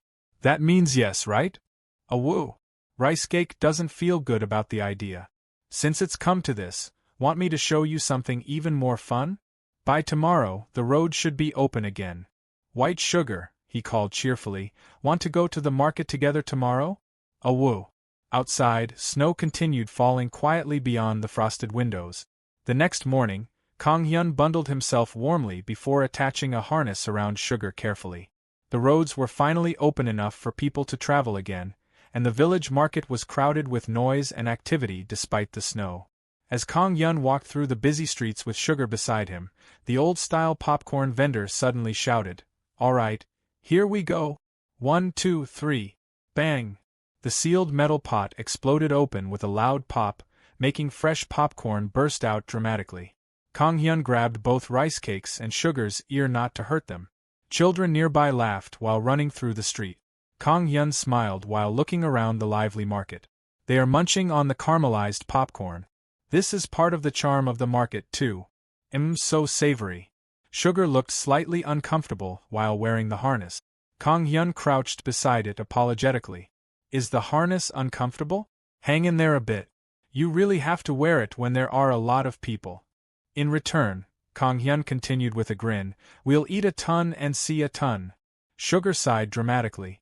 Woo. But Rice Cake is not happy at all. Nearby, vendors shouted while steam rose from countless food stalls. As they walked through the crowded market, Kang Hyun suddenly noticed a large crowd gathered nearby. Why are so many people over there?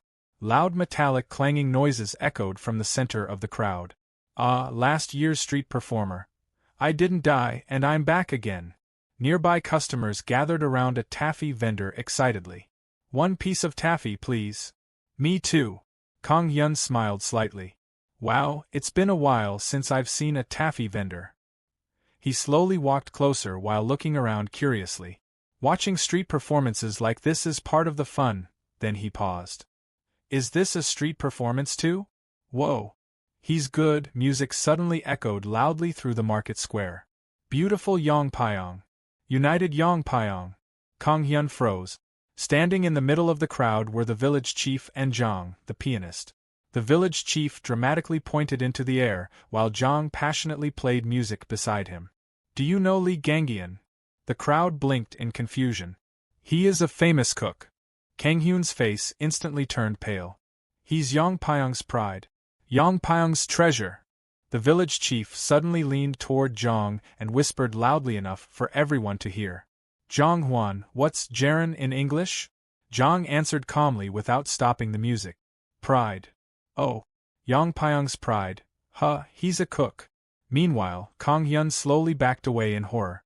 But it was too late. The village chief suddenly pointed directly at him. Yongpyong's pride. Lee Ganghyun. The village chief continues. Come to Yongpyong, home of our young chef. Only then did Kang Hyun notice the giant banner hanging on his neck. And even worse, a photograph of his own face was hanging around the village chief's neck. Kang Hyun's soul nearly left his body. Village head. Soon, the market square grew even louder as the village chief and Jong completely stole the attention of the taffy vendors' customers. Jong with a confident smile, while the village chief raised both arms dramatically toward the gathering crowd. Okay. Lee Jong Won solo.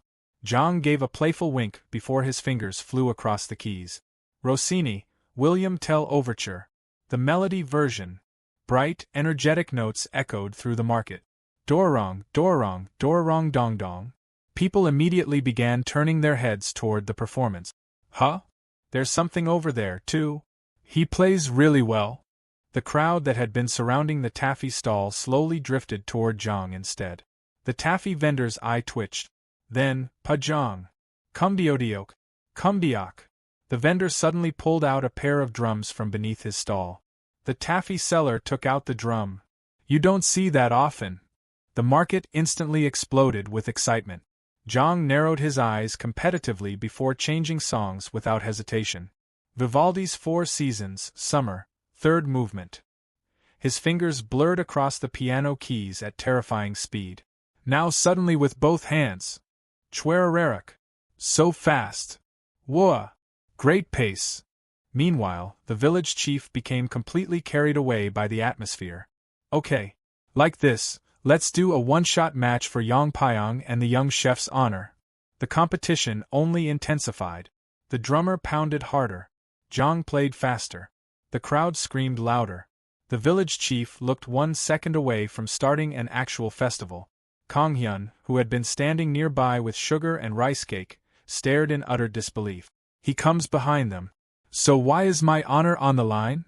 Before things escalated even further, Kang Hyun quietly marched forward, grabbed both Jong and the village chief by the sleeves, and dragged them into a narrow alley corner. Behind them, the furious taffy vendor looked around aggressively. Where'd you go, rival? Let's settle this. Kang Hyun stared at the two men in exhaustion. What are you doing here? The village chief blinked innocently. We were trying to promote the village to outsiders coming to the 5-day market. Jong calmly raised a hand from beside him. I'm the helper. The village chief proudly spread his arms wide again. Come to Yongpyong. Kang Hyun pointed at the massive banner with his own face printed on it. But why am I here? The village chief looked genuinely confused by the question. Didn't you know? When promoting a village, you highlight local specialties. So why am I here? Haha. Since we're at it, we're promoting your shop too. Kang Hyun suddenly froze. Ah. For a moment, his expression softened slightly. All of this for me? The village chief grinned proudly while Jong quietly nodded beside him. Even though Kang Hyun felt touched by the sincerity behind it, his eyes slowly drifted back toward the horrifying giant poster hanging around the village chief's neck. But no matter how I think about it, this poster feels wrong. He grabbed Tori dramatically and muttered with dead eyes, Tori, cremate me later or bury me. Zhang adjusted his glasses calmly. Well, we can still promote without the giant photo. Cool. Then suddenly Zhang snapped his fingers. Don't worry, village head. I just got a great idea. The village chief's eyes sparkled. What is it? Let's call Zhang Jiwon and have him draw caricatures on the side. Kang Hyun's soul nearly left his body again. What? He's coming. The village chief pumped his fist excitedly. Okay then. Let's get back at it with energy. Kang Hyun watched them in complete disbelief. Isn't this the definition of wasting manpower? Just before leaving, the village chief suddenly remembered something and pointed deeper into the market. Ah, young chef, if you get hungry while looking around, go to the third alley over there. There's an insanely good place to eat. Kang Hyun blinked. Ah yes. Thank you. Then he tilted his head slightly. Is there a famous restaurant there? But the village chief and Zhang had already disappeared back toward the performance battlefield. After confiscating the horrifying banner with his own face on it, Kang Hyun slowly wandered through the market with rice cake and sugar beside him. Kang Hyun sighed quietly. I got flustered and wandered off another way for a bit, then he smiled faintly. Should I take another slow look around the market? His eyes wandered toward the distant mill. I kind of want to stop by the mill too, right then, hey young man. A market lady waved enthusiastically from a clothing stall. Come take a look at some clothes. Lots of cheap and pretty ones. Kang Hyun waved politely. Ah, clothes are fine for me. We've got lots of dog clothes too. Kang Hyun immediately stopped walking. Oh. Sounds good. A few minutes later, Rice Cake stood on a small table while outfit after outfit got placed onto him. How does everything suit you so well? Rice Cake wore a tiny coat with complete indifference. Bravo. I'll buy this too.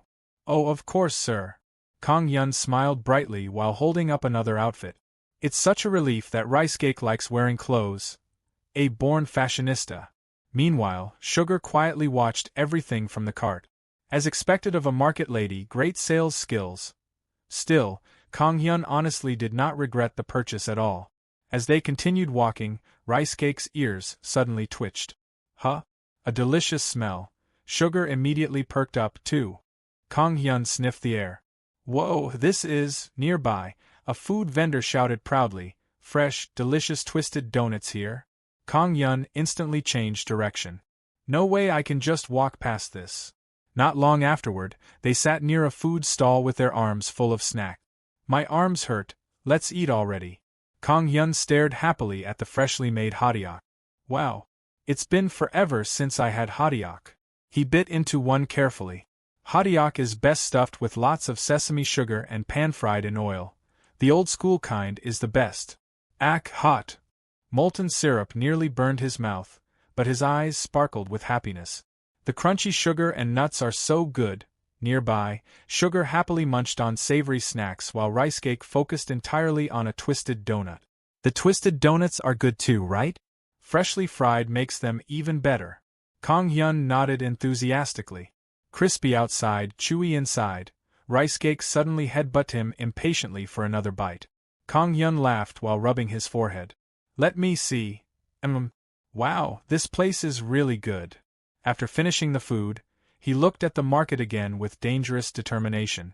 Okay, let's buy more. Even while saying that, the cart behind him was already overflowing. We should buy other things too. A moment later, Kang Hyun finally noticed the terrifying state of the cart. Huh? The cart's already full? He stared blankly at the mountain of purchases. I haven't even shopped properly yet. After thinking for a moment, he nodded firmly. At least let's get the vegetables we need. Soon, he stopped at a vegetable stall run by an elderly woman. Welcome, hello. Could I get 1 green onion and 1 onion? Sure. The old woman smiled warmly after noticing the fluffy animals. Did you come grocery shopping with dogs? Ah yes. I wanted to let them see outside too. The woman's eyes widened while looking at Sugar. So white. Really pretty looking. Then she hesitated politely. May I try touching her? Kang Hyun paused awkwardly. He glanced at Rice Cake first. Rice Cake would absolutely not. Then he looked toward Sugar, uncertainly. But would Sugar let someone else touch her? At that moment, Kang Hyun suddenly remembered how calmly Sugar had behaved during the bath the previous night. Before he could think further, hop, Sugar jumped out of the cart and slowly approached the old woman on its own. Oh my, the woman gently patted Sugar's head. Such a clever girl. Does she like human touch? Sugar quietly leaned into the pats while wagging its tail softly. The old woman laughed warmly. Even siblings are different, huh? Kang thinks. Thanks to Sugar's charm, the woman added extra vegetables into Kang Hyun's bags until they nearly overflowed. As Kang Hyun walked away afterward, he looked down at Sugar with a soft smile. Tonight's dinner should be whatever Sugar wants to eat. Immediately, ow! Rice Cake bit his sleeve unhappily. Why? Rice Cake barked again in protest. We got it thanks to Sugar. Kang says. Ow! Ow! Rice Cake protests. While Kang Hyun argued with the jealous Rice Cake, a familiar voice suddenly echoed nearby. Young chef. Kang Hyun turned around. Village head. The village chief waved enthusiastically from across the alley. Well, you didn't forget and came right on over. Kang Hyun blinked in confusion. Came looking. What on earth? The village chief pointed proudly toward a nearby restaurant. Didn't you come to eat lunch? This is the place. Kang Hyun slowly looked up at the sign above the building. Yun's Gukbap. Kang Hyun suddenly remembered what the village chief had told him earlier at the market. Ah. Young chef, if you get hungry while looking around, go to the third alley over there. There's an insanely good place to eat. At the time, Kang Hyun had only casually nodded. Ah. Yes, thank you. Now, standing in front of a modest old restaurant tucked deep inside the alley, he slowly looked up at the wooden sign. Yun's Gukbap. Come to think of it, you did say that.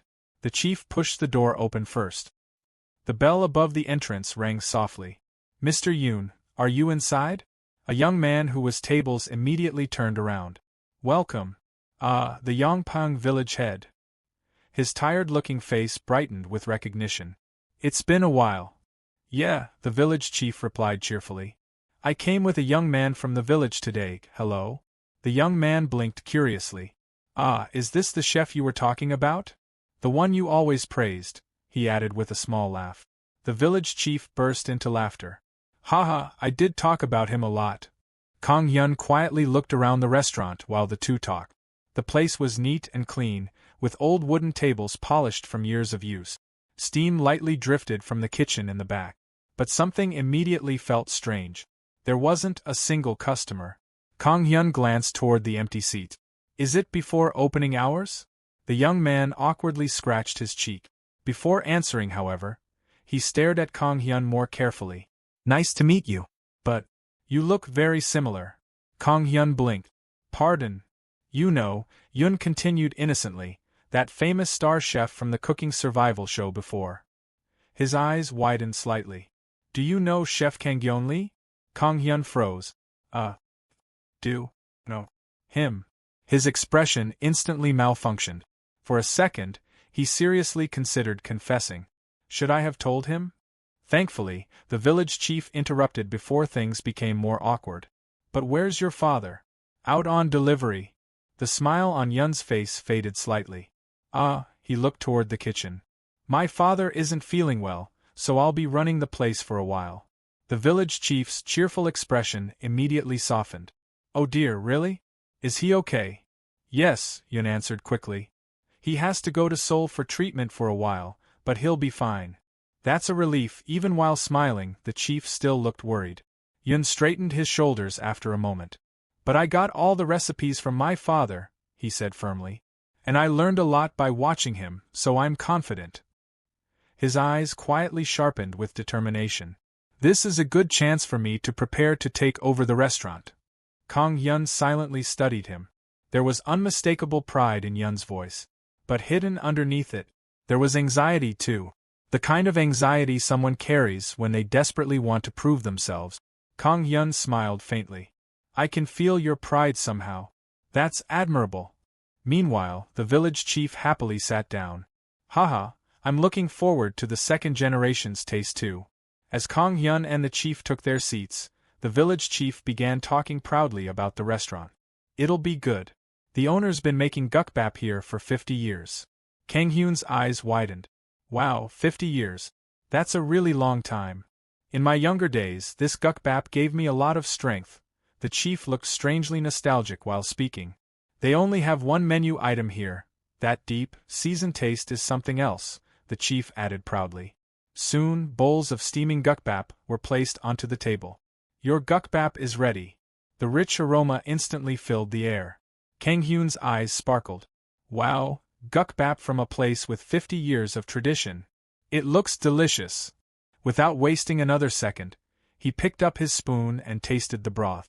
The moment the soup touched his tongue, his expression changed slightly. He took another sip carefully.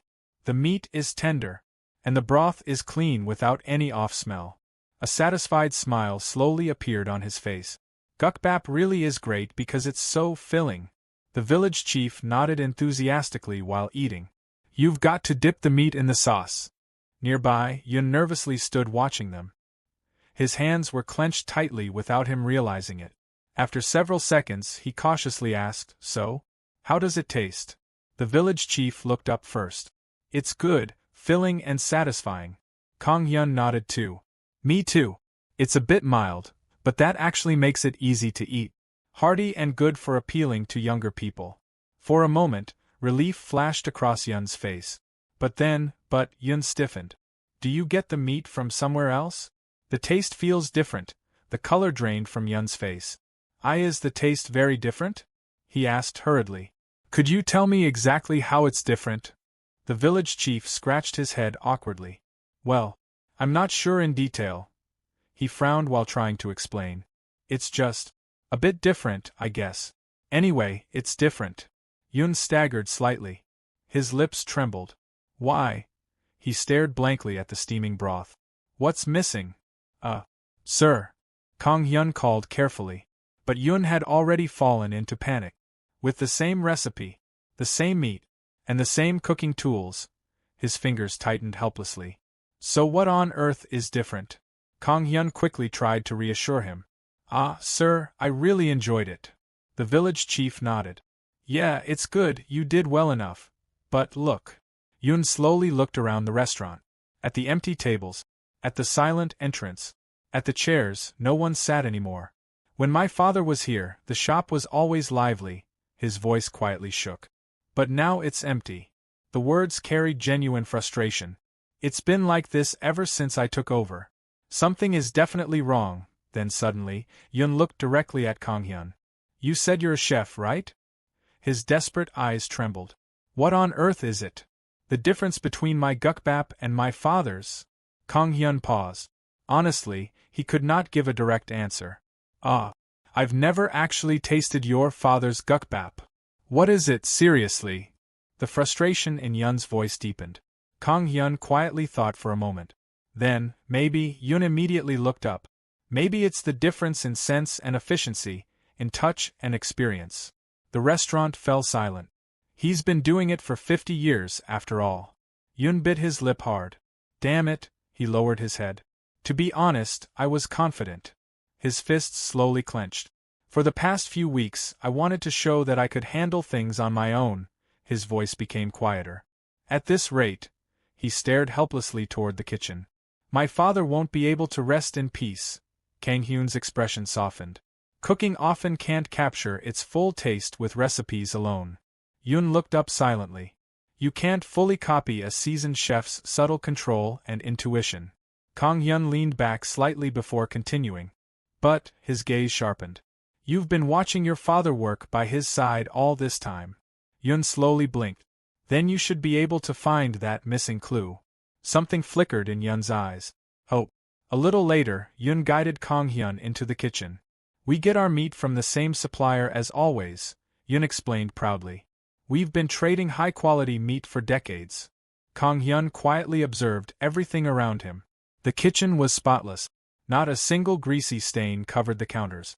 Even the ventilation hood looked perfectly maintained. They come early every morning and prep all the ingredients.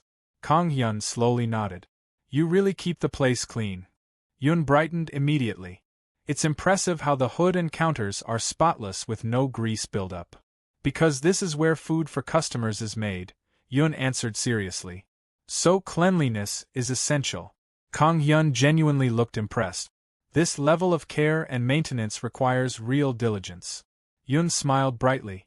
I'm glad you noticed. Then he laughed awkwardly. As expected from a fellow cook. Kang Hyun coughed lightly. I run a restaurant too, after all. Yun became curious. What kind of restaurant do you run, chef? For a second, Kang Hyun almost revealed the truth. Instead, he awkwardly looked away. I run an Italian restaurant. Yes. I kind of do everything though. Oh, just like Chef Kang Hyun Lee. Kang Hyun froze again. What a coincidence. Yun narrowed his eyes suspiciously.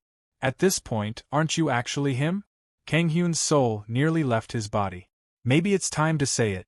It's not like there's anything to hide. Yes. Actually, I am Kang Hyun. If it were Chef Kang Hyun Lee's restaurant, how successful would it be? Yun sighed dreamily. It'd be packed with customers. Kang Hyun immediately swallowed his confession back down. I hear that I look like him a lot. There are truths in this world that don't need to be known, right?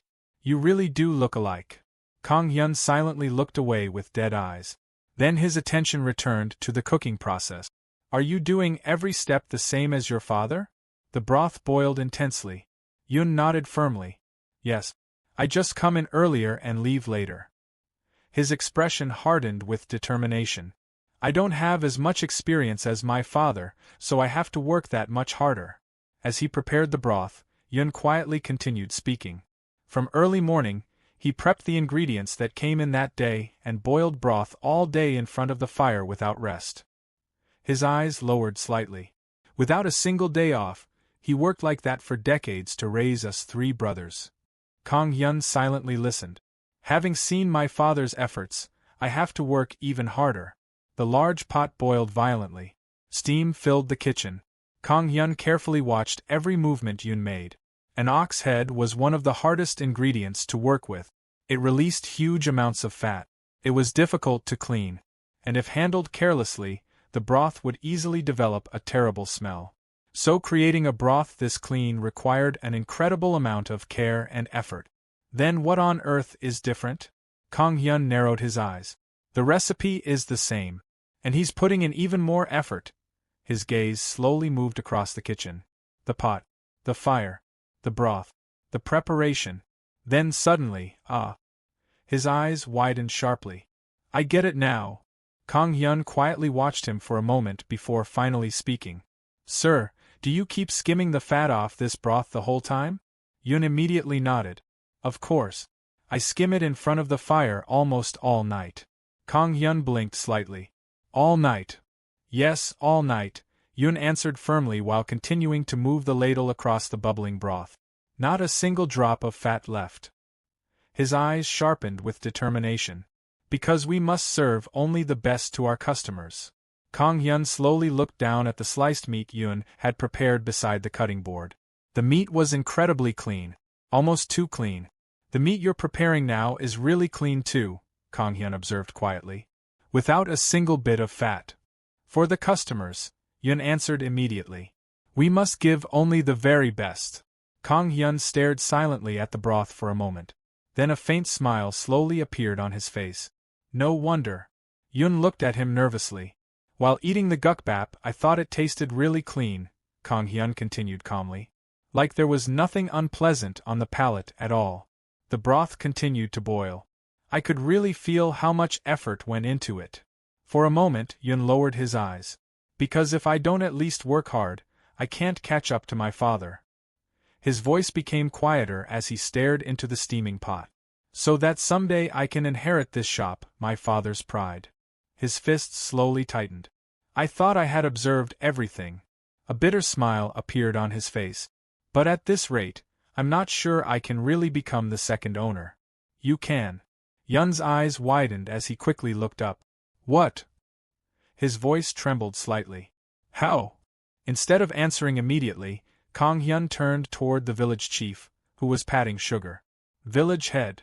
Yes, the village head answered. Was today's gukbap very different from before? Kang asked.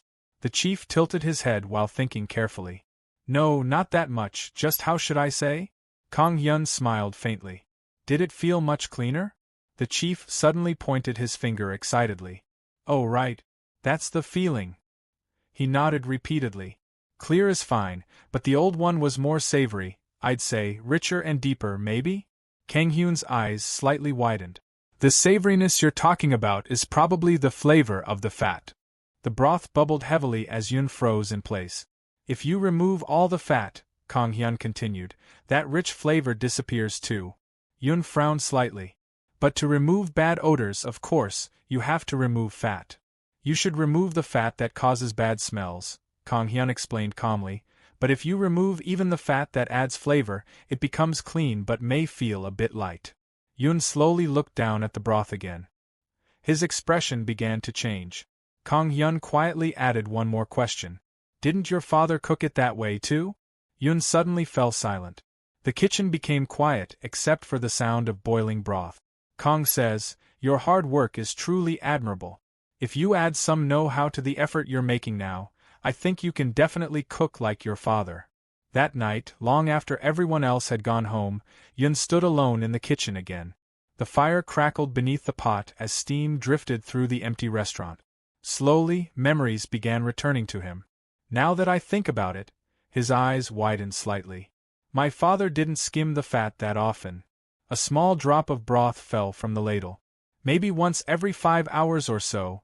Yun stared blankly at the bubbling soup. Then another memory surfaced. My father also didn't leave only lean meat like this. He suddenly remembered customers complimenting the texture of the meat years ago. Come to think of it, he did say the texture felt too simple. Yun's breathing slowed. The memories became clearer and clearer. Strange, he stared at his own hands. Until now, no matter how I tried to copy him, I was never sure. His father's words, his habits, even the way he handled the ladle. Everything suddenly returned vividly to his mind. But now even his words and actions are coming back to me clearly. A faint smile slowly appeared on Yun's face. The narrow view I had from being impatient. His eyes sharpened with new confidence. It feels like it's opened up again. He clenched his fist tightly. Now, a determined smile spread across his face. I can do it. The next day, steaming gukbap was once again placed in front of the village chief. The chief immediately picked up his spoon and took a large bite. Then his eyes widened dramatically. Wow! This is it, this is the taste. He nearly jumped from his seat. It's really rich and deep. Yun stared at him nervously. How did you manage this in just one day? The village chief laughed loudly. As expected, Yun's gukbap has to be this savory. He pointed excitedly at the bowl. It sticks to your mouth perfectly. The best both then and now. It's really delicious. Yun's eyes trembled slightly with emotion. Thank you. He quickly bowed deeply. Village chief says, huh? Shouldn't I be the one greeting them? I'm the one who's eating, though. Nearby, Kang Hyun smiled with satisfaction. Then he suddenly clapped his hands once. Let's get ready for business. We have to show this taste to the other regulars too. Yun hesitated. But his expression darkened slightly. Will the customers who were disappointed once really come back? Oh, stop worrying about that. The village chief suddenly slammed his hand onto the table confidently. This kind of thing is our specialty. Outside the restaurant, chaos immediately erupted. Jong appeared with a melodica, while Jawon stood beside him holding paper and pencils. The village chief loudly shouted toward passing pedestrians. Yun's gukbap with 50 years of tradition. You lose out if you don't eat it. Second generation gukbap. Jawon awkwardly raised his hand. Limited event. Come now and get a caricature. Then he quietly muttered under his breath. Actually, it's my first time doing caricatures. Meanwhile, Jong suddenly began playing music loudly on the melodica. Johann Strauss Radetzky March. Melodica version. People passing by slowly stopped walking. What is this? A performance? So cute. No, I thought it was a doll. The restaurant door constantly opened and closed as customers began pouring inside. When it's cold, gukbap is perfect. Kang Hyun immediately rolled up his sleeve. I'll take care of the hall, so please go to the kitchen, sir. Yes. Yun quickly rushed back toward the kitchen. Soon, bowls after bowls of gukbap filled the restaurant. 1 bowl of gukbap. 2 bowls of gukbap are out. The once empty restaurant became completely packed with people. Some customers happily chatted while eating. An older regular customer suddenly called out toward Kanghyun. "Hey, young man." "Yes." "Did Mr. Yoon come back to the shop?" The customer pointed excitedly at the soup. "The broth tastes like the old days." Kanghyun grinned proudly. "No," then he pointed toward the kitchen. "His son, with just as good hand taste as the owner, is in the kitchen." Inside the restaurant, Yun quietly smiled while preparing another bowl. 2 bowls of gukbap are out. Some girls talk. "There were lots of people, so we came in and the inside is really clean. We're sightseeing, so we should try a local place like this too." Meanwhile, at another table, 2 young women were staring at their phones. "Hey, look at this. They say Chef Lee Kang-hyun taught a cooking class at a nearby school? Wow, he came all the way to this area? Is he filming a variety show? If we're lucky, can we see him too?" "Nah, he probably already left." At that exact moment, Kang-hyun walked past carrying a tray. "Your gukbap is ready. It's hot, so be careful."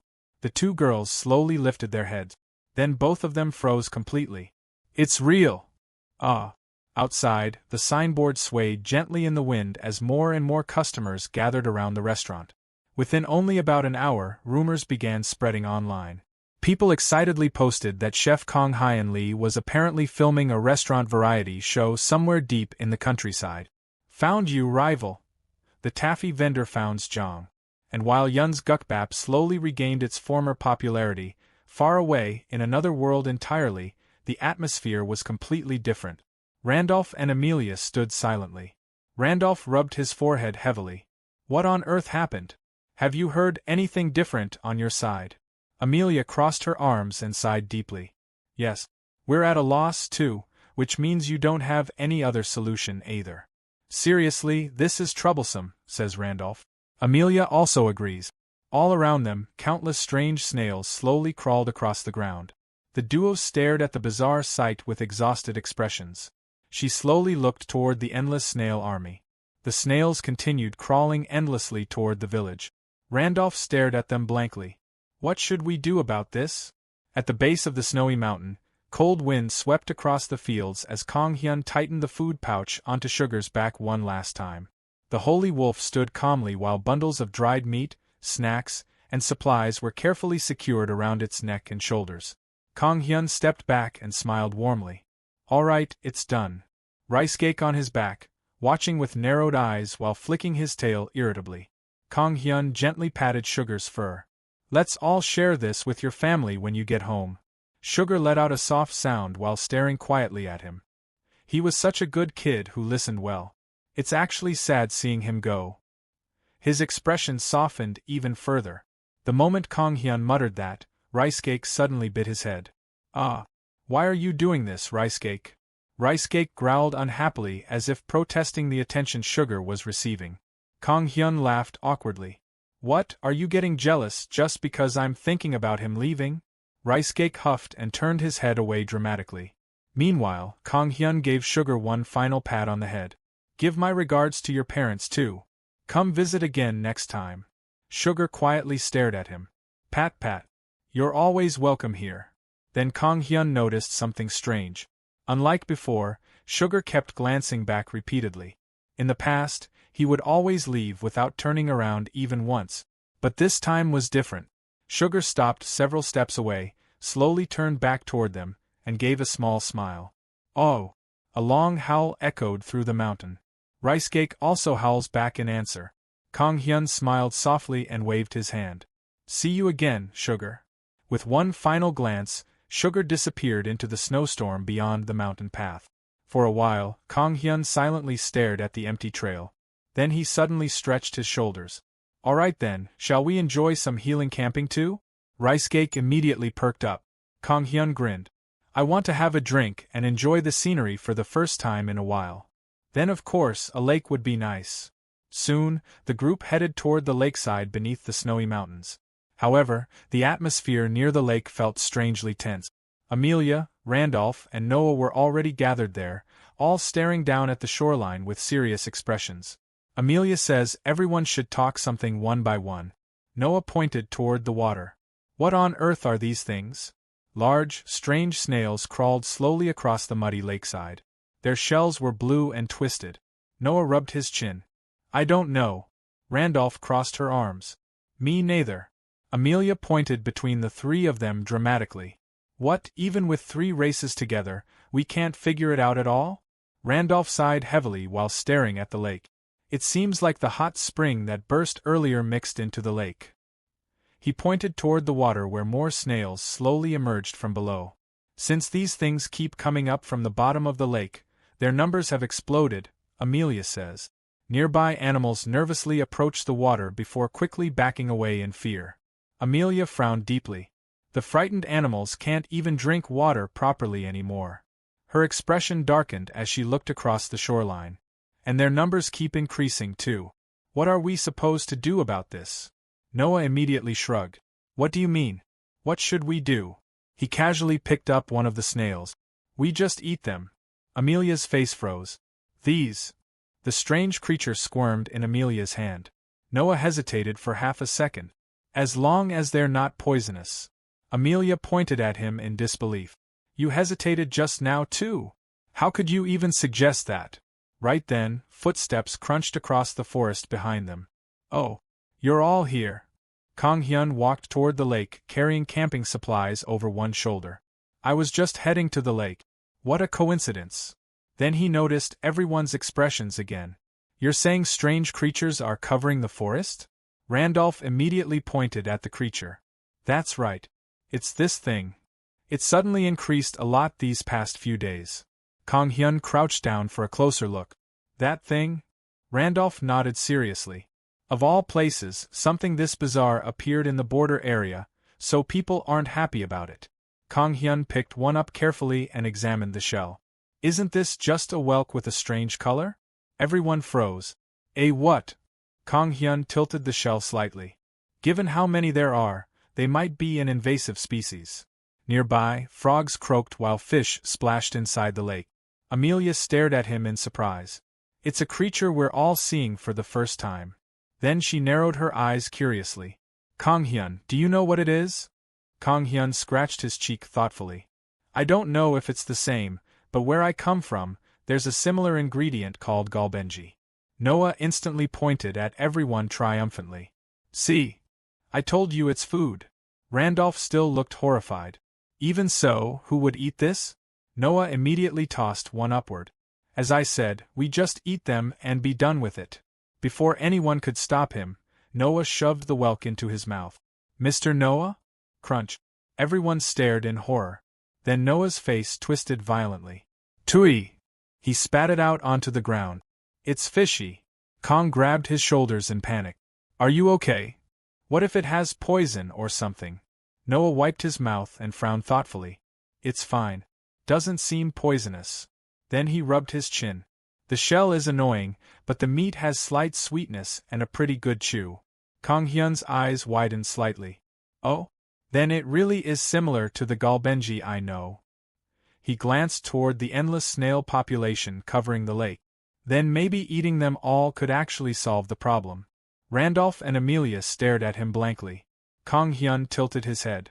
The others haven't tried whelks before, right? Amelia awkwardly nodded.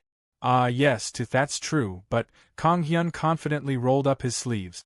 If you taste them properly, you'll agree with Mr. Noah. Then a dangerous smile slowly appeared on his face. Sadly, I don't have a way to stop them from reproducing. He pulled up the snail. But I do have a way to make them disappear because they get eaten. A short while later, smoke and steam rose beside the lake as Kang Hyun began cooking. Prepare radish and onion, and put them into a pot together with kelp. Rice Cake and Tori quickly gathered around while Kang Hyun calmly instructed them. Add soup, soy sauce, and minced garlic, then boil until the radish turns translucent. The rich aroma slowly spread through the lakeside camp. Next, add plenty of the cleaned whelks. He tossed the prepared whelks into the boiling broth. Then add green onion, chongyang chili, salt, and pepper. Steam billowed upward. And a simple, delicious whelk soup is complete. Everyone stared at the bubbling soup. Kang Hyun smiled proudly. This dish is called galbenjitang. Kang Hyun prepared a bright red sauce beside the soup. The whelks taste best when dipped in this sauce. Amelia leaned closer and sniffed the air. Wow, it smells so good. Randolph awkwardly stared at the shells. So do you eat them with the shell on? Kang Hyun immediately shook his head. No. If you stick a fork in and twist, the meat comes out easily. The whelk meat slid smoothly out of the shell. You can just throw away the shell afterward. Even then, Randolph still looked uncertain. Since it's Kang Hyun's cooking, it probably tastes good, but the appearance is still a bit much. Kang Hyun laughed. This is also a great product of nature. Perfectly edible food. Then he pointed directly at Randolph. Personally, I think Mr. Randolph will like this. Randolph blinked. Me? Try the broth first. Randolph carefully lifted the bowl. The broth. He slowly took a sip. The moment the warm soup touched his tongue, his eyes widened violently. Kang Hyun, this is... Kang Hyun immediately grinned knowingly. You know what this flavor is, right? Randolph suddenly slammed the bowl down dramatically. This is a flavor that makes you crave alcohol. He looked around desperately. Is there alcohol? Do we have any? Kang Hyun immediately pulled out a bottle. I knew you'd ask, so I brought some. Randolph looked genuinely moved. Kang Hyun. Nearby, Amelia nervously picked up a shell. When the beast man ate it earlier, it looked really awful. The meat comes out easier than you'd think, right? Amelia carefully dipped the meat into the red sauce before tasting it. The moment she bit down, her eyes widened. What is this texture? The meat bounced pleasantly between her teeth. The bouncy flesh goes amazingly well with the sauce. She quickly grabbed another one. The more you chew, the more sweetness and umami come out. Even Rice Cake and the Holy Wolf nearby stared eagerly at the food. Even a holy wolf can't resist this. Randolph cried while drinking. Then he excitedly pointed toward the shoreline full of snails. Kang Hyun, you're right. You're absolutely right. Eating them is the best solution. Kang Hyun awkwardly coughed. It wasn't my opinion, it was Mr. Noah's. Noah proudly crossed his arms. With this dish, everyone will become desperate to eat them. Amelia's eyes sparkled with excitement. Really, could you share this recipe with the elves too? Kang Hyun smirked. What are you all talking about? Everyone blinked. Huh. Kang Hyun pointed toward the mountains of collected whelks beside the lake. This was only a sample demonstration. The group froze. There are many things you can make with whelks. He tightly tied up another massive sack full of walnut. Since everyone seems to have recognized the true value of whelks, a confident smile spread across his face. Shall we move on to the next step? The very next day, chefs from the human kingdom, beastmen tribes, and elf villages all gathered for a special recipe learning session. At the front stood Kang Hyun like a strict cooking instructor. He clapped his hands once sharply. Now then, there will be quite a few recipes I'm about to teach you. The chefs immediately straightened nervously. But you're all veterans, so I think you can handle them. Then Kang Hyun lifted the large sack and dropped it heavily onto the table. This is today's main ingredient. The chefs leaned forward excitedly at first, but the moment Kang Hyun opened the bag, their expressions instantly turned pale. What is that creepy thing? Kang Hyun stood like a strict cooking instructor while the gathered chefs nervously faced him. Kang Hyun sharply clapped his hands once. Now, there will be quite a few recipes I'm about to teach you, but... He glanced around confidently at the gathered chefs from the three races. I believe that since you're all veterans, you'll be able to handle them. Then he grabbed a heavy sack beside him and dropped it onto the table with a loud thud. This is today's main ingredient. The chefs leaned forward curiously. Kang Hyun opened the sack. A pile of giant blue whelks spilled out across the table. Silence instantly filled the camp. One of the human chefs slowly stepped back with a horrified face. What is that? That creepy thing. At that moment, hurried footsteps approached from behind. Kang Hyun. I brought the translation artifact and the kitchen tools you asked for. Randolph arrived carrying a large wooden box full of tools and magical artifacts. Amelia and Sona carefully carried several containers of clean water together. Please leave the clean water to Sona, Amelia said while setting the buckets down. Noah soon appeared as well, carrying baskets overflowing with vegetables and seasonings. Is this everything we need? Kang Hyun smiled brightly. Thank you. Preparing together makes it much faster. He pointed toward the space near the cutting boards. Could you put it down in front of here? Meanwhile, sitting awkwardly near, Thomas quietly looked around with stiff shoulders. What is this situation? He muttered under his breath. He had only followed along because the human kingdom announced they were searching for the best chef to represent humanity. Yet now, somehow, he found himself surrounded by elves, beastmen, holy beasts, and terrifyingly passionate cooks. Thomas swallowed nervously. I just followed along because they said they were looking for the best human chef representative, Rabdolf asked. Who is the representative chef of this territory? Thomas blinked and awkwardly pointed at himself. Are you talking about me? The elf suddenly leaned closer toward the translation artifact. Can you hear me now? Hello. Thomas flinched in surprise while the magical artifact translated her words. Meanwhile, Kang Hyun suddenly recognized the elf chef and snapped his fingers. Wait, you're the one who sold the fried kohlrabi during the fair, right? The elf immediately smiled proudly. Oh, you remember? That's right. She placed one hand on her chest. When I heard you were teaching cooking, I volunteered right away. Then her eyes sparkled greedily. Your sauce was truly excellent. I still can't forget that day's sales. Her smile widened even further. It was the highest sales since opening. Kang Hyun stared at her blankly. So great meant the profits, not the sauce. Kan Pung coughed awkwardly and looked away. Meanwhile, Kang Hyun glanced toward the ingredient. These ingredients are very different from what you usually use. Are you okay with that? Since you mostly cook vegetarian dishes. Kan Pung waved her hand casually. It's fine. I've never really hated eating meat. I'm already thinking about selling this in my shop.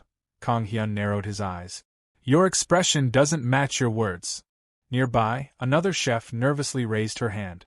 Since representatives from all three races had gathered together, introductions naturally began. The elf vendor curiously asked, Do you run a business too? The beastwoman chef immediately shook her head in panic. And no? This time, Haemin carefully looked toward Kang Hyun with emotional eyes. This feels like the day I first learned cooking from my master. Her ears twitched slightly. I got scolded a lot while learning recipes. It's nostalgic. Then she smiled faintly. That's when I got hooked on cooking. Kang Hyun awkwardly scratched his cheek. Back then, your skills were just too disastrous. Disastrous, Haemin muttered. Trying to lighten the atmosphere, Kang Hyun laughed and waved his hand. Here, everyone is a veteran chef, so there's nothing to point out. A moment later. You're slow, surely it's not because you find it gross? You're a chef. Thomas froze while struggling to remove the whelk meat from the shell. No, I just... At that speed, you'll finish prepping when you have grandchildren. Thomas's face stiffened. Kang Hyun crossed his arms seriously. This won't do. We'll have to keep going until you get used to it. Sealji, bring 100 more. Wait a second. Thomas nearly jumped from his seat. Nearby, Noah laughed loudly. Finding these shells disgusting? Human chefs are still inexperienced. You have to do these things quickly, Haemin added while rapidly cleaning shells beside him. Meanwhile, Kang Hyun raised a bowl containing boiled whelk meat. Right now, I boiled them for cooking purposes, but if you're eating them as a cold dish, steaming them is also delicious. He placed the plate down in front of everyone. Everyone, try some. The chefs carefully picked up pieces of whelk meat. Crunch. Their eyes widened simultaneously. The texture is fun to chew. I've never had a texture like this before. It even gets sweeter the more you chew. Thomas suddenly leaned forward with excitement. It would taste even better grilled in butter. Kang Hyun immediately nodded. Oh, that would be delicious too. Kan Pung instantly says, No. You have to fry this. It'd be perfect as a drinking snack. Kang Hyun nodded again. That would be good too. Thomas frowned. Everything tastes similar when fried. Isn't a dish that brings out the original flavor the best? Kan Pung smirked confidently. Wouldn't it be too plain just grilled in butter? You could make it much tastier. The two chefs immediately began glaring at each other competitively. Meanwhile, Haemin quietly poked her fingers. I can't think of anything, but these innards are actually quite good. The argument between Thomas and Kan Pung grew louder. Finally, Kang Hyun clapped loudly. Everyone, stop arguing. The two chefs froze. We're going to do all of them anyway. Huh. Kang Hyun grinned. Cooking isn't about deciding one method is superior. Different dishes have different charms. Soon, the cooking competition-like lesson officially began. Thomas stepped forward first. Mix butter with garlic, onion, salt, pepper, and parsley. He carefully mixed the ingredients before stuffing the cleaned whelk meat back into the shells.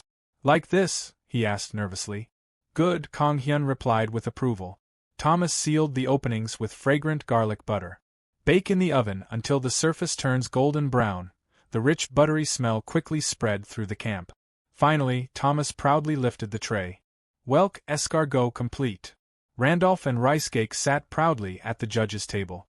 Randolph immediately took a bite. The juiciness and butter aroma are wonderful. Rice Cake excitedly howled beside him. Whoa! Randolph pointed dramatically at the dish. This would pair well with wine. Thomas grinned proudly while secretly glancing toward Kenpung. However, the elf chef simply smiled calmly before beginning her own preparation. Cut the whelk into bite-sized pieces and season with salt and pepper. Her hands moved rapidly.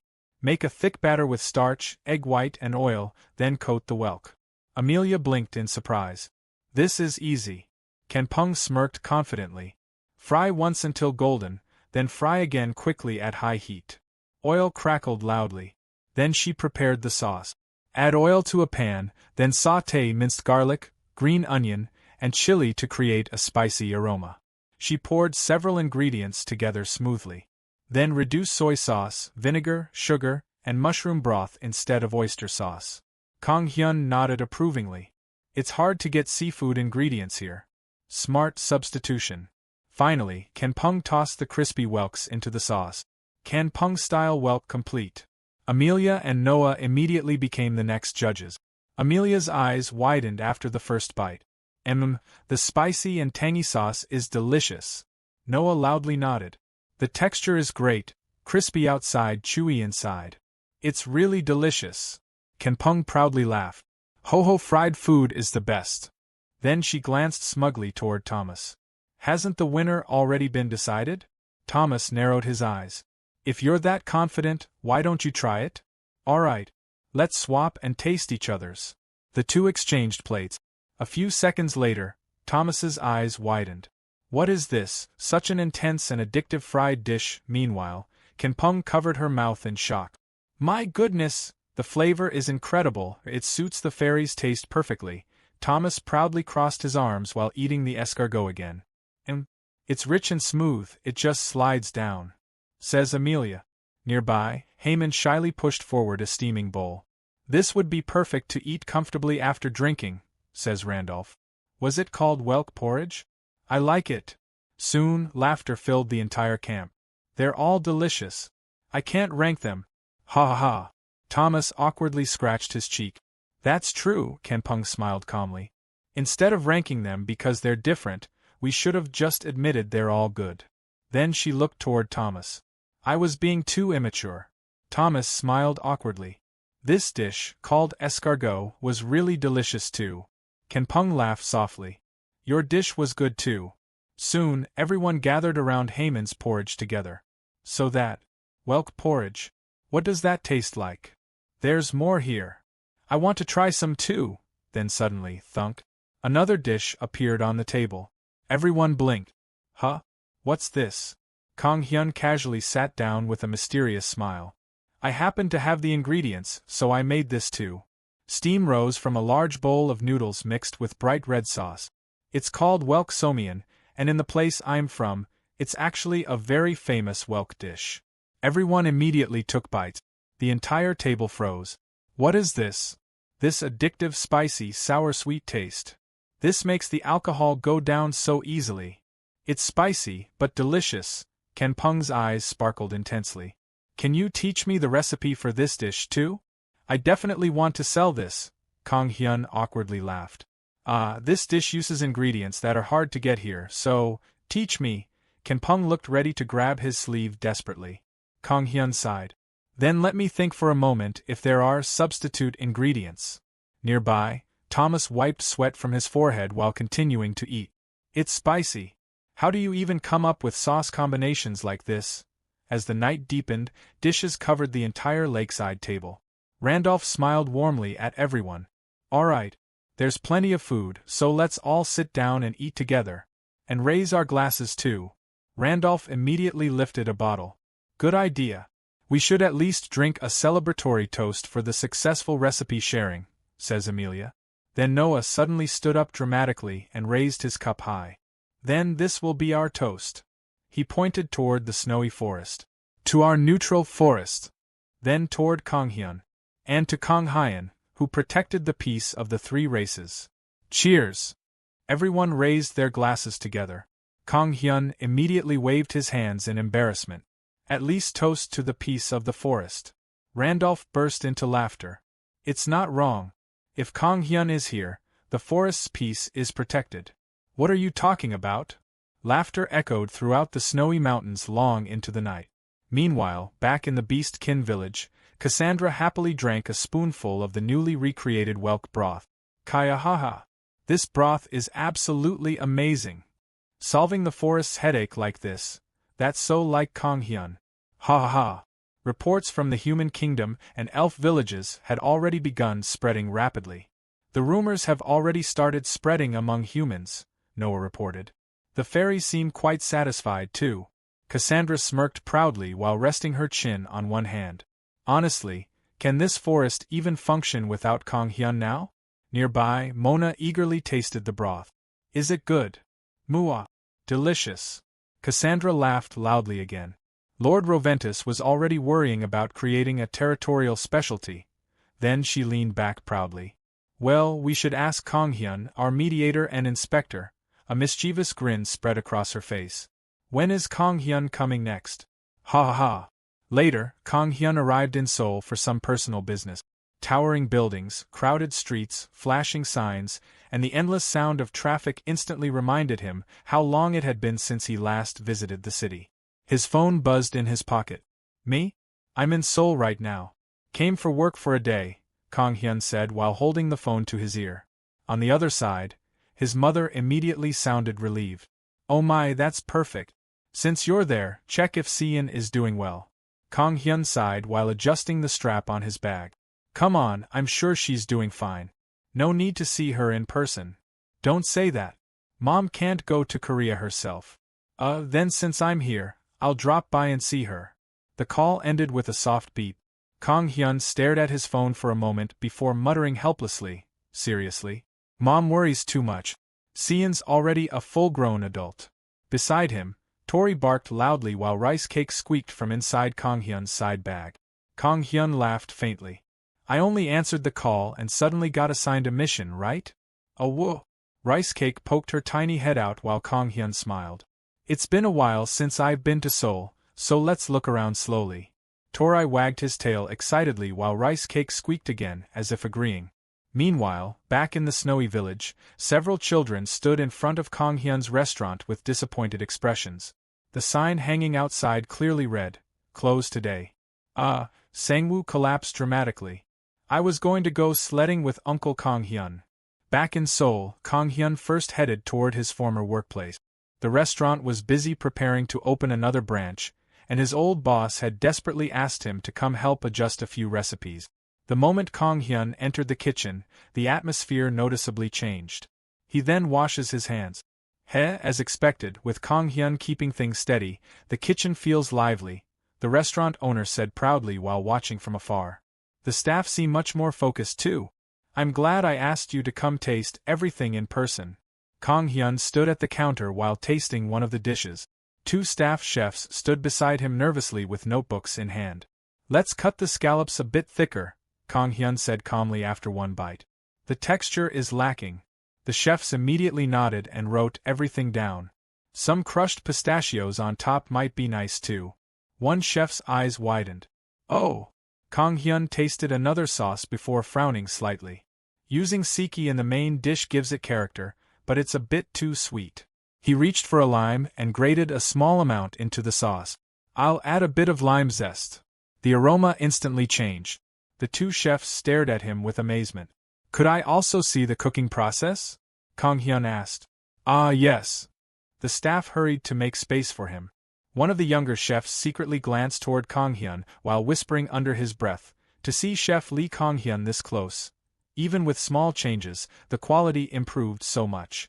He really is amazing. Meanwhile, Kanghyun quietly observed the open kitchen around him. It's been a while since I've seen an open kitchen like this, he murmured. His eyes drifted toward one of the younger chefs nervously plating food nearby.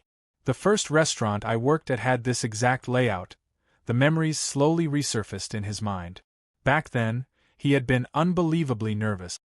His hands used to shake constantly, and he made mistake after mistake while senior chefs scolded him endlessly. Nearby, the young chef is mixing something. Hup! Kanghyun stared at him for a moment before smiling faintly to himself. Was I like that too? The young chef stiffened awkwardly. Super nervous, Kanghyun chuckled. Yeah. Everyone has a first time. A while later, after the adjustments were finished, the owner grabbed Kanghyun's hands excitedly. Thanks for today, Kanghyun. You saved me. It's just work, Kanghyun replied calmly. The owner looked him up and down before laughing. You've gotten more agile since I last saw you. I've been working out a bit. Anyway, thanks to you, the opening prep is perfect, the owner continued excitedly. Everyone has plenty of practical experience, but they lack this kind of delicate touch. Kanghyun glanced back. This makes your third store already, right? You must be busy. Of course. Even 10 bodies wouldn't be enough, the owner declared proudly. Then his eyes began sparkling with ambition. But you know my dream. The best path is always the hardest. Because it's difficult, it's that much more valuable and impressive. Kanghyun silently stared at him. The owner suddenly leaned closer. Kanghyun, if you ever get interested, you can always come back. Well then, I have something to attend to, so I'll get going, Kanghyun interrupted immediately. The owner shouted after him dramatically as Kanghyun walked away. If you want to join my grand dream, be sure to tell me. I'll wait forever. Outside the restaurant, Kanghyun sighed deeply while Tori barked beside him. Kids, you're hungry, right? Woof! Squeak! Kanghyun laughed helplessly while scratching Tori behind the ears. That passion is admirable, but also a bit overwhelming. Just then, a car suddenly stopped beside him. The window rolled down. Lee Kanghyun? Kanghyun blinked before recognizing the familiar face. Yo! Jim leaned against the steering wheel while narrowing his eyes. You contacted me first and then didn't even answer your phone? Sorry. I couldn't hear the ringtone well. Kanghyun climbed into the passenger seat while Tori and Rice Cake settled in comfortably. As Jim started driving, he glanced sideways at Kanghyun. So, you're going to see your sibling? Since when were you two so close? Kanghyun smirked lazily. More like I'm a good son, Jim laughed. Then Kanghyun suddenly asked, You met Sian before, right? Yeah, Jim replied casually. Back then, she said she wanted to become a pâtissier or something. Kanghyun looked out the window quietly. Time flies. She really became a pâtissier. A faint look of pride appeared in his eyes. Jim suddenly burst out laughing. Remember when she used to yell at me? Appa, choose your friends more carefully. Kanghyun snorted. Well, it's impressive. Getting into a 5-star hotel isn't easy. Jim glanced toward him again. Did you tell her you were coming? No, huh. Stuff like this should be a surprise. Soon, they arrived in front of a luxurious 5-star hotel. The moment Kanghyun stepped out with Tori and Rice Cake, one of the staff members approached awkwardly. Sorry, pets aren't allowed inside. Kanghyun crouched down apologetically. Sorry guys, Tori whined sadly while Rice Cake squeaked in disappointment. After arranging for them to stay outside temporarily, Kanghyun and Jim entered the restaurant together. Jim immediately looked uncomfortable. Oh, it's my first time here. The restaurant was elegant and quiet. Large crystal lights reflected softly across the polished floor, while guests quietly enjoyed expensive desserts and tea. Kanghyun sat near the transparent glass window overlooking the pastry kitchen. His eyes slowly scanned the chefs working inside. Do you see Sian? Jim whispered. I don't see her. Is she working inside? Jim awkwardly adjusted his posture. Kanghyun. I came without thinking much too, Is this really the kind of place we should be in? 2 guys having afternoon tea isn't exactly normal, is it? Kang Hyun calmly took a sip of tea. Just deal with it. Soon, desserts were placed in front of them. Jim blinked in surprise. Well, it tastes good. Your sibling got into a nice place. As long as it's tasty, right? Kang Hyun carefully examined the desserts one by one. This hotel is famous for its desserts, Jim explained. Their celebration cakes sell really well, too. Oh? I want to try one. Kang Hyun tasted another dessert carefully. The cream cheese and cucumber combo is refreshing. He slowly studied the layers. Each tray has different flavors and textures. Another bite. Even people who don't like desserts could enjoy this. Jim watched him quietly while Kang Hyun continued analyzing the dishes like a professional chef. Not sure if Seon made this though. He lifted the teacup again. The tea aroma is nice too. Then, Kang Hyun's eyes suddenly stopped moving. There she is. Jim immediately turned toward the kitchen window. Oh, she's working hard. Inside the pastry kitchen, Seon hurriedly moved between stations while following her senior chef's instructions. Despite the pressure, her hands continued moving quickly as she decorated cakes and plated desserts with complete focus. Kang Hyun quietly smiled while watching her. For a moment, he remembered the younger version of her who used to loudly announce that she would become the greatest pâtissier one day. Now she was really here, working in a 5-star hotel, trying desperately to survive in a professional kitchen. A faint sense of pride settled in Kang Hyun's chest. Later, after finishing their desserts, Kang Hyun quietly left the restaurant together with Jim. Back inside the car, Kang Hyun held a neatly packaged cake on his lap. Jim looked confused. He's really just going to leave without saying hi? Kang Hyun leaned back quietly. It's fine. Talking to her when she's busy would make it harder. Huh. She just started working there. If family suddenly shows up, she'll lose focus. Jim stared at him for a moment before sighing. Then why did we even come? Kang Hyun simply looked out the car window silently. After a while, Jim started the engine. So? Going back home now? Want me to take you to the station? Kang Hyun shook his head slowly. No, he glanced toward the busy Seoul streets outside. Could you take me somewhere else? Kang Hyun stood in front of Jim's refrigerator with the door wide open. There's nothing in the fridge, Kang Hyun muttered. I thought there might be something usable. Jim snorted in disbelief. Wow, anyone would think this is your house, he said. You're moving around like you already memorized where everything is. Without even looking back, Kang Hyun asked calmly, Where's the soy sauce? Jim scratched his cheek awkwardly. I thought you'd have it, so I didn't buy any. Kang Hyun slowly turned his head and stared at him blankly. Jim immediately grinned and raised both hands defensively. Fine, fine. I'll go get it. A while later, Kang Hyun calmly began preparing ingredients. The sound of chopping vegetables filled the kitchen. Jim suddenly leaned forward, excitedly. I want jambalaya. Kang Hyun didn't even pause. Why jambalaya? He replied flatly. Just buy some. Come on, Jim groaned dramatically. I thought you were taking me grocery shopping because you were going to cook a huge meal at my place. I never said I'd cook for you. Jim clicked his tongue in disbelief, while watching Kang Hyun skillfully move around the kitchen. You're using someone else's kitchen and still complaining. Meanwhile, Kang Hyun ignored him completely and continued cooking with smooth, practiced movements. Jim immediately grabbed some japchae and took a huge bite. Hey, this japchae is good, he said with his mouth still half full. Make some for me too before you leave. Kang Hyun instantly refused again. No, instead of answering, Kang Hyun calmly opened several food containers and began neatly packing portions of the dishes he had cooked.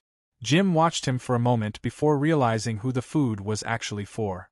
Your siblings living alone for the first time, right? Yeah, Kang Hyun answered quietly while packing the bulgogi carefully. She lived with our parents until now. Jim leaned back in his chair and smirked. Then this is the most exciting part. Kang Hyun raised an eyebrow. Perfect time to do whatever you want without worrying, Jim continued. Escaping your mom's nagging and finally getting freedom. At that, Kang Hyun let out a faint scoff while sealing another container shut. She overlooked one thing. Kang Hyun smirked slightly. Mom isn't in Korea right now, he said calmly, but this big brother is still nearby. Later that evening, inside a crowded city bus in Seoul, Sian nearly fell asleep while leaning against the window. The exhausting warmth inside the bus mixed dangerously with her fatigue after another brutal day at the hotel kitchen. Her head kept nodding lower and lower until suddenly her eyes snapped open. Sir. I'll get off here." The bus doors opened just in time. Sian hurried out clumsily and sighed in relief the moment her feet touched the cold pavement. "Phew, nice my body clock," she mumbled tiredly. "I almost missed it." She slowly dragged herself down the familiar street toward her apartment building. But halfway there, her exhausted face suddenly stiffened. I forgot to stop by the lunchbox shop." A long sigh escaped her lips. "I'm sick of delivering food." Her shoulders slumped as she continued walking through the cold night air. "I want home-cooked food." By the time she finally reached her apartment floor, she was barely awake anymore. But then, sitting right in front of her door was Rice Cake, staring at her eagerly. Sian blinked in confusion. Rice Cake. Before she could react further, a familiar voice suddenly echoed beside the wall. "Hey! My neck almost broke waiting for you. Hurry up." Sian froze. Her eyes slowly widened as she turned her head. What? Standing there casually in suspiciously dark clothes with his hands in his pockets was Kang Hyun. "OPPA?" She nearly jumped backward in shock. "What is that look? I mean, why are you here?" Kang Hyun looked completely relaxed. "I came to Seoul for work," he answered casually. "Mom told me to check if you were still alive." "But what's with that appearance?" Sian pointed at him nervously. "Sorry, could you step back a bit?" Internally, panic exploded inside her mind. "I'm scared people will find out he's my brother." Kang Hyun instantly noticed her reaction and smirked mischievously. "Exactly the reaction I wanted." Sian's eyes widened further. "But don't worry," Kang Hyun continued calmly. "I already introduced myself." "What?" He casually pointed downstairs. "Hello, I'm Sian's older brother," he repeated proudly. Sian's soul nearly left her body. "You must be crazy. Everyone entering the building knows already." How am I supposed to go outside now?" "Enough, sis," Kang Hyun said while nudging her toward the door. "It's cold. Let's go inside." "No. Not while you're dressed like that." Beside them, Rice Cake barked loudly while Tori squeaked as if agreeing with Kang Hyun. "See," Kang Hyun said smugly. "Rice Cake says it's cold too." Sian groaned in despair before finally opening the door. The moment they stepped inside the apartment, Kang Hyun immediately began inspecting everything with sharp eyes. "Does the heating work properly here?" he asked. "Do you get enough sunlight?" Then his gaze slowly shifted toward the kitchen sink. Several empty delivery containers were piled up everywhere. Kang Hyun's expression darkened instantly. "You," he said slowly. "Didn't I tell you to cook for yourself if you live alone?" Sian immediately became defensive. "Stop copying Mom. What is wrong with you, seriously?" "Geez, you didn't even clean inside," Kang Hyun muttered while picking up containers. "Is this a house or a pigsty?" At that point, Sian pointed angrily toward the door. "Should I just kick you out and keep Rice Cake only?" "I'm coming in," Sian says. "It's my house too." Meanwhile, Kang Hyun had already rolled up his sleeves and started cleaning the kitchen naturally, as if he lived there himself. Sian collapsed onto a chair tiredly. "Did you eat?" she asked. "If not, we can order together." "Want anything?" Kang Hyun stared at her in disbelief. "What nonsense are you talking about?" "Wash your hands and sit down," he ordered calmly. "Why would you order food?" Sian blinked in confusion before reluctantly going to change clothes. A few minutes later, she returned while drying her hair lazily, and froze completely. Whoa! The dining table was filled with food. Rolled omelet, japchae, bulgogi, fresh rice, warm soup. Steam still rose gently from the dishes. Sian's eyes immediately began sparkling. Rolled omelet. I really wanted omelet. Oh, japchae too? She practically ran toward the table. Living alone means even vegetables become rare, she muttered emotionally before grabbing the bulgogi immediately. But bulgogi is still the best. Then she suddenly looked up at Kang Hyun in disbelief. "You made all this?" Kang Hyun shrugged casually. "Special service to celebrate your first time living alone." He pointed toward the refrigerator. "I portioned extra dishes inside too, so heat them later and eat properly." Sian stared silently for a second before immediately stuffing food into her mouth. Kang Hyun watched her eating speed and burst out laughing. "Hey," he said. "Have you been starving for days? Don't they feed you at the hotel?" Sian chewed furiously before glaring at him. "They feed me really well," she protested. "This is just," her voice slowly softened, "because it's warm." For a moment, her chopsticks paused slightly. "I haven't had freshly cooked rice in a long time." Kang Hyun's expression softened quietly. "All right," he said. "I won't steal any, so eat a lot." For a while, only the sound of dishes and chopsticks filled the apartment. Then Kang Hyun casually asked, "How's work lately?" At that question, Sian's movements immediately slowed. "Like any field," she muttered tiredly. "But this place is brutal for newbies." Kang Hyun quietly listened. "At first you only do menial tasks," she continued. "It's completely different from what I imagined. Isn't it hard?" Sian immediately slammed her chopsticks down dramatically. "Yeah," she shouted. "It's so hard." Kang Hyun chuckled softly while she continued ranting. "I already hate mornings, and they put me on morning shifts so I can't even open my eyes." She pointed accusingly at the ceiling. "And because it's winter, there are endless banquets and events. I go in early and leave late every single day." Kang Hyun nodded sympathetically. "Last time I miscounted stock and got really scolded by a senior chef. And right now I'm removing thousands of strawberry stems every day." She stretched her sore legs miserably. "My legs hurt from standing all day, there's endless dishwashing, endless cleaning, seriously, I'm dying." Kang Hyun quietly nodded again. Honestly relatable. But then suddenly, Sian slammed her fist onto the table dramatically. "But..." Her eyes burned fiercely. "Do you think I can't handle even this?" Kang Hyun blinked slightly. "Hard is hard," she declared loudly. "You have to survive this stage to reach the next chapter." She pointed proudly at herself. "I'm just starting. If I quit now, I'll never reach the highlight." Then she grinned confidently. "Just wait. I'll endure everything and become even more successful than you." For a moment, Kang Hyun quietly stared at her. Then a faint smile slowly appeared on his face. "Your grit really hasn't changed." Sian snorted proudly before continuing to eat. A little later, after most of the dishes were emptied, her expression softened again. "Still," she muttered quietly, "thanks for the side dishes." Kang Hyun smirked. "Is this the friendship of rivals? Wouldn't sibling affection be more accurate?" Sian shot back immediately. At that, Kang Hyun suddenly reached behind him dramatically. "This loving brother," he announced proudly, "prepared one more thing." Sian blinked. "What?"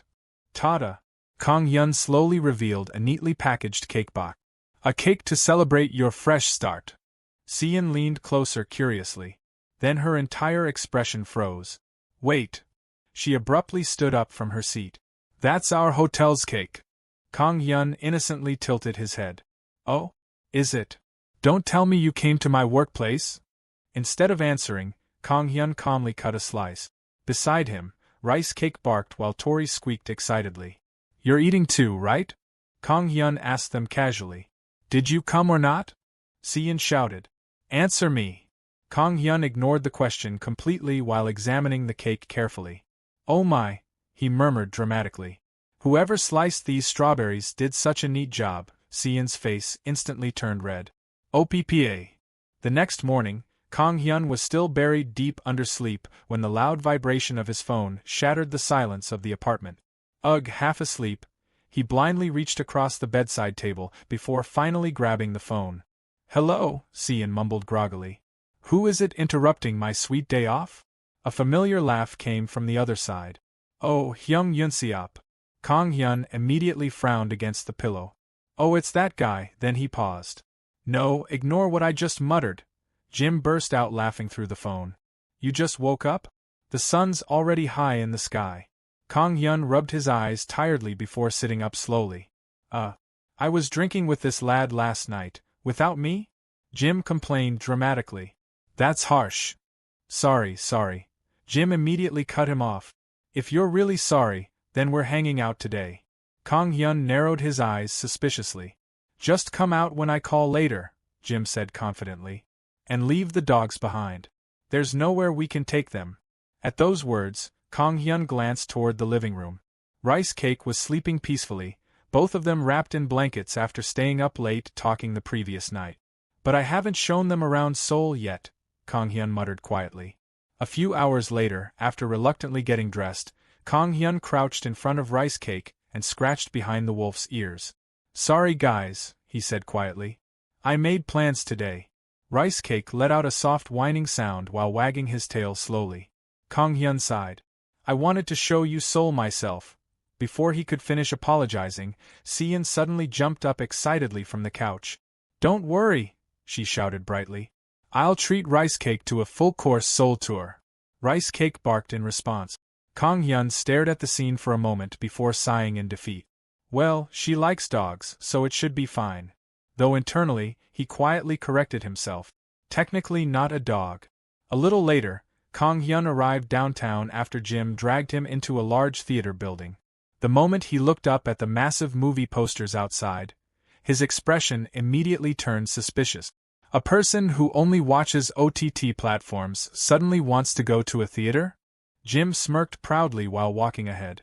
This is my first drama premiere. Why is Ms. Senna here? Senna blinked before laughing softly. This feels like déjà vu. Kang Hyun turned toward Jim with disbelief. Wait, a premiere? You could have told me earlier. He looked down at his casual clothes in horror. I would have dressed up at least. Jim stared at him blankly. You didn't. I didn't. Senna burst into laughter at his panicked reaction before casually brushing her hair behind her ear. By the way, she said proudly, I'm the lead. Kang Hyun froze. What? I should have at least bought flowers. It's fine, Senna replied warmly. I heard you were in Seoul, so I called you last minute. Then her voice softened slightly. I really wanted to show it to you, Kang Hyun. For a brief moment, Kang Hyun looked genuinely caught off guard. Ah. As the lights dimmed and the screen lit up, Kang Hyun slowly leaned back into his seat. Then his eyes widened slightly. So this is the drama. It was the exact project Senna had mentioned before. Soon, Senna's character appeared on screen. Contestant number 160. The scene showed her standing nervously on stage beneath bright audition lights. A judge asked, You're singing a reply song instead of the original? Any reason for the choice? On screen, Senna smiled softly. Ah yes. I want to sing this song for the people who support me. Then she began singing. Kang Hyun's eyes widened slightly in surprise. She was really singing. Not lip-syncing. Not edited. Actually singing. And somehow, the emotional warmth in her voice filled the entire theater. Beside him, Jim smirked quietly while watching Kang Hyun's reaction. After the screening ended, the three of them gathered at a high-end restaurant to celebrate. Cheers! Glasses clinked together as Senna smiled brightly across the table. The hospital said there's nothing to worry about anymore, she announced proudly. In short, I'm cured. Jim immediately applauded dramatically. Oh, Senna laughed before turning toward Kang Hyun. The fruit syrup you gave me helped a lot too, she said gratefully. After drinking it, my throat got much better. Kang Hyun awkwardly cleared his throat. It's all thanks to your hard work, ahem. Anyway, Senna continued brightly. The premiere reactions were amazing. I'm in a great mood today. So tonight's on me. Jim immediately raised his hand. Then can I order some premium traditional liquor? You really never miss an opportunity, huh? While they laughed, Kang Hyun quietly nodded toward Senna. But seriously, he admitted, the song was really good. And the drama was fun too. Especially the final audition passing scene. I didn't expect the judge to suddenly turn into a zombie. That scared me, Senna admitted while laughing. Jim burst out laughing. It was even crazier when Senna smashed the zombie's head with a guitar. Right? Senna grinned proudly. In the next episode, they form a band and fight an entire zombie army. Jim blinked. When does it air? Then he pointed casually. I'll definitely watch it. Senna's eyes sparkled immediately. At that moment, Kang Hyun's phone vibrated. He glanced down. I came to the dog park with Rice Cake. Another message immediately arrived. But all the dogs avoid us. Kang Hyun stared silently at the screen. Because he's a wolf, he muttered under his breath. Another message popped up instantly. You're causing trouble. Come out. Kang Hyun sighed deeply. Meanwhile, a restaurant employee carefully placed another dish in front of him. "Mr. Kang-hyun," Sena said politely, "this is your first time here, right?" "Huh? Ah, yes. Then please try this quickly. I'm sure you'll like it." Kang-hyun tilted his head slightly. "Is this some famous restaurant?" The moment he took a bite, his entire expression changed. "What is this beef tartare?" He immediately shot up from his seat. "Wait, I want to talk to the chef." Jim nearly burst out laughing. "I want to meet them," Kang-hyun insisted seriously. Sena pointed her fork toward him. "You do realize this celebration is for my recovery and the drama, right? I can feel serious skill in this dish," Kang-hyun said intensely. "I should greet the chef before leaving." Even while sitting back down, he looked visibly restless. "Hee hee," Sena laughed mischievously. "Curious who made it? You'll be shocked when you meet them," Jim added with a grin. Kang-hyun slowly frowned. "What? You both know them too?" Then he lowered his head slightly and began muttering to himself while analyzing the food like a professional critic. Who could it be? Someone capable of this level of Korean-based fusion cuisine. He took another bite slowly. The gochujang oil pairs perfectly with the pear puree. Another bite. "And this yolk, a makgeolli sabayon?" Jim suddenly burst out laughing. "Pfft," Sena covered her mouth while giggling. "For a second," she admitted softly, "I felt like I went back to the past." Kang-hyun looked up in confusion. "Huh." Sena smiled nostalgically while watching him obsess over the dish. "That expression," she murmured quietly, "is exactly the same as when we first met." Her eyes slowly drifted away as memories resurfaced. Back then, her songs had just started climbing the music charts. "Oh!" Past Sena stared excitedly at her phone inside the car. The chart ranking went up another spot. Jim nearly shouted beside her. "What?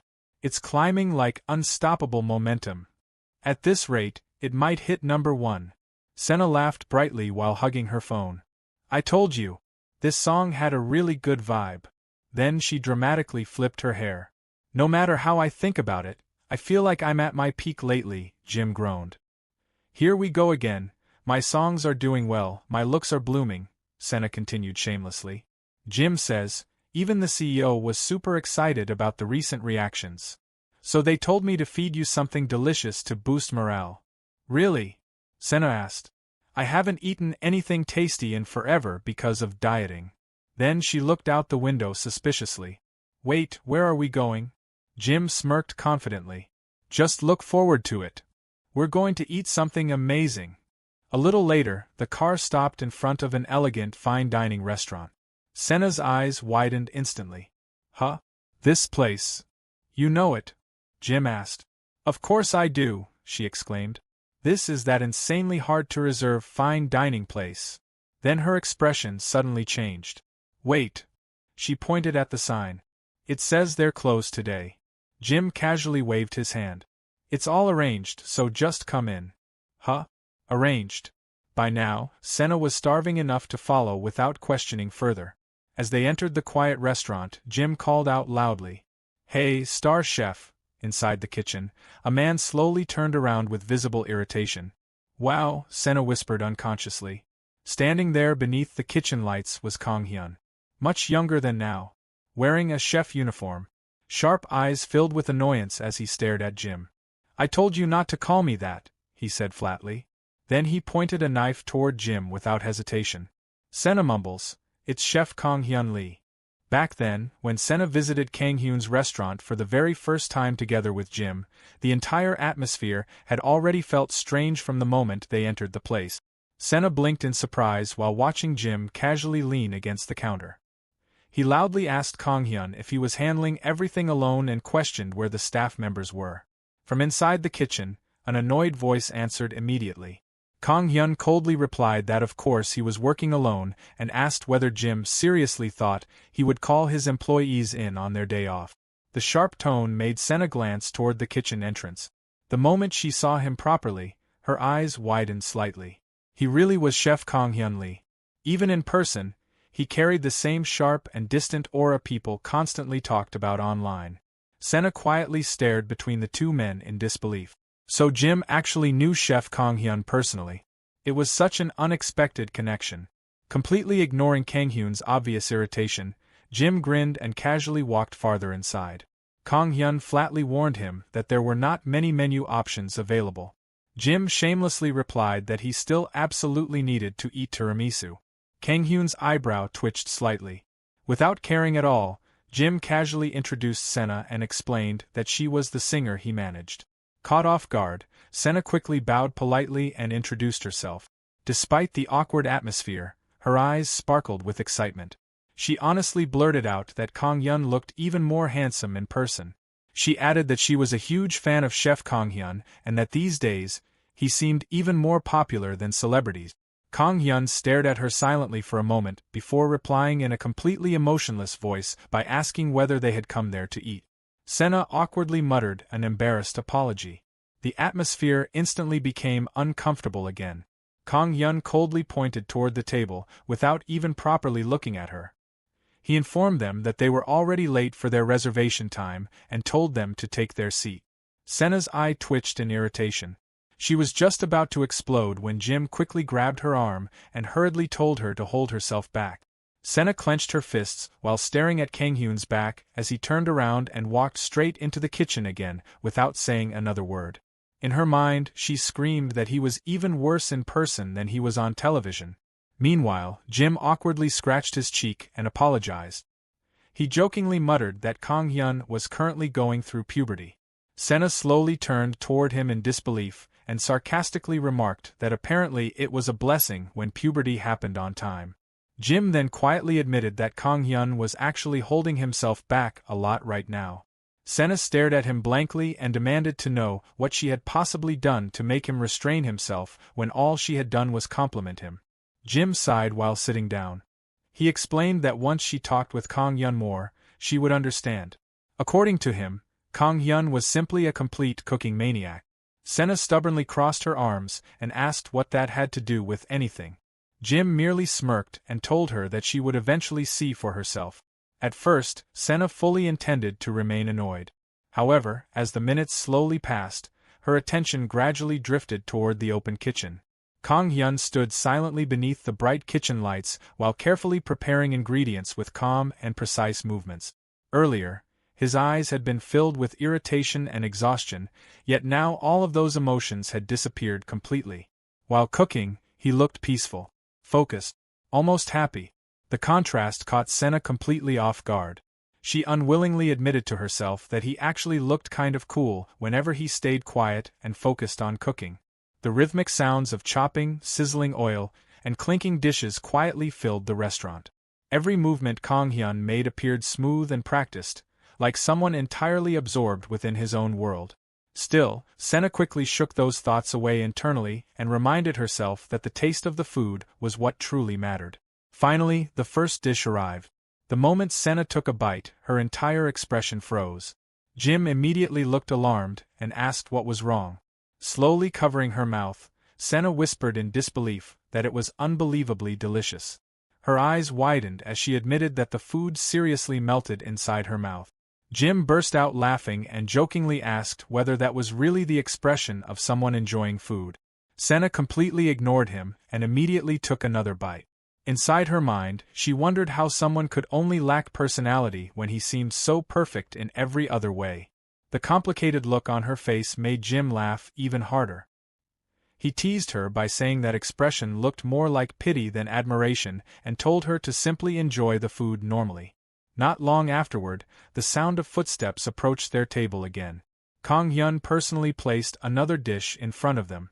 Calmly, he explained that it was batarga pasta made using mullet roe from Oro di Sardegna, also known as the Gold of Sardinia. Unlike earlier, his expression subtly changed. There was now unmistakable excitement shining within his eyes. Kang Hyun continued explaining that Oro di Sardegna translated to Gold of Sardinia and was used to describe the island's most precious ingredients, especially batarga. After stepping back slightly, he quietly told them to enjoy the meal. Senna slowly twirled the pasta around her fork before taking a careful bite. The moment the flavor spread across her tongue, her eyes widened once again. Her expression gradually turned serious. She quietly murmured that the flavor was not simply salty. She explained that she could taste the concentrated essence of the sea itself. After another bite, she whispered in amazement that the nutty umami flavor felt like art. Her eyes widened even further as she remarked on how perfectly balanced the dish was. Suddenly she paused. Carefully analyzing the flavor, she explained that dishes like this often ended up tasting like oily and salty noodles with a fishy aftertaste when they were not prepared properly. After taking another bite, she added that this version felt incredibly clean and delicious, almost like a collection of meticulous calculations. Senna narrowed her eyes thoughtfully while trying to identify the ingredient cutting through the richness. After a brief pause, she guessed that it might possibly be wasabi. Suddenly, a voice beside her quietly asked whether she could really tell. Senna flinched violently in shock and wondered when he had even approached the table. Without either of them noticing, Kang Hyun had silently walked over and was now standing right beside them.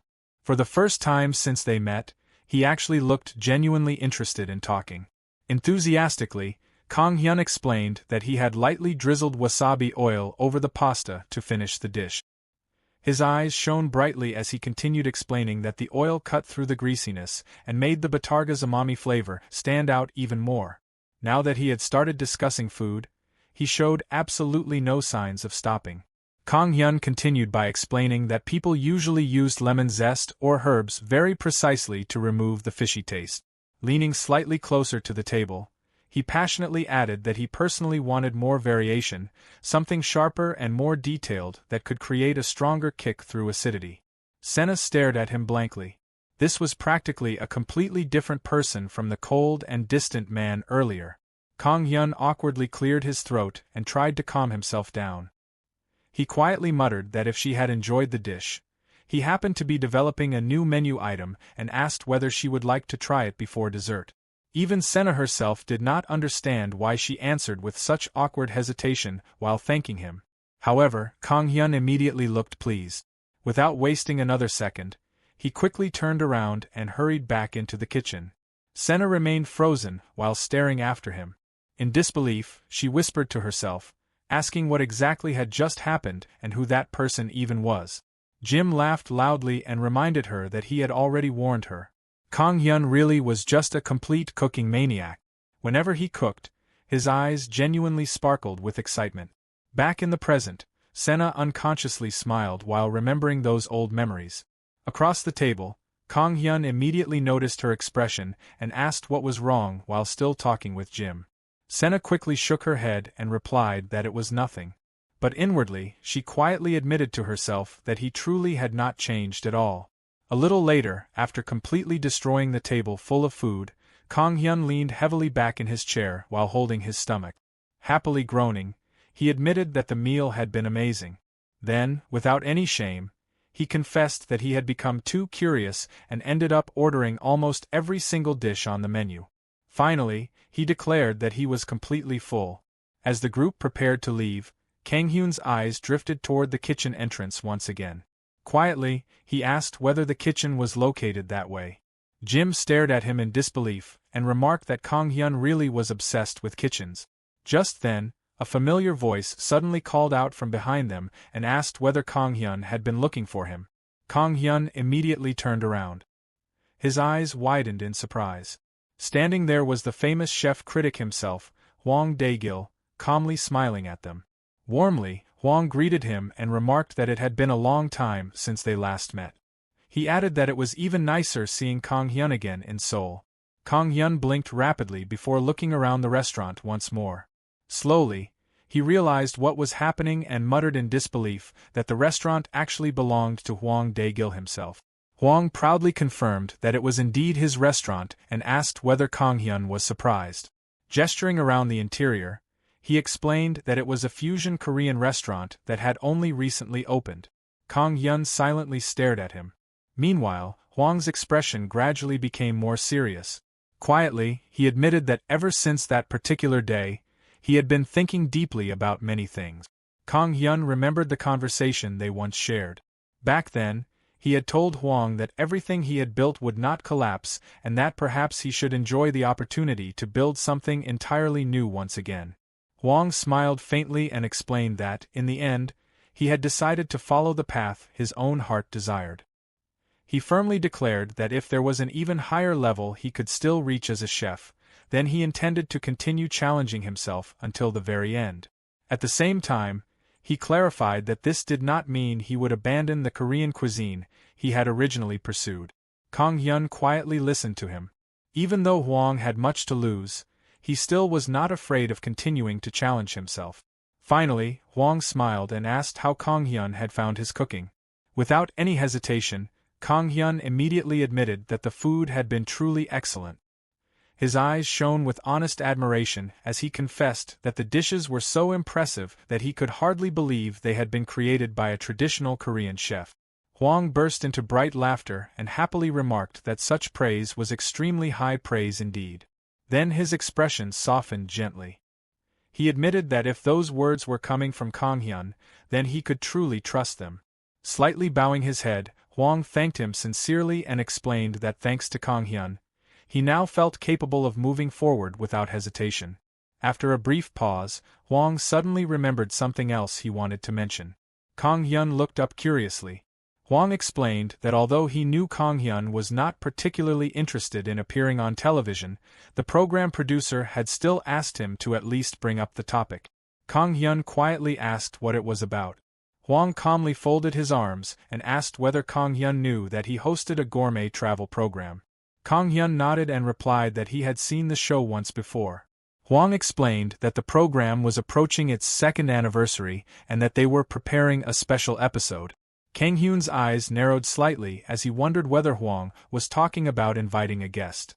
Hwang smiled and carefully asked whether they could possibly film at Kang Hyun's restaurant. Kang Hyun completely froze. In disbelief, he repeated the words to himself and questioned whether Hwang truly meant his restaurant. Far away from Seoul, inside the quiet village, the children stood silently in front of Kang Hyun's closed restaurant. Their small faces looked disappointed while staring at the locked door.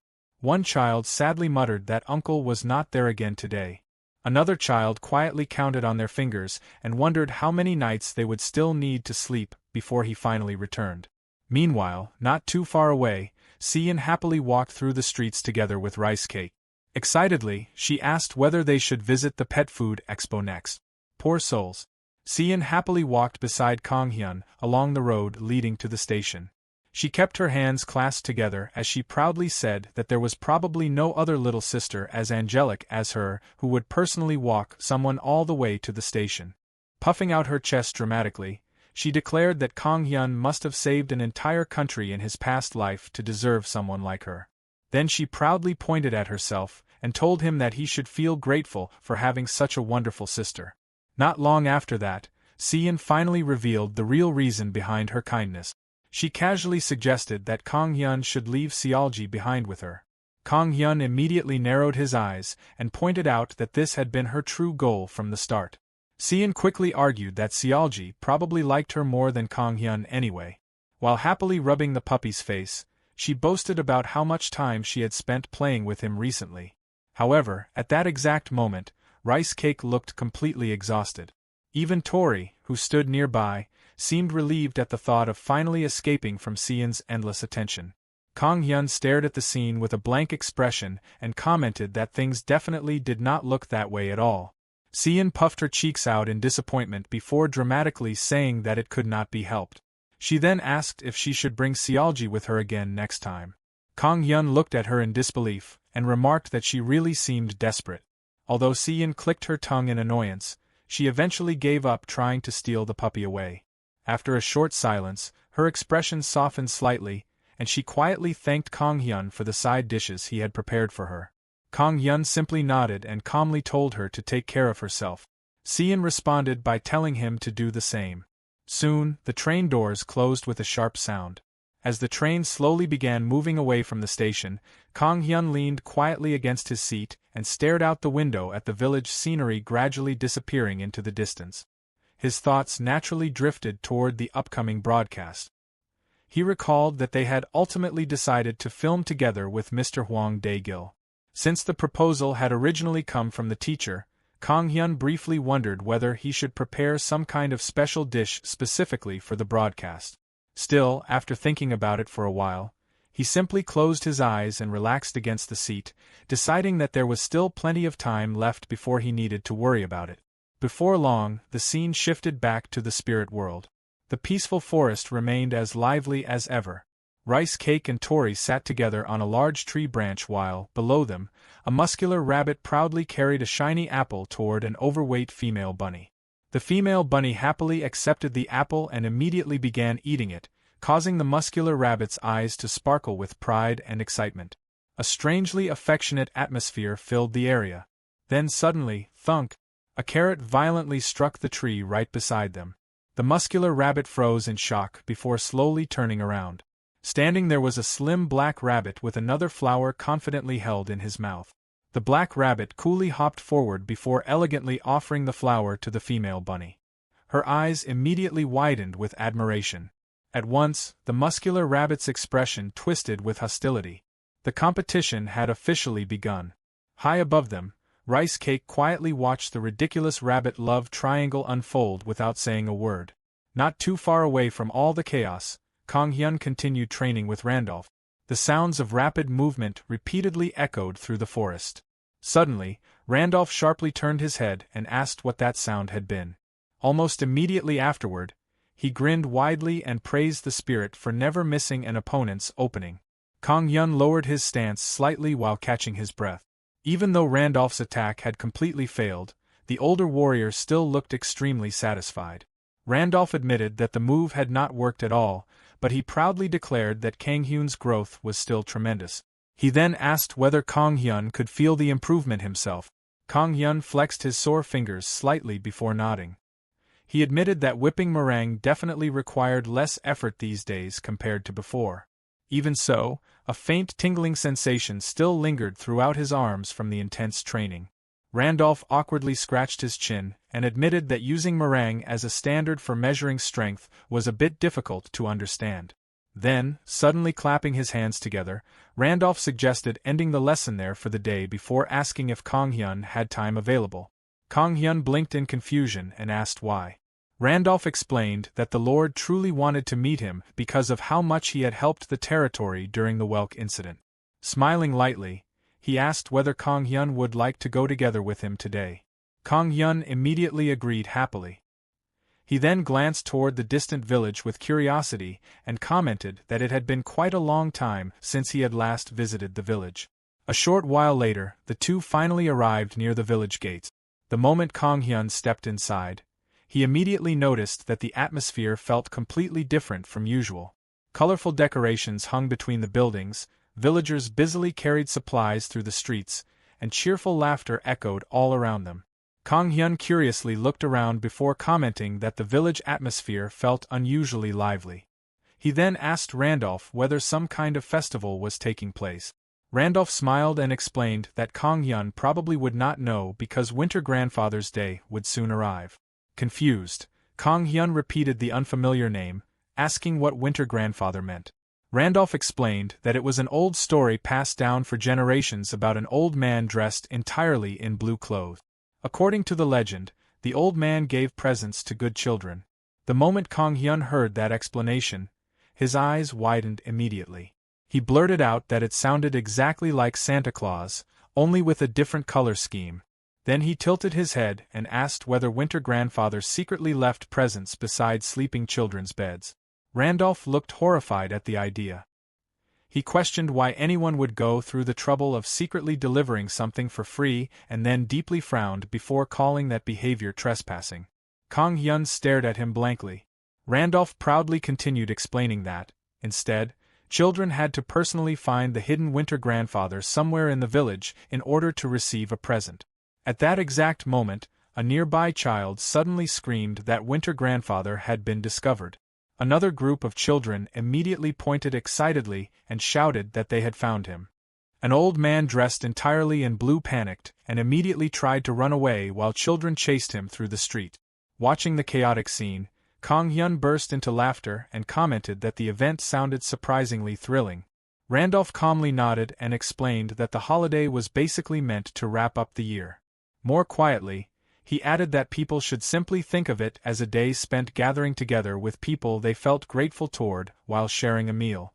Kang Hyun unconsciously repeated the phrase, people he was grateful for, to himself. Then Randolph casually added that Thomas prepared incredible dishes every year for Winter Grandfather's Day.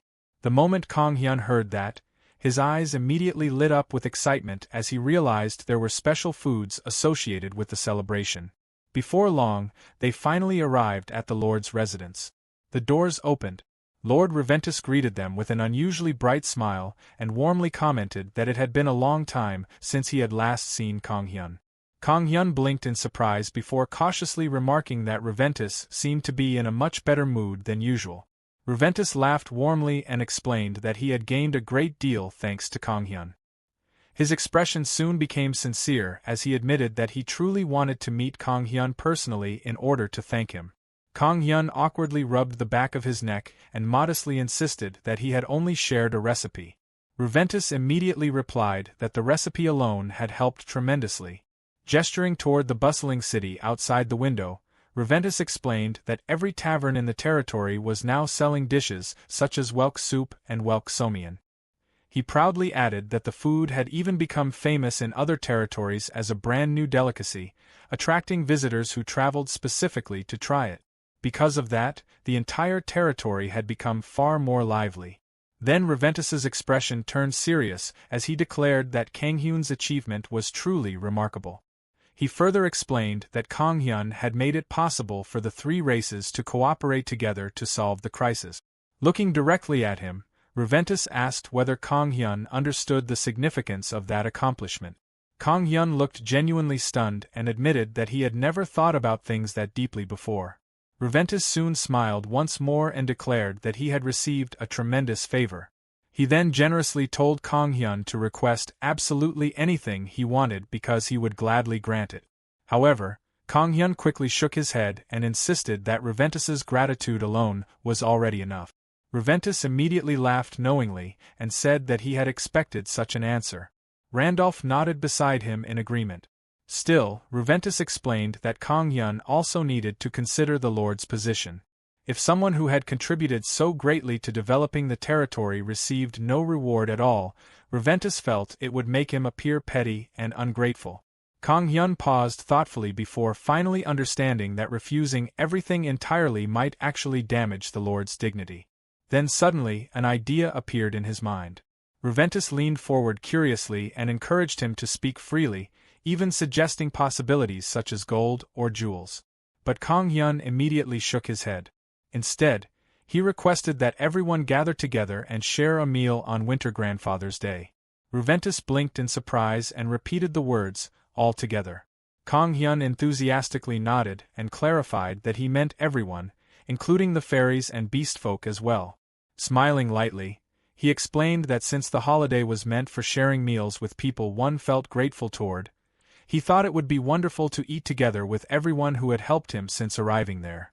Then, exactly as expected, Kang Hyun's chef instincts immediately took over. He excitedly began asking what kind of meat people normally used for Winter Grandfather's Day dishes. He wondered whether the meat was cooked directly over fire or prepared inside an oven. His excitement only continued growing as he rambled about how he had heard Thomas was extremely skilled at preparing the dish. Since Thomas seemed like an expert when it came to meat, Kang Hyun wanted to know what kinds of spices and seasonings he used. Randolph burst into laughter and admitted that Thomas truly was exceptional at making that particular dish. Nearby attendants quietly giggled while Kang Hyun passionately continued talking about cooking. Reventus watched the scene warmly before asking Randolph whether the other races celebrated Winter Grandfather's Day as well. After thinking briefly, Randolph replied that it was such a well-known legend that the other races probably all knew about it too. Finally, Reventus firmly declared that he would arrange a large meal gathering for everyone. Kang Hyun's eyes widened immediately with excitement. He happily responded that the idea sounded wonderful and admitted that he was already looking forward to it greatly. Reventus chuckled softly before admitting that it had also been a long time since he himself had properly celebrated Winter Grandfather's Day. Then he quietly looked toward the lively village outside the window and commented that, for some reason, he felt this year's celebration was going to become an especially enjoyable and memorable occasion.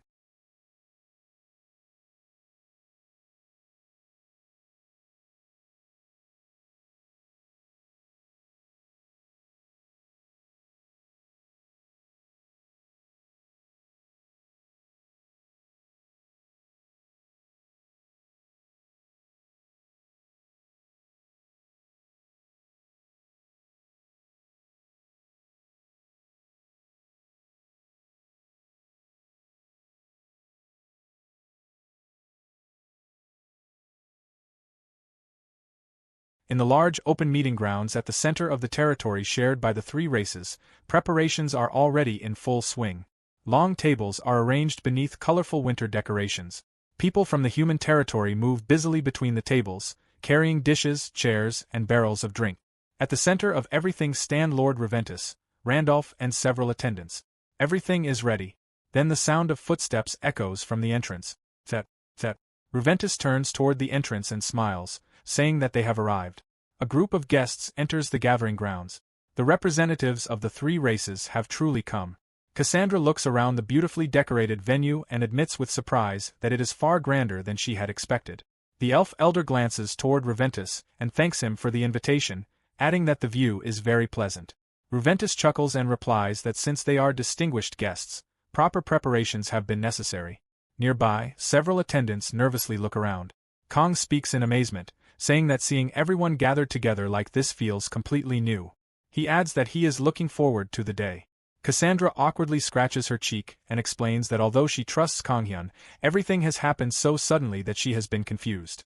She then wonders if this is truly nothing more than a normal meal. Reventus looks toward the group of fairy elders and admits that he has not expected even the High Elder of the Fairies to personally attend. He adds that it is a pity because such a gathering would have made an excellent negotiation table. The High Elder simply adjusts his robe. Without saying a single word, his presence alone seems to place pressure on everyone around him. Haman swallows nervously and remarks that she feels overwhelmed by their presence even without them speaking. Amelia looks around the gathering and observes that everyone is smiling, yet they continue watching one another carefully. She wonders if it is still difficult for the three races to simply sit together and enjoy a meal. For a brief moment, an awkward silence settles over the gathering. No one seems sure how to begin. Then Konghyun suddenly raises a hand. He hesitantly suggests that perhaps they should introduce themselves. Everyone immediately turns to look at him. Konghyun freezes. A moment later, he awkwardly steps forward and says that since there are quite a few people meeting for the first time, he should probably handle the introductions again. Scratching his cheek, he adds that he has been the one who suggested the gathering in the first place. The silence only becomes heavier. Kanghyun's smile stiffens. He thinks that everyone must be staying quiet because the situation feels awkward. Despite his nervousness, he forces a bright smile and tells himself that this is probably the first time all of them have gathered together, so he needs to do his best to help everyone get along. Looking toward the fairy delegation, he explains to the elder that everyone there is meeting him for the first time. He then points toward the large beastfolk leader and begins introducing Cassandra as the chief of the beastfolk. Before he can continue, however, a dignified voice interrupts him. The speaker introduces himself as Jovant Dorman Reventus. Everyone turns. Lord Reventus has personally stepped forward. The Lord smiles warmly and states that he is attending the gathering as Kanghyun's friend. A brief silence follows. Then Reventus raises his glass and expresses his hope that, at least for that day, everyone can focus only on food and enjoyment. Cassandra's expression softens as she says that she likes the sound of that. She then laughs loudly and remarks that it is usually the responsibility of the older generation to lighten the mood so that the younger people can relax and enjoy themselves. Reventus immediately claps and agrees. He suggests that they begin by bringing out the drink. The atmosphere instantly becomes lighter. Soon, conversations begin forming throughout the gathering grounds. Haman nervously approaches a fairy child and politely greets her. She says that it is nice to meet her and asks for her name. The child blinks in confusion. After a moment, she introduces herself as Aura. Nearby, Randolph chats with Noah and Amelia, explaining that his wife has gone to visit her family that day. Amelia smiles and comments that the little girl is adorable and appears to be around Mona's age. Elsewhere, the fairy chef enthusiastically approaches Thomas and asks whether his whelk dishes have been doing well. Thomas proudly replies that they have, adding that they have become his best-selling dishes recently. Before long, laughter spreads throughout the gathering. Crunch, crunch, ha ha ha. Hee. The priest, who has expected the event to end in disaster, looks completely dumbfounded. He curses inwardly and thinks that he has been certain something would happen. He cannot understand why everyone is getting along so well. Not everyone seems pleased. He crosses his arms and thinks with annoyance that they will see how long the cheerful conversations last. As Rice Cake passes by, he glances at the priest and smirks. The priest immediately points toward him and loudly complains that this is exactly why he cannot stand White Wolf. At that moment, a loud fluttering sound interrupts everyone. Flap, flap. People turn toward the central platform. Lord Reventus has stepped forward. He announces that the gathering is being held to celebrate Winter Grandfather's Day. Gesturing toward Kanghyun, he explains that the feast has been prepared by both of them together. Looking toward the guests from the other races, he adds that the holiday might be unfamiliar to them. Mona tilts her head in confusion. Cassandra smiles and remarks that she probably does not know the story of Winter Grandfather. She reminds her that she always falls asleep whenever they try to tell old tales. Mona rubs her chin thoughtfully. Trying to explain, she says that, as simply as possible, it is an old story about hunting an old man dressed in blue clothes and obtaining treasure. Silence follows. No one speaks. Noah stares at her and questions whether that is really the story. Cassandra coughs awkwardly and admits that it is roughly correct. Meanwhile, Mona begins imagining herself catching Winter Grandfather and receiving delicious meat as a reward. The gathering erupts into laughter. At that moment, attendants begin bringing out the first dishes. They politely ask everyone to accept the meat being served. A gentle hum of interest spreads through the crowd. Soon everyone's attention shifts toward the kitchen area. Reventus turns toward the head chef and calls for Thomas. Thomas immediately straightens up and answers. With dramatic flair, he gestures toward an enormous covered pot and proudly announces that it contains the special dish. The lid is lifted. Steam bursts upward. Thomas reveals that it is the dish traditionally eaten together on Winter Grandfather's Day. The crowd leans forward. The dish is porcha. A rich aroma immediately spreads throughout the gathering grounds. Kanghyun's eyes sparkle as he exclaims that this must be the famous dish Thomas is known for preparing exceptionally well. Thomas awkwardly clears his throat and modestly replies that the statement is not entirely incorrect. His chest swells with pride. He explains that porcha is prepared slightly differently in every household. While braising chicken in wine is common everywhere, he has perfected the ingredients and sauce combinations. Kanghyun immediately moves closer. After examining it, he comments that the use of wine and the appearance remind him of France's cocoa vin. After carefully tasting a spoonful, he observes that the wine seems different, making the dish lighter and fresher than cocoa vin. He takes another spoonful. His eyes widen. He notes that instead of being oily and heavy, the dish emphasizes a clean acidity. Quickly taking another bite, he adds that the meat melts pleasantly in the mouth. It is tender and incredibly enjoyable. Randolph's daughter, sitting on his shoulder while eating, simply reminds him not to spill it. Amelia mumbles an acknowledgement. Nom nom. She continues eating while happily remarking that this is what people eat on Winter Grandfather's Day. Reventus laughs and encourages everyone to help themselves, reminding them that there is plenty of food. But before everyone can begin eating, a powerful voice interrupts. The speaker tells everyone to wait. Everyone turns.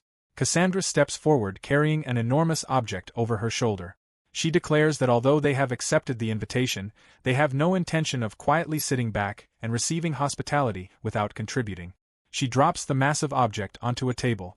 The entire platform shakes. Aura gasps and asks what it is. Grinning proudly, Cassandra explains that it is the tail of a king drake from the scaled mountain range. She announces that they will offer it as well. The beastfolk behind her cheer. Cassandra explains that beastfolk often eat such food during special occasions. The High Elder laughs softly. Raising a hand, he says that in that case they cannot remain idle either. Fairy attendants immediately step forward carrying baskets filled with rare ingredients glowing with mana. The Elder explains that they also possess excellent chefs and ingredients, inviting everyone to enjoy them as well. Reventus laughs helplessly and comments that they are troublesome guests. Then he glances suspiciously toward Kanghyun and asks whether he has secretly prepared something too. Kanghyun quickly looks away. Reventus sighs. He says that it is fine because a meal prepared together carries its own special meaning. Soon the gathering transforms into a massive collaborative feast. People encourage one another to cut as much as they like. Others praise the delicious flavors. Some express fascination at the unique ingredient. Others recommend trying different sauces. Laughter and conversation fill every corner of the gathering grounds. Mona is happily eating a piece of meat when Ricecake suddenly steals it. The two immediately begin chasing each other around. Watching everything unfold, Kanghyun smiles with satisfaction. Nearby, the priest wears an evil smile and remarks that it seems everyone has come well prepared. Thomas, meanwhile, continues serving food. He hands another portion to Mona. Mua. Seeing her happiness, he feels deeply satisfied. Then he proudly looks around and notices something. The porcha is already gone. Thomas freezes. His eyes widen. He excitedly calls to his lord and points out that all of the porcha has been eaten. he proudly declares that he has done it. Puffing out his chest, he clears his throat and announces that it is probably time to begin refilling the dishes. Confidently, he walks toward the serving table. Then he suddenly stops. His expression changes. Someone calls out to him and asks if something is wrong. Thomas slowly looks downward. Confused, he asks what has happened. The giant serving trays are completely empty. Every single one. Not even a scrap remains. The polished metal bottoms reflect the light. Empty. Completely empty. Thomas stares in shock and realizes that there is no food left at all. For several seconds, Thomas simply stares. Nearby, Kong notices his expression and hurries over. He asks what is wrong with Mr. Thomas. Thomas slowly points at the trays with a trembling finger and says that it is gone. Then he suddenly grabs his head and shouts that the porcha they have prepared is gone. He cries out in disbelief, wondering what on earth has happened and insisting that he brought plenty. Kong immediately looks around and wonders if Rice Cake has eaten it. However, Rice Cake is still in the back, happily eating from a completely different bowl. Kong shakes his head and says that Rice Cake is still eating in the back. Frowning, he wonders if someone has accidentally brought the wrong pot. Nearby, the priest covers his mouth and quietly laughs.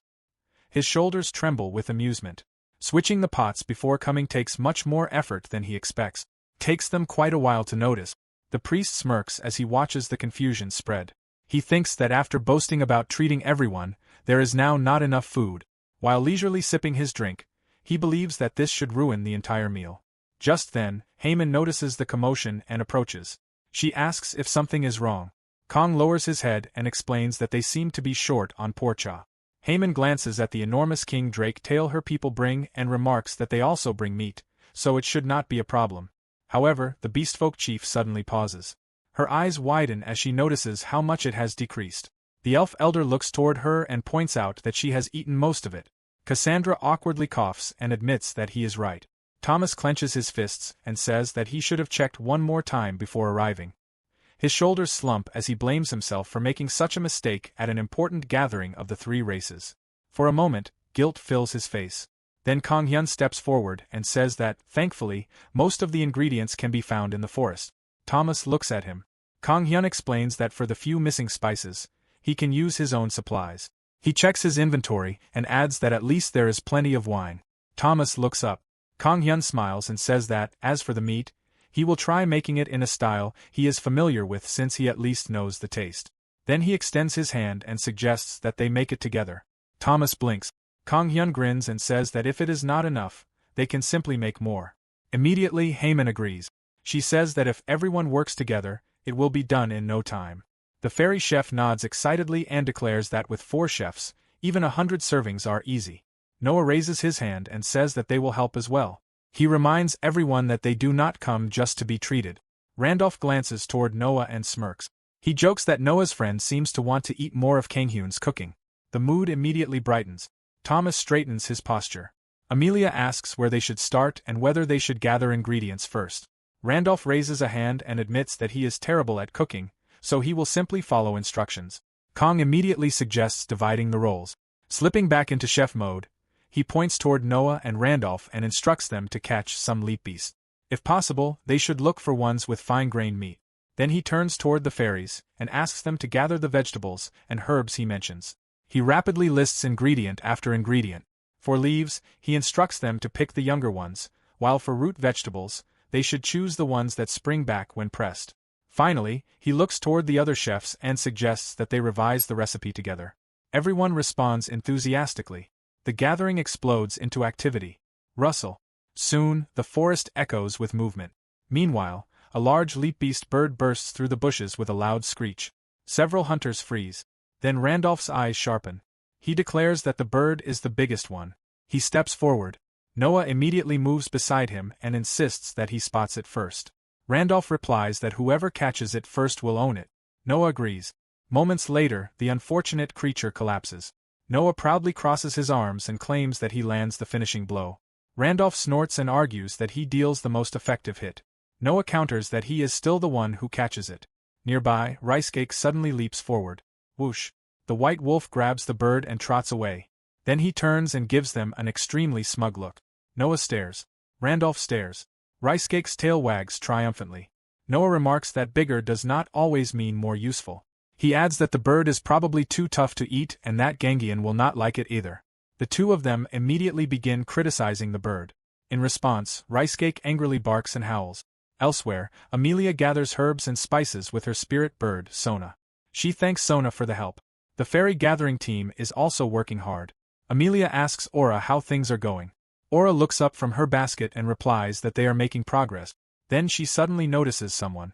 A small human child is standing among the fairies. It is Randolph's daughter. The little girl stares at Aura with sparkling eyes. Aura blinks and wonders why a human child is there. Another fairy guesses that she probably follows them.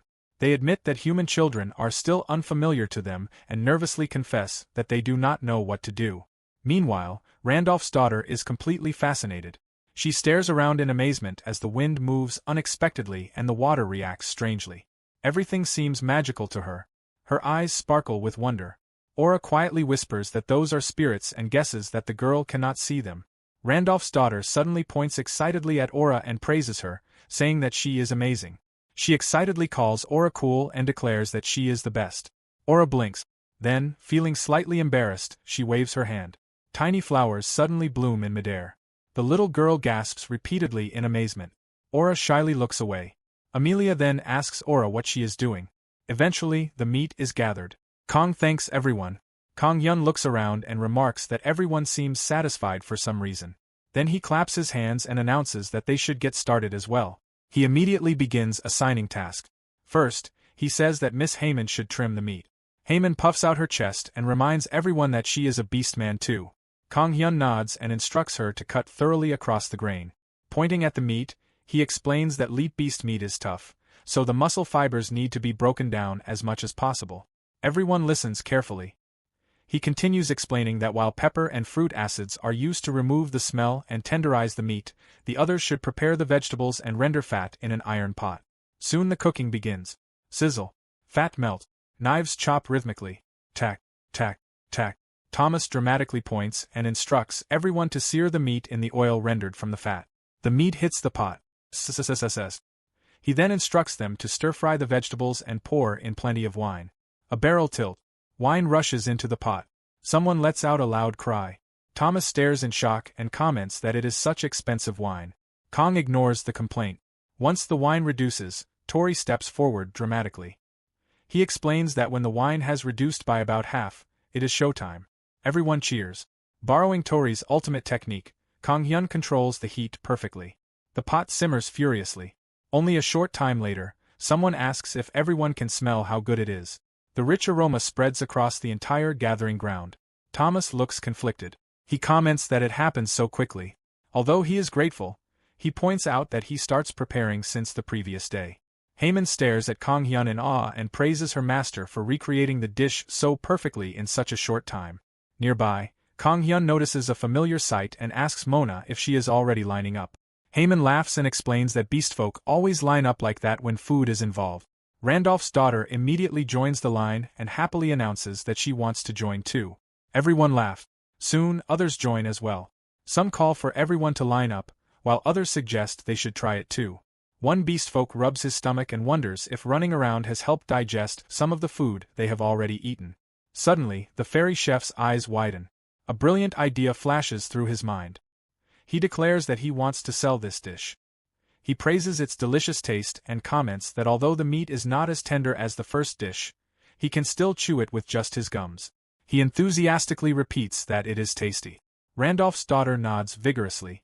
Randolph agrees and says that he wishes he can feed the dish to his wife as well. Meanwhile, hidden in a corner, the priest's face twists with anger. He curses repeatedly under his breath. His hands tremble. This is not how things are supposed to go. His eyes lock onto Kong Hyun. Filled with frustration, he glares at him. The priest can hardly believe it. Not only does the disaster fail, but everyone seems even happier than before. He cannot understand why everyone is becoming even more cheerful. At that moment, Cassandra approaches him and asks whether he is not going to join them. The priest flinches. Quickly clearing his throat, he claims that he is fine. Then he leaves the area. As the sun slowly begins to set, the elf elder looks around at the smiling faces of humans, beastfolk, and fairies sharing food together. A faint smile appears on his face. He remarks that it might be nice to gather like that from time to time. Beside him, Cassandra nods in agreement while raising her cup and says that it sounds like a good idea. And for the first time in a very long while, the three races celebrate together as friends rather than strangers. The celebration has ended long ago, and the gathering grounds are slowly becoming quiet. As everyone prepares to leave and Kang-hyun is saying his final farewells, he mentions that before they depart, there is one last thing he wants to give them as well. Ruventus blinks in surprise when Kang-hyun holds out a package. He asks what it is. Kang-hyun smiles softly and gently pushes it toward him, explaining that it is stolen. Cassandra leans closer and sniffs the package. The sweet aroma immediately reaches her nose. Kang-hyun proudly explains that stolen is a type of bread made with dried fruits or nuts soaked in rum together with various spices. He remembers the notes and instructions he learned from his sister. He adds that the fruits are usually soaked for several months to achieve the best flavor, but because they have not had enough time, he has only been able to soak them for a single day. A faint blush appears on Kang-hyun's face as he admits that he has used a little younger sister privilege to make it happen. Kang-hyun chuckles and explains that in the place he comes from, people slice off a piece of stolen each day while waiting for a special occasion. His voice softens as he admits that the special day has technically already arrived. Even so, he thinks it would be romantic and lovely if everyone eats a slice each day while remembering the wonderful memories they have made today. Cassandra's eyes widen with understanding. She remarks that, in that case, they probably should not eat the entire thing in a single bite. The elf elder carefully accepts the gift and comments that it is a truly meaningful present. Then he reaches into his inventory and says that he would like to offer a small gift in return. A flower appears in his hands. Inside is a beautiful blooming rose unlike any ordinary flower. The elf elder explains that the rose Kang-hyun gave him before has finally bloomed. Everyone's eyes widen in surprise. He continues by saying that the flower has become so beautiful that he wants to share it with everyone, which is why he has brought it with him. For a moment, Kang-hyun can only stare. The tiny seed he once handed over has grown into something truly magnificent. He quietly remarks that the seed he gave back then has grown far more than he ever expected. His voice trembles slightly. The elf elder then turns toward Kang-hyun and thanks him. His smile becomes even brighter than the flower itself as he expresses his gratitude for giving him the opportunity to grow such a beautiful flower. He adds that Kang-hyun has also shown him such a wonderful sight. Carefully touching one of the petals, he says that he will remember this moment for a very long time. Kang-hyun smiles quietly in response. The setting sun bathes both of them in warm golden light as they stand there for a little while longer, preserving the precious memory deep within their hearts. Far away, in the Beast Tribe settlement, Mona rolls back and forth on her bed. She has been trying to fall asleep for quite a while, but it is impossible. She is simply too excited. The gathering, the delicious food, and all the stories she has heard keep replaying endlessly in her mind. She happily kicks her blanket while making excited noises. Then she remembers an old story her mother once told her. According to the tale, if someone hunts an old man dressed entirely in blue, treasure will fall from him. Immediately, Mona's imagination runs wild. In her mind, an old man wearing blue suddenly appears. The imaginary old man desperately claims that he has been found and begs her to take plenty of delicious meat. Mona's eyes sparkle brightly. She immediately tries to leave and begin hunting the Winter Elder. However, Cassandra catches her before she can go anywhere and firmly forces her back to bed. No matter how much Mona protests, she is made to sleep. The next morning, Mona explodes out of bed the moment she wakes up. Her eyes shine with determination. Today is the day. She is going to find the Winter Elder. The little beastkin immediately runs off at full speed. Nearby, several beastfolk watch her disappear into the distance. Cassandra lets out a sigh and comments that it looks like Mona has gone off to search for the Winter Elder. Noah asks what they should do about it. Cassandra folds her arms and replies that it is probably better to preserve at least that much childlike innocence. Then she turns toward Noah. Addressing him as the former manager, she tells him to prepare. Noah immediately straightens his posture and answers respectfully. Cassandra's expression has become completely serious. A long silence follows. Noah already understands exactly what she is asking of him. After a brief pause, he agrees. Meanwhile, deep within the forest, Aura sits on a tree branch overlooking the border region. A gentle breeze rustles through the leaves around her. She stares into the distance and remarks that somehow they have ended up staying there much longer than expected. Sophie floats beside her. Aura sighs and comments that they should probably head toward their next destination soon. Images from her journey flash through her mind. She remembers the scorching desert and how unbearably hot it was. She remembers the freezing icy regions and how painfully cold they were.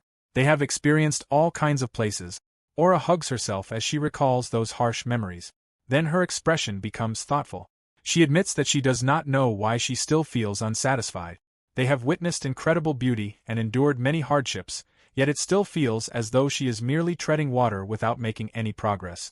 Sophie floats quietly beside her and reminds her that the journey has no fixed ending. She asks whether Aura truly needs to rush so much. Aura lowers her gaze. She explains that until she achieves enlightenment, she cannot bring the journey to an end. Her fists tighten. She confesses that she wants to be acknowledged as soon as possible and become a ranger like her older sister. Suddenly, she stands up. Declaring that this will not do, she suggests to Sophie that this time they should travel toward an extremely rugged mountain range. However, she stops speaking halfway through. A small figure has suddenly appeared below. Aura narrows her eyes and recognizes the child as a beastkin. After looking more carefully, she realizes it is Mona. Mona excitedly points toward the blue tail of an animal. She happily declares that she has found it. Before Aura can react, Mona grabs the tail. The creature immediately lets out a terrifying scream. It is a giant and extremely dangerous lizard. The monster turns and tries to attack her. At the very last moment, Aura rushes in and saves Mona. Afterward, Aura admits that the situation has startled her badly. For a moment, she genuinely thinks that Mona is about to be eaten. Mona responds with excited beastkin speech. Aura blinks in confusion. The child continues speaking enthusiastically in her native language. Aura awkwardly greets her, but Mona simply stares at her expectantly. Trying to make sense of the situation, Aura asks what she is looking for. Mona answers with more energetic beastkin sounds. Aura tilts her head and wonders if her sister might have been able to understand what the child is saying. Mona continues trying to explain. She even picks up a stone and writes something on the ground. Aura misunderstands the message and assumes Mona might be searching for a troll. She explains that if that is the case, Mona will need to cross at least 2 more mountains. Mona immediately denies it. Aura frowns and asks what exactly she is searching for if it is not a troll. Then she notices something unusual. Mona seems fascinated by anything that is blue. She stares at Aura's ribbon. She stares at Aura's clothes. She even stares at Sophie's blue glow. Aura mutters that the child really has been staring at every blue object she can find. Then her gaze lands on the blue ribbon once again. A sudden realization strikes her. The blue ribbon reminds her of the bread Kanghyun gave her for Winter Elder Day. Aura freezes. After a moment, she carefully asks whether Mona is actually looking for the Winter Elder. Mona immediately nods so hard that her ears flop up and down. Aura covers her mouth. She does not know whether she should laugh or cry. She wonders if she should tell Mona the truth or simply leave the misunderstanding alone. Meanwhile, a mischievous smile appears on Mona's face as she imagines her success. Aura looks out toward the endless forest and realizes that the day is probably going to be one long and fruitless search. Originally, she plans to simply observe from a distance until Mona eventually gives up and returns home. However, that plan immediately falls apart. Mona reaches toward a dangerous plant. Aura instantly shouts for her to stop, warning that the plant is poisonous and that she must not touch it. A moment later, Mona pokes something else. Aura immediately panics again and warns that it is releasing something acidic. She repeatedly tells Mona to watch out. Finally, Aura grabs her head in frustration and admits that she simply cannot leave the child alone while worrying this much. Elsewhere in the forest, animals flee in terror. Birds burst out of the trees and scatter into the sky. Even monsters actively avoid the area. A frightening figure slowly walks through the woods. The person wears long blue robes. A white beard covers her face. An ancient-looking staff rests in her hand. The disguise is surprisingly convincing. Hidden inside the costume, Noah lets out a sigh. His life has truly taken a strange and unexpected turn. As he walks through the forest, he repeatedly calls for Mona to come to him and hurry over. At long last, the legendary Winter Elder has finally appeared. Deep inside the forest, Aura is beginning to regret every decision that has brought her to this point. Mona runs through the thick undergrowth with endless energy, completely confident that she will find the mysterious Winter Grandpa. Aura hurries after her, pushing branches aside as she tries to keep up. Aura nervously calls out and tells Mona not to go too deep into the forest. The little beastkin does not even look back. Aura adds that Mona should be careful and not get hurt before meeting Winter Grandpa. Mona's ears twitch excitedly. Aura lets out a sigh and mutters that he does not even exist in the first place. The words escape before she can stop herself. She then suggests that it would be better if Mona returns to her village and asks the adults again. Suddenly, Mona shouts and points at something blue hidden among the bushes before charging toward it. Aura immediately chases after her and tells her to wait, adding that this is not the time for such distractions. After a long chase, they finally arrive at a beautiful place. Mona happily looks around and enjoys the scenery. They continue wandering through the trees until they reach a flower garden. There, Mona discovers a beautiful blue-colored flower and happily hands it to Aura as a gift. The two then continue through the jungle while singing cheerful songs. At the edge of a mountain range, they suddenly encounter a strange giant bug. The enormous insect immediately chases them, forcing them to run as fast as they can to escape. Later, they discover a small hole in the ground. Curious, they peek inside and find a female squirrel grooming herself. The squirrel becomes irritated when she notices them staring. Realizing they have disturbed her, Aura and Mona quickly apologize before moving on. Near a river, Mona dives into the water to look around and discovers many fish swimming beneath the surface. Then a loud scream suddenly echoes through the forest. Aura immediately rushes toward the sound and finds Mona wrestling with a blue-colored fish that has somehow ended up near a stream. The fish flops around wildly as it struggles. Aura hurriedly tells Mona that if she is not planning to eat it, then she should throw it back into the water. Afterward, Mona becomes fascinated by a blue butterfly and begins following it. The butterfly eventually leads them to another beautiful location hidden among the mountains. Once Aura finally manages to pry the fish away from Mona, she rubs her forehead in frustration. She explains that just because something is blue does not automatically make it winter grandpa. Mona tilts her head in confusion. Aura points toward the sky and tries to explain that, at the very least, they should be looking for an intelligent being capable of wearing blue clothes. A vein appears on Aura's forehead as she adds that if Mona continues searching like this, she will not find him even after 10 years. After pausing for a moment, Aura corrects herself and admits that the real problem is that they are trying to find someone who does not exist in the first place. She releases a long sigh and remarks that she should get going as well. The day is already slipping away, and she still has her own journey to continue. Yet every time she looks at Mona, she finds herself unable to leave. The little beastkin is searching with such sincerity and determination. Aura eventually sits beneath a tree and watches Mona wander around. She asks whether Mona is not tired, pointing out that she is searching aimlessly without even knowing where Winter Grandpa is. Mona enthusiastically responds. Aura admits that if she were in Mona's position, she would already be exhausted. Suddenly, something lands in Aura's lap. She blinks in surprise and wonders what the strange black object is. Mona proudly holds up another one. Aura asks if Mona is giving it to her. Mona happily nods. Looking closer, Aura sees that it is a strange food item wrapped in dark leaves. A memory immediately surfaces in her mind. She remembers the beastfolk chef she met during the gathering. Stammering slightly, Aura asks whether that beastfolk chef made this food. Mona nods enthusiastically once again. Despite herself, Aura smiles and remarks that it looks fun. She carefully examines the food and remembers Haman explaining that it is something her master recently gave her. Haman said that wrapping it this way helps keep the moisture inside. Aura continues sharing what she remembers while unwrapping the food. She thanks Mona before taking a bite and wondering if it is actually edible. Crunch. Her eyes widen in surprise.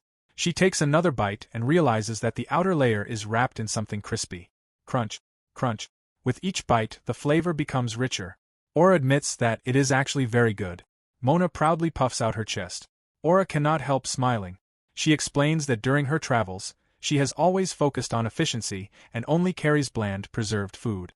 Looking down at the snack, she remarks that perhaps she should try making food like this herself someday. For a while, silence settles over the forest. A gentle breeze moves through the trees. Aura stares into the distance. Thoughtfully, she wonders whether she has ever actually sat down like this and calmly looked around during her travels. Images flash through her mind. The desert, the mountains, the forest, every place she has ever visited.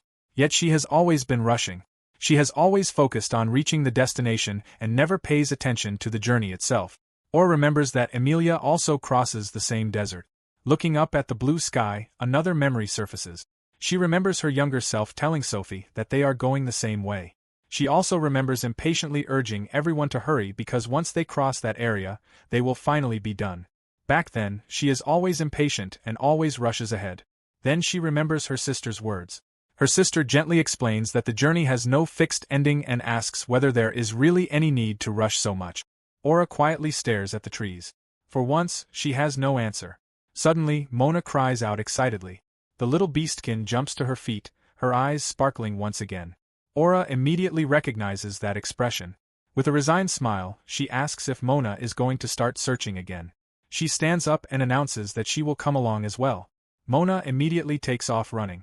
Aura hurries after her and tells her that there is no need to rush so much. Meanwhile, elsewhere in the forest, a certain former manager is suffering greatly. Noah adjusts his fake white beard. His heavy blue robe drags across the ground, and a crooked wooden staff rests in his hands. His disguise as the legendary Winter Grandpa is surprisingly convincing. Unfortunately, Cassandra's preparations do not stop there. His entire body smells strongly of crushed, rotten fruit. Noah feels like crying. Then Mona appears. The little beastkin freezes in place. Her eyes become enormous. Noah straightens his posture and, using a deep voice, declares that he is Winter Grandpa. Mona immediately narrows her eyes and bluntly tells him not to lie. Noah nearly chokes. Nearby, hidden behind bushes, Aura covers her face with one hand. After an awkward silence, Noah forces a smile and tells Mona that she is impressive. He says that she has successfully found him and praises her as a capable warrior. Aura stares in disbelief and shouts from her hiding place that he should at least put some effort into the disguise. She accuses him of underestimating Mona simply because she is a child. Mona sniffs the air. Then she steps back and remarks that he smells strange as well. Noah's shoulders immediately slump. Then, suddenly, Mona begins jumping around with joy because she has finally found Winter Grandpa. Watching the scene, Aura quietly mutters whether that is really enough. She wonders if that is truly sufficient to create a believable Winter Grandpa. Noah hesitates for a moment before carefully pulling out a piece of meat. Mona gasps excitedly. Noah hands it over and congratulates her on successfully finding Winter Grandpa. Mona hugs the gift tightly. The fake Winter Grandpa smiles and explains that, just this once, he will personally take her there himself. Mona cheers happily. Far away, Aura watches the scene with amusement. Her shoulders tremble slightly as she tries not to laugh. After a while, Aura finally turns away. She asks Sophie whether they should get going as well. The spirit bird tilts her head curiously. Aura looks toward the distant mountain ranges. The sun is already beginning to set. She explains that the original plan is to cross 6 mountain ranges before the end of the day.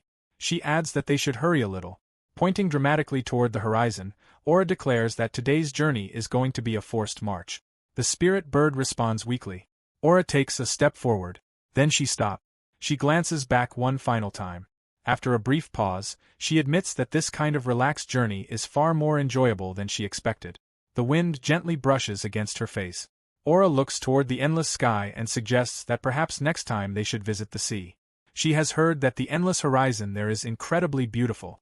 Together, the ranger and the spirit bird begin walking once more, leaving the forest behind as the evening sunlight paints the entire world in shades of gold.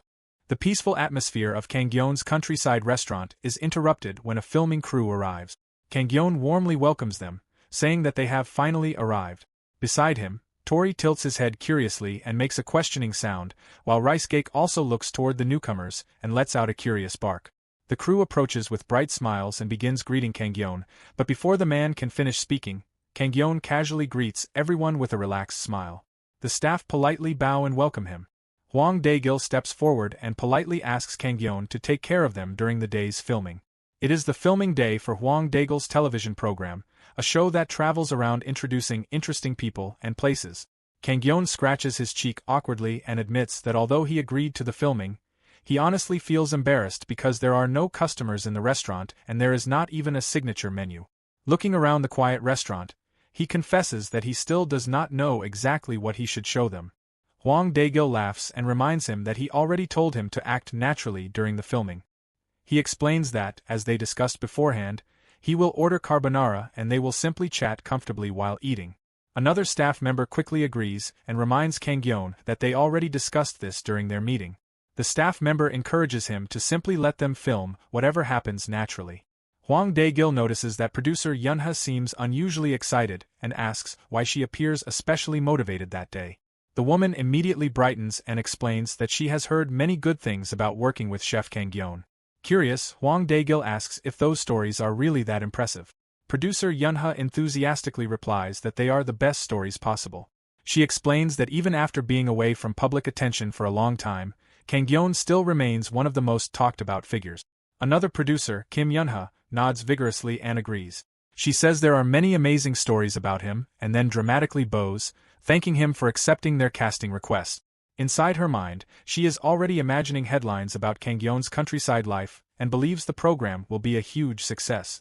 Hwang Dae-gil looks suspiciously at their excitement and wonders just how great those stories really are. Clapping his hands together, he announces that while the crew sets up their equipment, they will first film the village and conduct some interviews.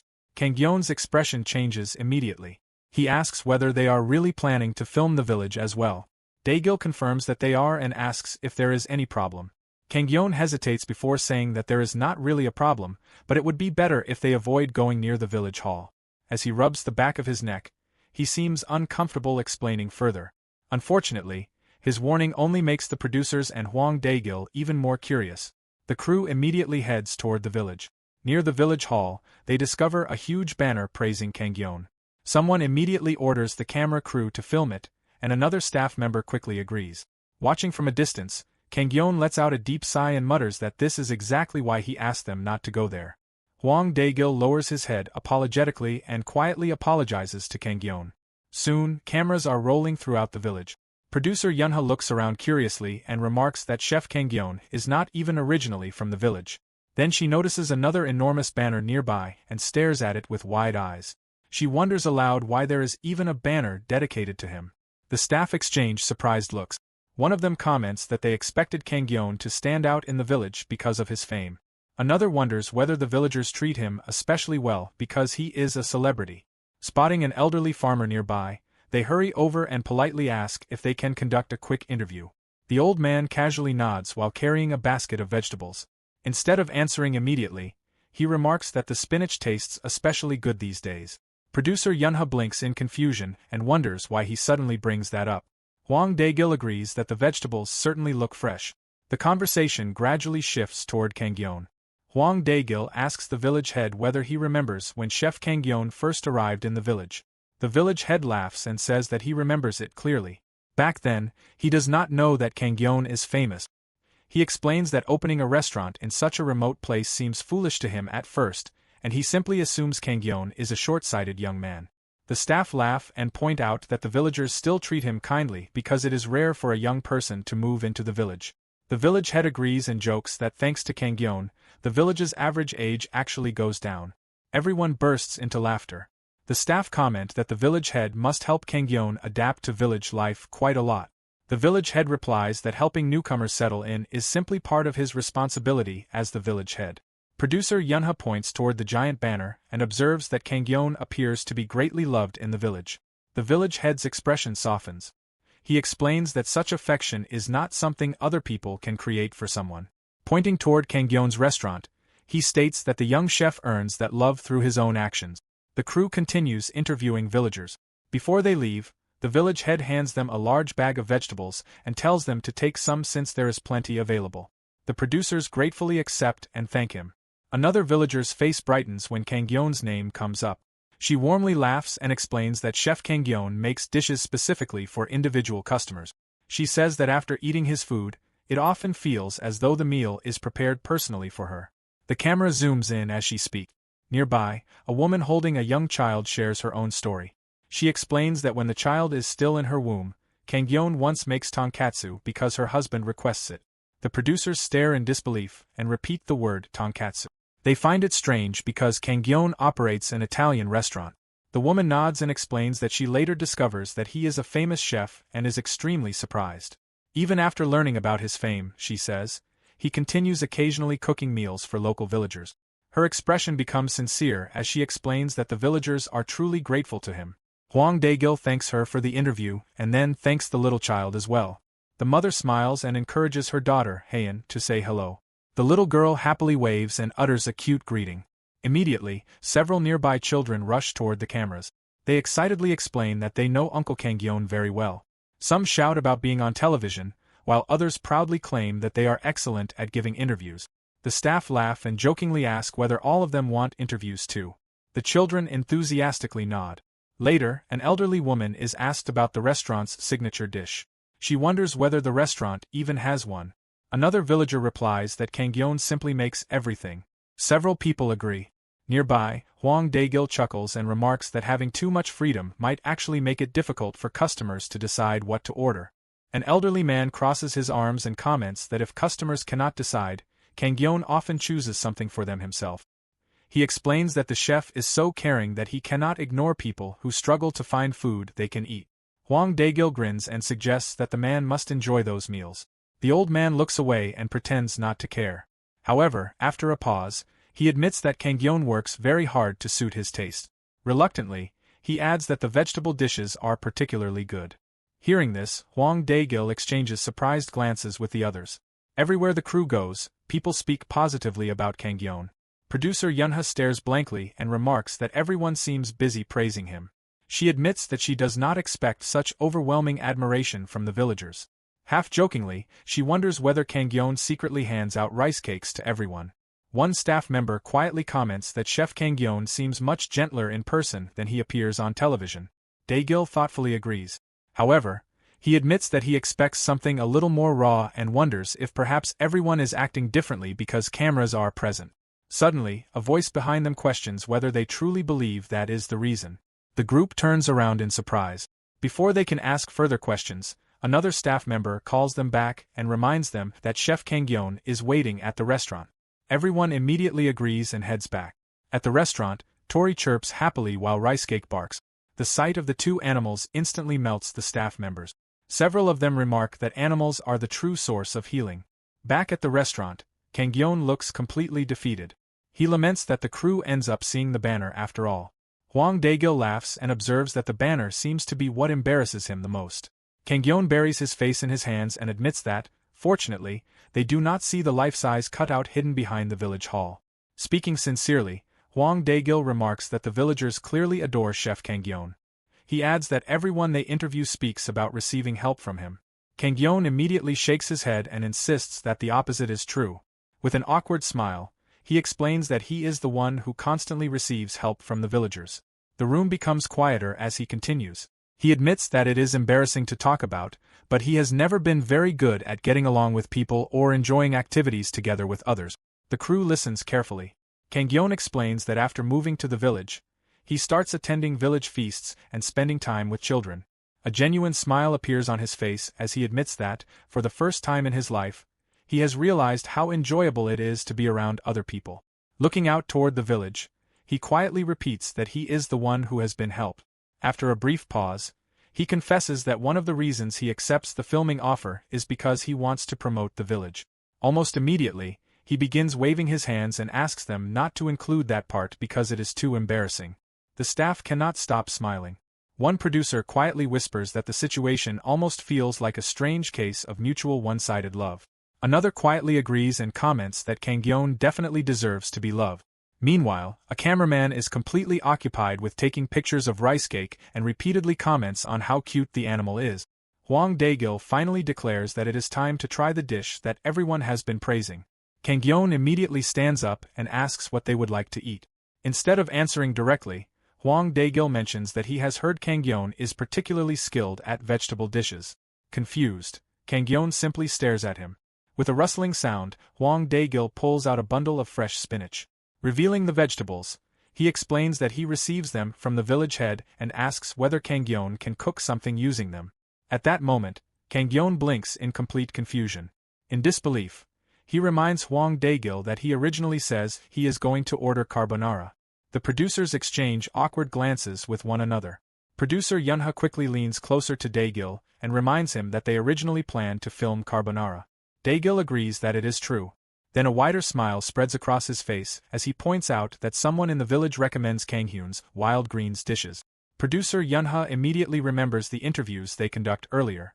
She admits that she simply cannot pass up the chance to try such a dish. Meanwhile, Kang-hyun remains frozen where he stands. He quietly mutters that if someone from the village recommends wild greens, then it might be Mrs. Park. Dae-gil nods and explains that he just wants to try the kind of food that the villagers normally eat. Producer Yunha nervously scratches her cheek and says that suddenly changing the order might catch Chef Kang-hyun off guard. Before she can finish speaking, Kang-hyun calmly ties on his apron. He says that he understands and asks them to leave it to him. The filming crew immediately relaxes.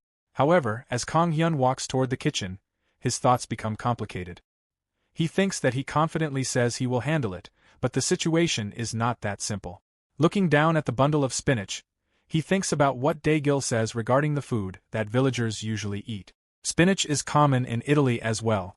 Preparing an Italian spinach dish is not difficult. However, he doubts that is what they are truly looking for. A staff member quickly approaches him and requests that he prepare 2 portions separately for filming. Kang Hyun nods and acknowledges the request. Then a thought crosses his mind. If the villagers themselves come into the restaurant and place an order, what kind of food will he serve them? A small smile appears on his face. At that moment, he knows exactly what he wants to make. The cameras follow him into the kitchen. Kang Hyun calmly explains that he will first wash the spinach thoroughly and remove the excess water. Water splashes gently as he cleans the leaves. Afterward, he separates half of the spinach. He explains that he will blend 1/2 together with minced garlic, pine nuts, Parmigiano cheese, and olive oil. The blender immediately comes to life with a loud whirring sound. Outside the kitchen entrance, Rice Cake and Tori quietly gather. They desperately want to go inside. However, because filming is currently taking place, they hesitate and remain outside while peeking through the doorway. Inside the kitchen, Kang Hyun moves with smooth and practiced motions. He announces that he will begin the next step. A pan heats over the stove as he pours olive oil into it. A sizzling sound fills the kitchen. Kang Hyun explains that minced garlic and a spoonful of doenjang should be sautéed in olive oil while taking care not to burn them. A rich and fragrant aroma immediately spreads throughout the kitchen. Several staff members unconsciously swallow. Producer Yunha's eyes widen in surprise. She does not expect doenjang to be used. Next, Kang Hyun pours fresh cream into the pan. He explains that the cream should be added and allowed to simmer gently. The sauce bubbles softly. Then he adds lightly blanched spinach along with cooked pasta noodles. As he stirs everything together, the bright green spinach blends beautifully with the creamy sauce. He lowers the heat slightly and seasons the dish with salt and pepper. Finally, he picks up a block of Grana Padano cheese. He explains that the finishing touch is freshly grated Grana Padano. Snow-like flakes of cheese fall across the pasta. Several crew members stare at the sight as if hypnotized. A short while later, Kang Hyun carries 2 completed dishes into the dining area. He thanks everyone for waiting and carefully places the dishes on the table. He then presents the spinach dishes to them. Hwang Daegil immediately leans forward with interest. His eyes widen as he realizes that Kang Hyun prepares both pizza and pasta using spinach. Kang Hyun smiles and replies that, after all, it is still an Italian restaurant. Daegil closely examines the pizza. He notices a light drizzle of honey on top and comments that it reminds him somewhat of Gorgonzola pizza. He picks up a slice. Crunch. The moment he takes a bite, his eyes widen dramatically. A satisfied sound escapes him. He remarks that the fragrance of the spinach pesto is spreading throughout his mouth. Quickly taking another bite, he praises Kang Hyun for preserving the natural flavor perfectly. Then he turns his attention to the pasta. As soon as he tastes the sauce, he nearly freezes. He exclaims that it is cream pasta, yet the depth of flavor is astonishing. His eyes shoot open as he realizes the secret ingredient is doenjang. Producer Yunha immediately tastes the pasta as well. She comments that the combination of doenjang and garlic wraps around the richness of the cream beautifully. Another producer eagerly joins in and remarks that beneath the smooth and nutty sauce, the subtle sweetness of the spinach can be tasted clearly. The crew continues praising the dish. One person describes it as delicious. Another comments that it is a dish both adults and children can enjoy. Someone else praises the excellent balance of flavors. Hwang Daegil enthusiastically showers the food with compliments. Kang Hyun responds with a modest smile and says that he is glad the dishes suit their tastes. Daegil eventually sets down his fork. He points out that there are Western dishes that use spinach as well. Then, with a sharper gaze, he asks whether Kang Hyun intentionally chooses familiar ingredients. Kang Hyun nods and confirms that he does. He explains that the people in the village are not very familiar with authentic Italian cuisine. Producer Yunha tilts her head and asks why he chooses to open an Italian restaurant there if that is the case. Kang Hyun thinks quietly for a moment before answering. He explains that when a familiar taste appears within an unfamiliar dish, it lowers the barrier for people to enjoy that food. His smile softens as he adds that he simply wants everyone to enjoy his cooking without feeling intimidated by it. For a brief moment, silence fills the restaurant. Then Hwang Daegil dramatically slaps the table. He loudly declares that the village's beloved superstar truly operates on another level. Kang Hyun nearly jumps out of his seat in shock. He protests that the title is a little too much. Daegil bursts into laughter and remarks that the village head is right all along. Kang Hyun immediately accuses him of teasing him. The crew laughs even harder. Daegil warmly comments that the villagers probably like Kang Hyun because they recognize this kind of consideration in him. Quietly observing Kang Hyun, Daegil hopes that the broadcast successfully shows just how much he has changed. Suddenly, one of the staff members looks down at an empty plate and asks where the pasta goes. Everyone immediately looks. Somehow, the entire pasta dish completely disappears. People begin wondering where it goes. Before anyone can solve the mystery, the restaurant door suddenly opens. Jangwon loudly asks what is happening and why there are so many people inside. Peeking into the restaurant, he remarks that he has never seen so many customers there before. Jiwon immediately snorts and asks whether Jangwon is going blind, pointing out that a sign outside clearly states that filming is in progress. Kang Hyun greets the two of them and explains that filming is currently underway. The pair awkwardly shuffle their feet. They nervously ask whether it is inappropriate for them to come inside. Then they admit that they simply want to eat Kang Hyun's food. The filming crew chuckles. Suddenly, producer Yunha freezes. Her eyes widen as she laughs and remarks that the two regular customers look exactly like painter Gi-hun Jong and pianist Jong Hwan Lee. She jokes that they could probably appear on a celebrity lookalike special. The restaurant instantly becomes silent. The two men blink. Then Hwang Dae-gil casually states that they look like those famous figures because they actually are those people. He compliments Yunha for having a good eye. The entire filming crew explodes with shock. Producer Yunha nearly falls out of her chair. She shouts that they are filming at a famous star chef's restaurant. One staff member dramatically points at the pair and exclaims that the regular customers are legendary figures known throughout Korea. Another declares that the situation is unbelievably lucky. Producer Yunha's eyes sparkle as she excitedly points toward them. She immediately orders everyone to start filming. A confused cameraman reminds her that they are already filming. Another points out that the microphones are already recording everything. The producer practically vibrates with excitement as she shouts that she strikes gold. Meanwhile, completely unaware of the chaos surrounding him, a cameraman approaches Kang Hyun and politely asks if he can take a photo with him as well. 1 month later, the broadcast finally airs. The village community hall is packed with excited villagers. Everyone shouts that the program is finally starting and airing. The village chief bounces excitedly in their seat and asks Haun whether she wants to watch too. Haun immediately raises both hands and excitedly announces that she has done an interview and will appear on television as well. In the middle of the crowd, Kang Hyun sits nervously. Sweat rolls down his forehead. He admits that he has never watched one of his own broadcasts live before. Then he remembers what the producers told him. They reassure him that the editing has changed and that his screen time has been reduced. Letting out a sigh of relief, he thinks that this is good news. Immediately afterward, Sangwoo grabs his sleeve and excitedly shouts that Kang Hyun should remember what he said during the interview. At that moment, the television screen lights up.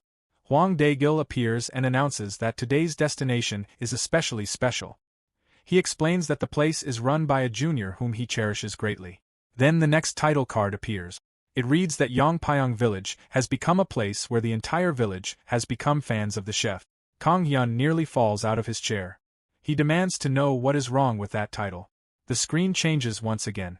A caption appears introducing handsome chef Lee Kang Hyun. Kang Hyun stares in horror and demands to know what those captions, effects, and sound effects are supposed to be. No one pays any attention to him. On the screen, Dae-gil asks the villagers how they would describe Chef Lee Kang Hyun in a single sentence. The village chief immediately launches into a grand speech, declaring that Kang Hyun is the greatest cosmic chef of all time, a master and the treasure and jewel of Yongpyong Village who is praised by everyone. Dae-gil interrupts and politely requests that the answer be limited to just one sentence. The villagers burst into laughter. Next come the children. They enthusiastically declare that Kang Hyun cooks well, is handsome, and even plays soccer with them. Someone watching the broadcast comments that he is basically the village idol at that point. Kang Hyun buries his face in his hands. Nearby, a villager dramatically complains that after changing televisions, they can no longer record programs. Another villager replies that modern televisions now have replay features. Kang Hyun desperately shouts that the show is supposed to be a food travel program. Then the screen changes again. Painter Gi-hun Jong appears and comments that Kang Hyun cooks well and has a kind heart. Pianist Jong Hwan Lee nods and remarks that everyone else has probably already said those things. He jokingly adds that such comments are boring. The next caption appears. It announces Chef Kanghyun's unexpected charm. Jong Hwan crosses his arms and declares that Kanghyun's physique is incredible. As a gym enthusiast, he guarantees it personally. The entire hall explodes with laughter. Kanghyun shouts Jong Hwan's name in disbelief. Meanwhile, the narrator continues mercilessly, commenting that Chef Kanghyun indeed possesses impressively solid arms. At that moment, Kanghyun suddenly disappears. A villager looks around in confusion and asks where the young chef has gone. Someone replies that he has just run outside. Another person sighs with disappointment and comments that things have been getting interesting. Inside the hall, the interviews continue. One villager says that Kanghyun is like a savior to their family. Another explains that ever since he arrived, they have smiled much more often. When asked why the villagers like him so much, an elderly woman smiles warmly and replies that no one needs a reason to love family. The touching interviews continue one after another. Back at his restaurant, Kanghyun sits crouched on a chair with his face burning bright red. He bitterly concludes that he should never have trusted the producer. Beside him, Tori chirps cheerfully. Ricecake tilts his head in confusion. And Kanghyun, who will never watch the second half of that broadcast for the rest of his life, has absolutely no idea what other heartwarming stories the villagers share about him afterward. After the broadcast airs, the effects are immediate. The quiet countryside restaurant that once struggles to attract even a single customer suddenly becomes one of the busiest places in the region. The restaurant doors barely have time to close before another group arrives. A waitress hurries toward a newly arrived couple and asks if they want a table for two before inviting them inside. The dining area buzzes with conversation. Every table is occupied, and a line of customers stretches outside. From inside the kitchen, orders keep coming non-stop. Someone calls out for 3 more spinach pastas. Myung's mother is helping him. Kanghyun immediately looks up from the stove and replies that he understands and that they should prepare them right away. The kitchen staff moves frantically. Steam rises from boiling pasta. Cheese is grated without pause. Fresh dough is rolled out one batch after another. If the villagers do not take turns helping every day, Kanghyun knows he will be completely overwhelmed. Near the counter, several customers pose for photos. Someone cheerfully calls out for everyone to say cheese. Click. Another picture is taken. Day after day, the restaurant remains packed. Every morning, every afternoon, every evening, every single seat is filled. Watching the crowds gathering in Yongpyong village, the village chief can already imagine how jealous the head of Garam village will become if he sees such a scene. Outside, a group of children spots the village chief walking through the square. They greet him loudly. The village chief smiles warmly and greets them back. He then asks whether they have come to see the young chef. The children nod enthusiastically and reply that they have. One child says that they want to go sledding with Uncle Kanghyun. Another child lowers their head sadly and says that he is busy again that day. The village chief looks toward the crowded restaurant. There are simply too many customers. One child sighs and says that it cannot be helped. Another suggests that they should just play by themselves. A third child nods and says they should wait for Keelman and Miju. The children slowly walk away. The village chief watches them leave before turning back toward the restaurant. He quietly remarks that Kanghyun is so busy. A proud smile appears on his face as he thinks that it is a good thing. However, his expression soon softens with concern as he wonders whether Kanghyun is doing all right. That night, long after the final customer leaves, Kanghyun finally collapses onto his bed. The room is dark and quiet. Ricecake lies curled up beside him. Torai rests nearby. Kanghyun stares at the ceiling. He remarks that it has been a long time since he has been that busy. A small laugh escapes him as he says that, compared to the days when he averages only half a customer per day, such growth almost brings him to tears. The restaurant is thriving. The village is thriving. Everything is changing. He thinks about how the village chief is happy because more young people are coming to the village. He folds his hands behind his head and reflects that he no longer needs to worry about not having enough customers. The loneliness that once follows him everywhere has also faded. He realizes that he is not nearly as stressed about dealing with people as he used to be. His gaze drifts toward the ceiling. He admits to himself that it feels wonderful to cook as much as he wants once again. Everything is going well. Better than he has ever imagined. Yet, slowly, his smile fades. He repeats to himself that everything is going well. The room becomes silent. Then a single thought surfaces. He wonders if this is really what he has wanted. The question lingers. He thinks about the reason he chooses this remote village instead of returning to the city. The reason he opens a restaurant there is. Before he can finish the thought, a familiar sound interrupts him. Rice Cake lets out a soft howl and lifts its head. Tori chirps sleepily. Kang Hyun laughs. He sits up and looks at the two companions. He points out that he is the one who has been working non-stop. He gently pokes Rice Cake's forehead and asks why the two of them look even more tired than he does. Rice Cake weakly wags its tail. Tori simply flops over dramatically. Kang Hyun chuckles. He remarks that they have both been stuck on the second floor for quite a while. Looking toward the window, he says that it must have felt stuffy. Then an idea comes to him. He remembers that the next day is his day off.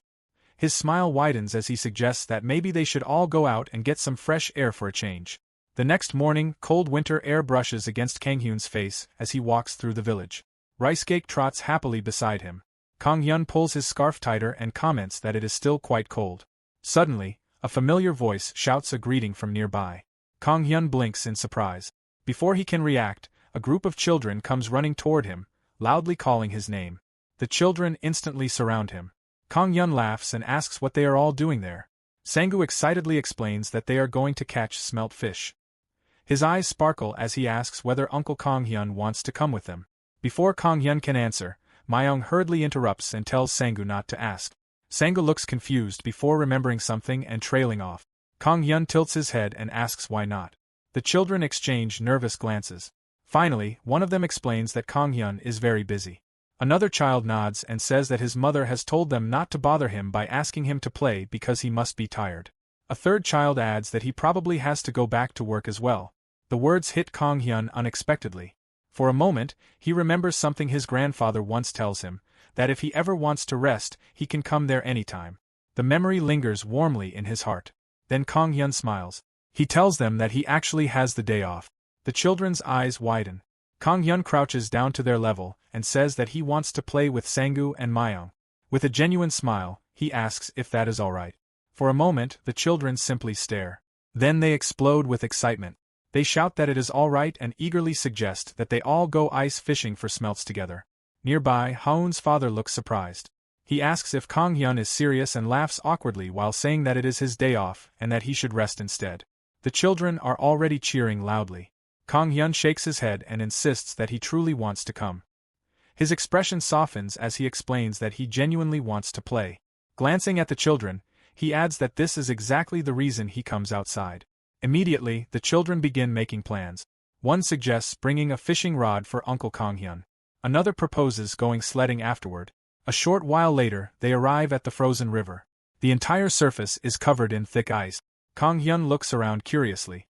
Haun's father asks whether he has ever gone smelt fishing before. Kang Hyun shakes his head and replies that it is his first time. Pointing at a strange tool, he asks whether it is used for drilling holes in the ice. Haun's father nods and confirms that it is. He demonstrates the large hand auger and explains that if the ice is thin, people can break it with a hammer and chisel. As he slowly twists the drill, he explains that the ice there is more than 20 centimeters thick, making it difficult to drill by hand otherwise. Looking down seriously, he adds that the ice needs to be at least that thick to be safe. The drill spins round and round. Crunch, crunch. Tiny pieces of ice scatter everywhere. Kang Hyun watches with fascination. Nearby, Rice Cake and Tori are also staring at the hole. Tori tilts his head. Then his eyes sparkle mischievously. Without anyone noticing, a faint magical glow appears. The ice suddenly begins melting. A neat hole forms almost instantly. Tori proudly puffs out his chest. Unfortunately, he leans too far forward. Crack. The ice beneath him shifts. Tori freezes. The tiny spirit suddenly finds himself dangling above the freezing water. Rice Cake immediately notices. Without hesitation, the dog grabs a nearby tree branch and hooks it under Tori. With one strong pull, Rice Cake yanks him back onto solid ground. Tori collapses dramatically. Rice Cake stares at him as if silently asking what he thinks he is doing. A little later, Sangu comes running back. He excitedly calls for Uncle Kang Hyun and proudly hands him a fishing rod along with some bait. Kang Hyun thanks him and examines the rod. Myung grins and, noticing that it is Kang Hyun's first time, offers to help put the bait on the hook. Kang Hyun laughs and replies that he can at least manage to put a worm on a hook himself. The child immediately corrects him, explaining that it is not a worm. Holding up the bait, he informs Kang Hyun that it is actually a maggot. Kang Hyun's smile instantly disappears. The children burst into laughter. One of them teases him by asking whether he wants help putting it on. Kang Hyun quickly refuses. After several minutes of struggling, Kang Hyun finally lowers his line into the water. The children gather around him. They explain that he needs to twitch the line occasionally, just like a fish, because it will make catching them easier.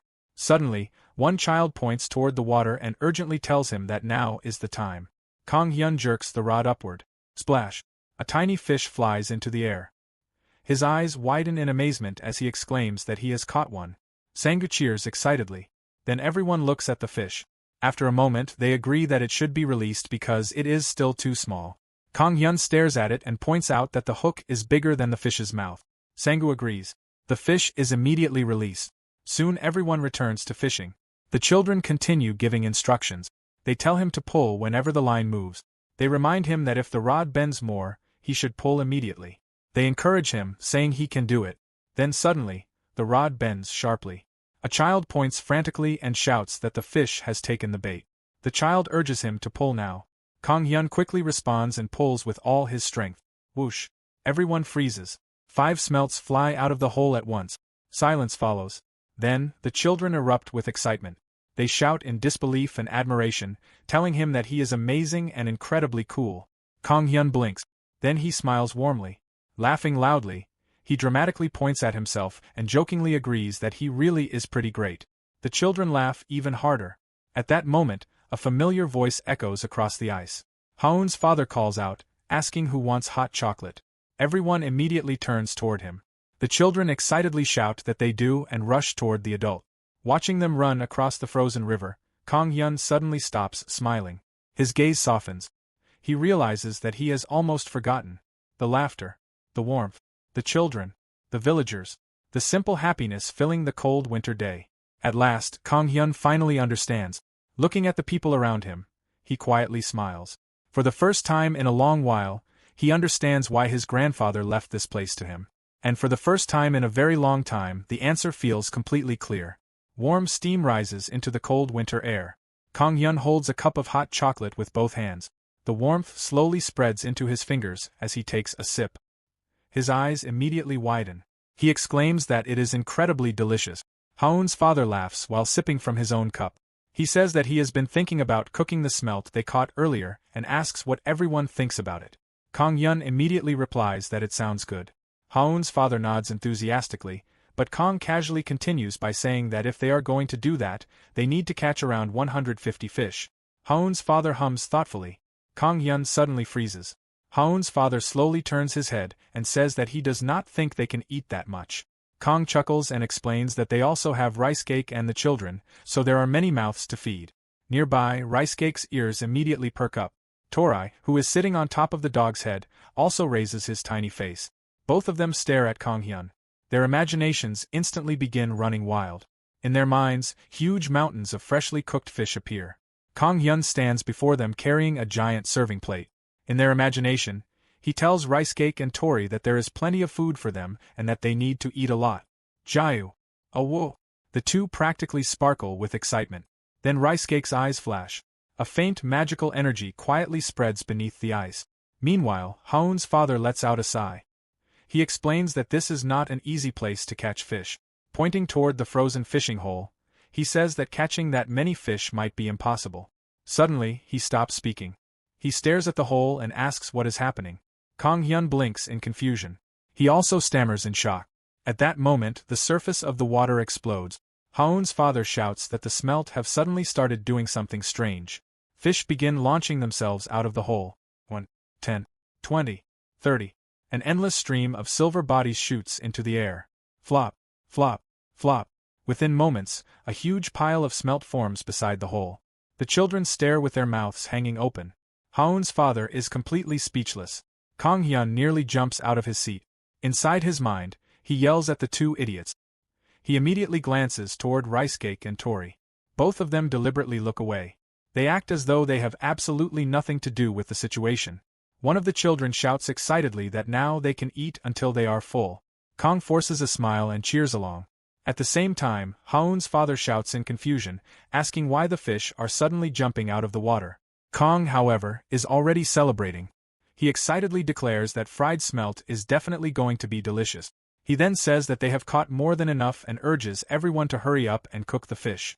Afterward, Kang Hyun points accusingly at Rice Cake and Tori. He calls out to the two of them. Ricecake pretends not to notice. Tori begins whistling innocently. Soon, preparations for lunch begin. Haun's father takes charge of the cooking. The freshly caught smelt are cleaned and washed thoroughly with plenty of salt. Afterward, they are dipped into a yellow batter and carefully lowered into hot oil. Sizzle! The delicious smell immediately spreads along the riverside. The children bounce around excitedly. They chant happily about fried fish. They say that it looks incredibly delicious and announce that they are going to eat until they are completely full today. Suddenly, one child looks around and wonders where Uncle has gone. Haun's father glances toward the village and explains that Kang-hyun says he is returning to the house for a short while. Almost immediately afterward, a familiar voice echoes from behind them. The voice announces that he is back. Everyone turns around. Kang-hyun walks toward them carrying several containers. The bags sway in his hands. He explains that since the catch is so large, it is a waste to simply fry all the fish in the usual way. He places the containers down and says that he has already prepared the sauce, so they only need to use it. The children lean closer with curiosity. Kang-hyun grins and announces that they are also going to make dory bang bang. The villagers immediately gather around him. Following Kang-hyun's instructions, the clean smelt are arranged neatly in a circle inside a large pan. He instructs everyone to place the cleaned fish in a circular pattern on the pan. The children listen carefully. Kang-hyun explains that the first step is to slowly roast them over low heat without oil so that the moisture can be removed. The fish gradually dry as the heat works through them. He then explains that when the fish are half-cooked, enough oil should be poured in to completely submerge them before frying them over medium heat. Golden colors slowly begin appearing on the fish. The smell becomes irresistible. After the oil is drained, Kang-hyun carefully brushes the prepared sauce across the fish. He instructs everyone to spread the sauce evenly after draining the oil. The sauce glistens beautifully. Kang-hyun then explains that the fish should be roasted until browned before filling the center with chives and additional sauce. A few moments later, he proudly steps back. He announces that the smelt dory bang bang is finished. The children gasp in amazement. They exclaim that it looks extremely tasty. Ricecake's tail wags furiously. "Oh woo!" Everyone thanks for the meal and quickly starts eating. Moments later, happy voices erupt from every direction. People shout that it is delicious. Others praise the sauce and say it is amazing. Some comment that the sweet and spicy flavor is addictive. Others mention that the regular fried version is also very delicious. Someone yelps because the food is hot. Another person comments that the fish must be extremely fresh because there is no fishy smell at all. Others simply praise how savory it tastes. Even Haun's father cannot stop eating. He sighs happily and remarks that the meal would be perfect if it were accompanied by a drink, even if it were only one glass. Kang nods in agreement and says that food like this is truly best when paired with a drink. Kang-hyun laughs and promises that the next time they come, he will bring drinks with him. Haun's father immediately cheers and suggests that next time they should invite the village chief and Sujin as well. Sangu tilts his head and asks whether food really tastes better with a drink. Haun's father laughs and tells him that it might not seem tasty to him yet, but that he will understand when he gets a little older. Before Sangu can ask another question, Myung points toward the food. She announces that Ricecake is staring at their meal. Some time later, lunch comes to an end. The children play nearby while the adults clean up. Kang-hyun sits quietly beside the frozen river. The winter wind gently brushes past him. For the first time in months, he feels completely relaxed. Looking up at the pale afternoon sky, a peaceful smile appears on his face. After a while, he slowly stands up. He announces that he is leaving first. The children immediately turn toward him. They sadly ask if he is leaving so soon and comment that it is a shame. Kang-hyun smiles apologetically and confirms that he is. Adjusting his scarf, he explains that some business has suddenly come up and that he needs to take care of it. The children reluctantly wave goodbye. 2 weeks later. The restaurant is quiet. Unlike before, there are no crowds. There are no endless lines. There are no non-stop orders. Kang-hyun sits behind the counter while holding his phone away from his ear. On the other end of the call, his friend is practically screaming. His friend demands to know why Kang-hyun is making such a rule. Kang-hyun winces and complains that his ears hurt. His friend continues shouting that opening the restaurant only 4 days a month makes no sense. Kang-hyun again mutters that his ears hurt. His friend then complains that the restaurant is reservation only and argues that even Michelin restaurants are not that strict. Kang-hyun calmly explains that the reservation rule only applies to outsiders and that villagers can come whenever they want. His friend sounds as if he is about to cry. He points out that the villagers rarely come either. Then he begs Kang Hyun to think about it again, reminding him that the promotion has been a huge success. Outside the restaurant window, leaves rustle softly. His friend insists that Kang Hyun should take advantage of the opportunity. However, Kang Hyun shakes his head. He says there is no need because he does not join the show to make his restaurant famous. He closes the restaurant door behind him. A travel bag rests on his shoulder. Rice Cake and Tori wait nearby. Kang Hyun adds that he is planning to take a few days off anyway. His friend immediately becomes suspicious and asks what he is planning. Kang Hyun smiles and replies that he will be unreachable for a while. Then he says that he is hanging up. His friend quickly tells him to wait. Click. The call disconnects. Kang Hyun mounts his bicycle. Rice Cake happily runs beside him. The three head toward his grandfather's old house. The sun slowly begins setting behind the mountains. After some time, they finally arrive. Kang Hyun enters the familiar house. He walks through the old wooden hallway and opens the hidden room. At the center lies the mysterious pit that connects different worlds. The sight instantly brings back many old memories. Kang Hyun smiles. He wonders aloud if they should go on another trip after such a long time. Rice Cake barks excitedly. A whoa! Without any hesitation, all three step forward. Together, they jump into the pit. As darkness swallows them, Kang Hyun's cheerful voice echoes behind them. He says that everyone has worked hard. A genuine smile spreads across his face. Then he happily declares that it is finally time for them to take a proper rest. Once again, an adventure beyond the world awaits them.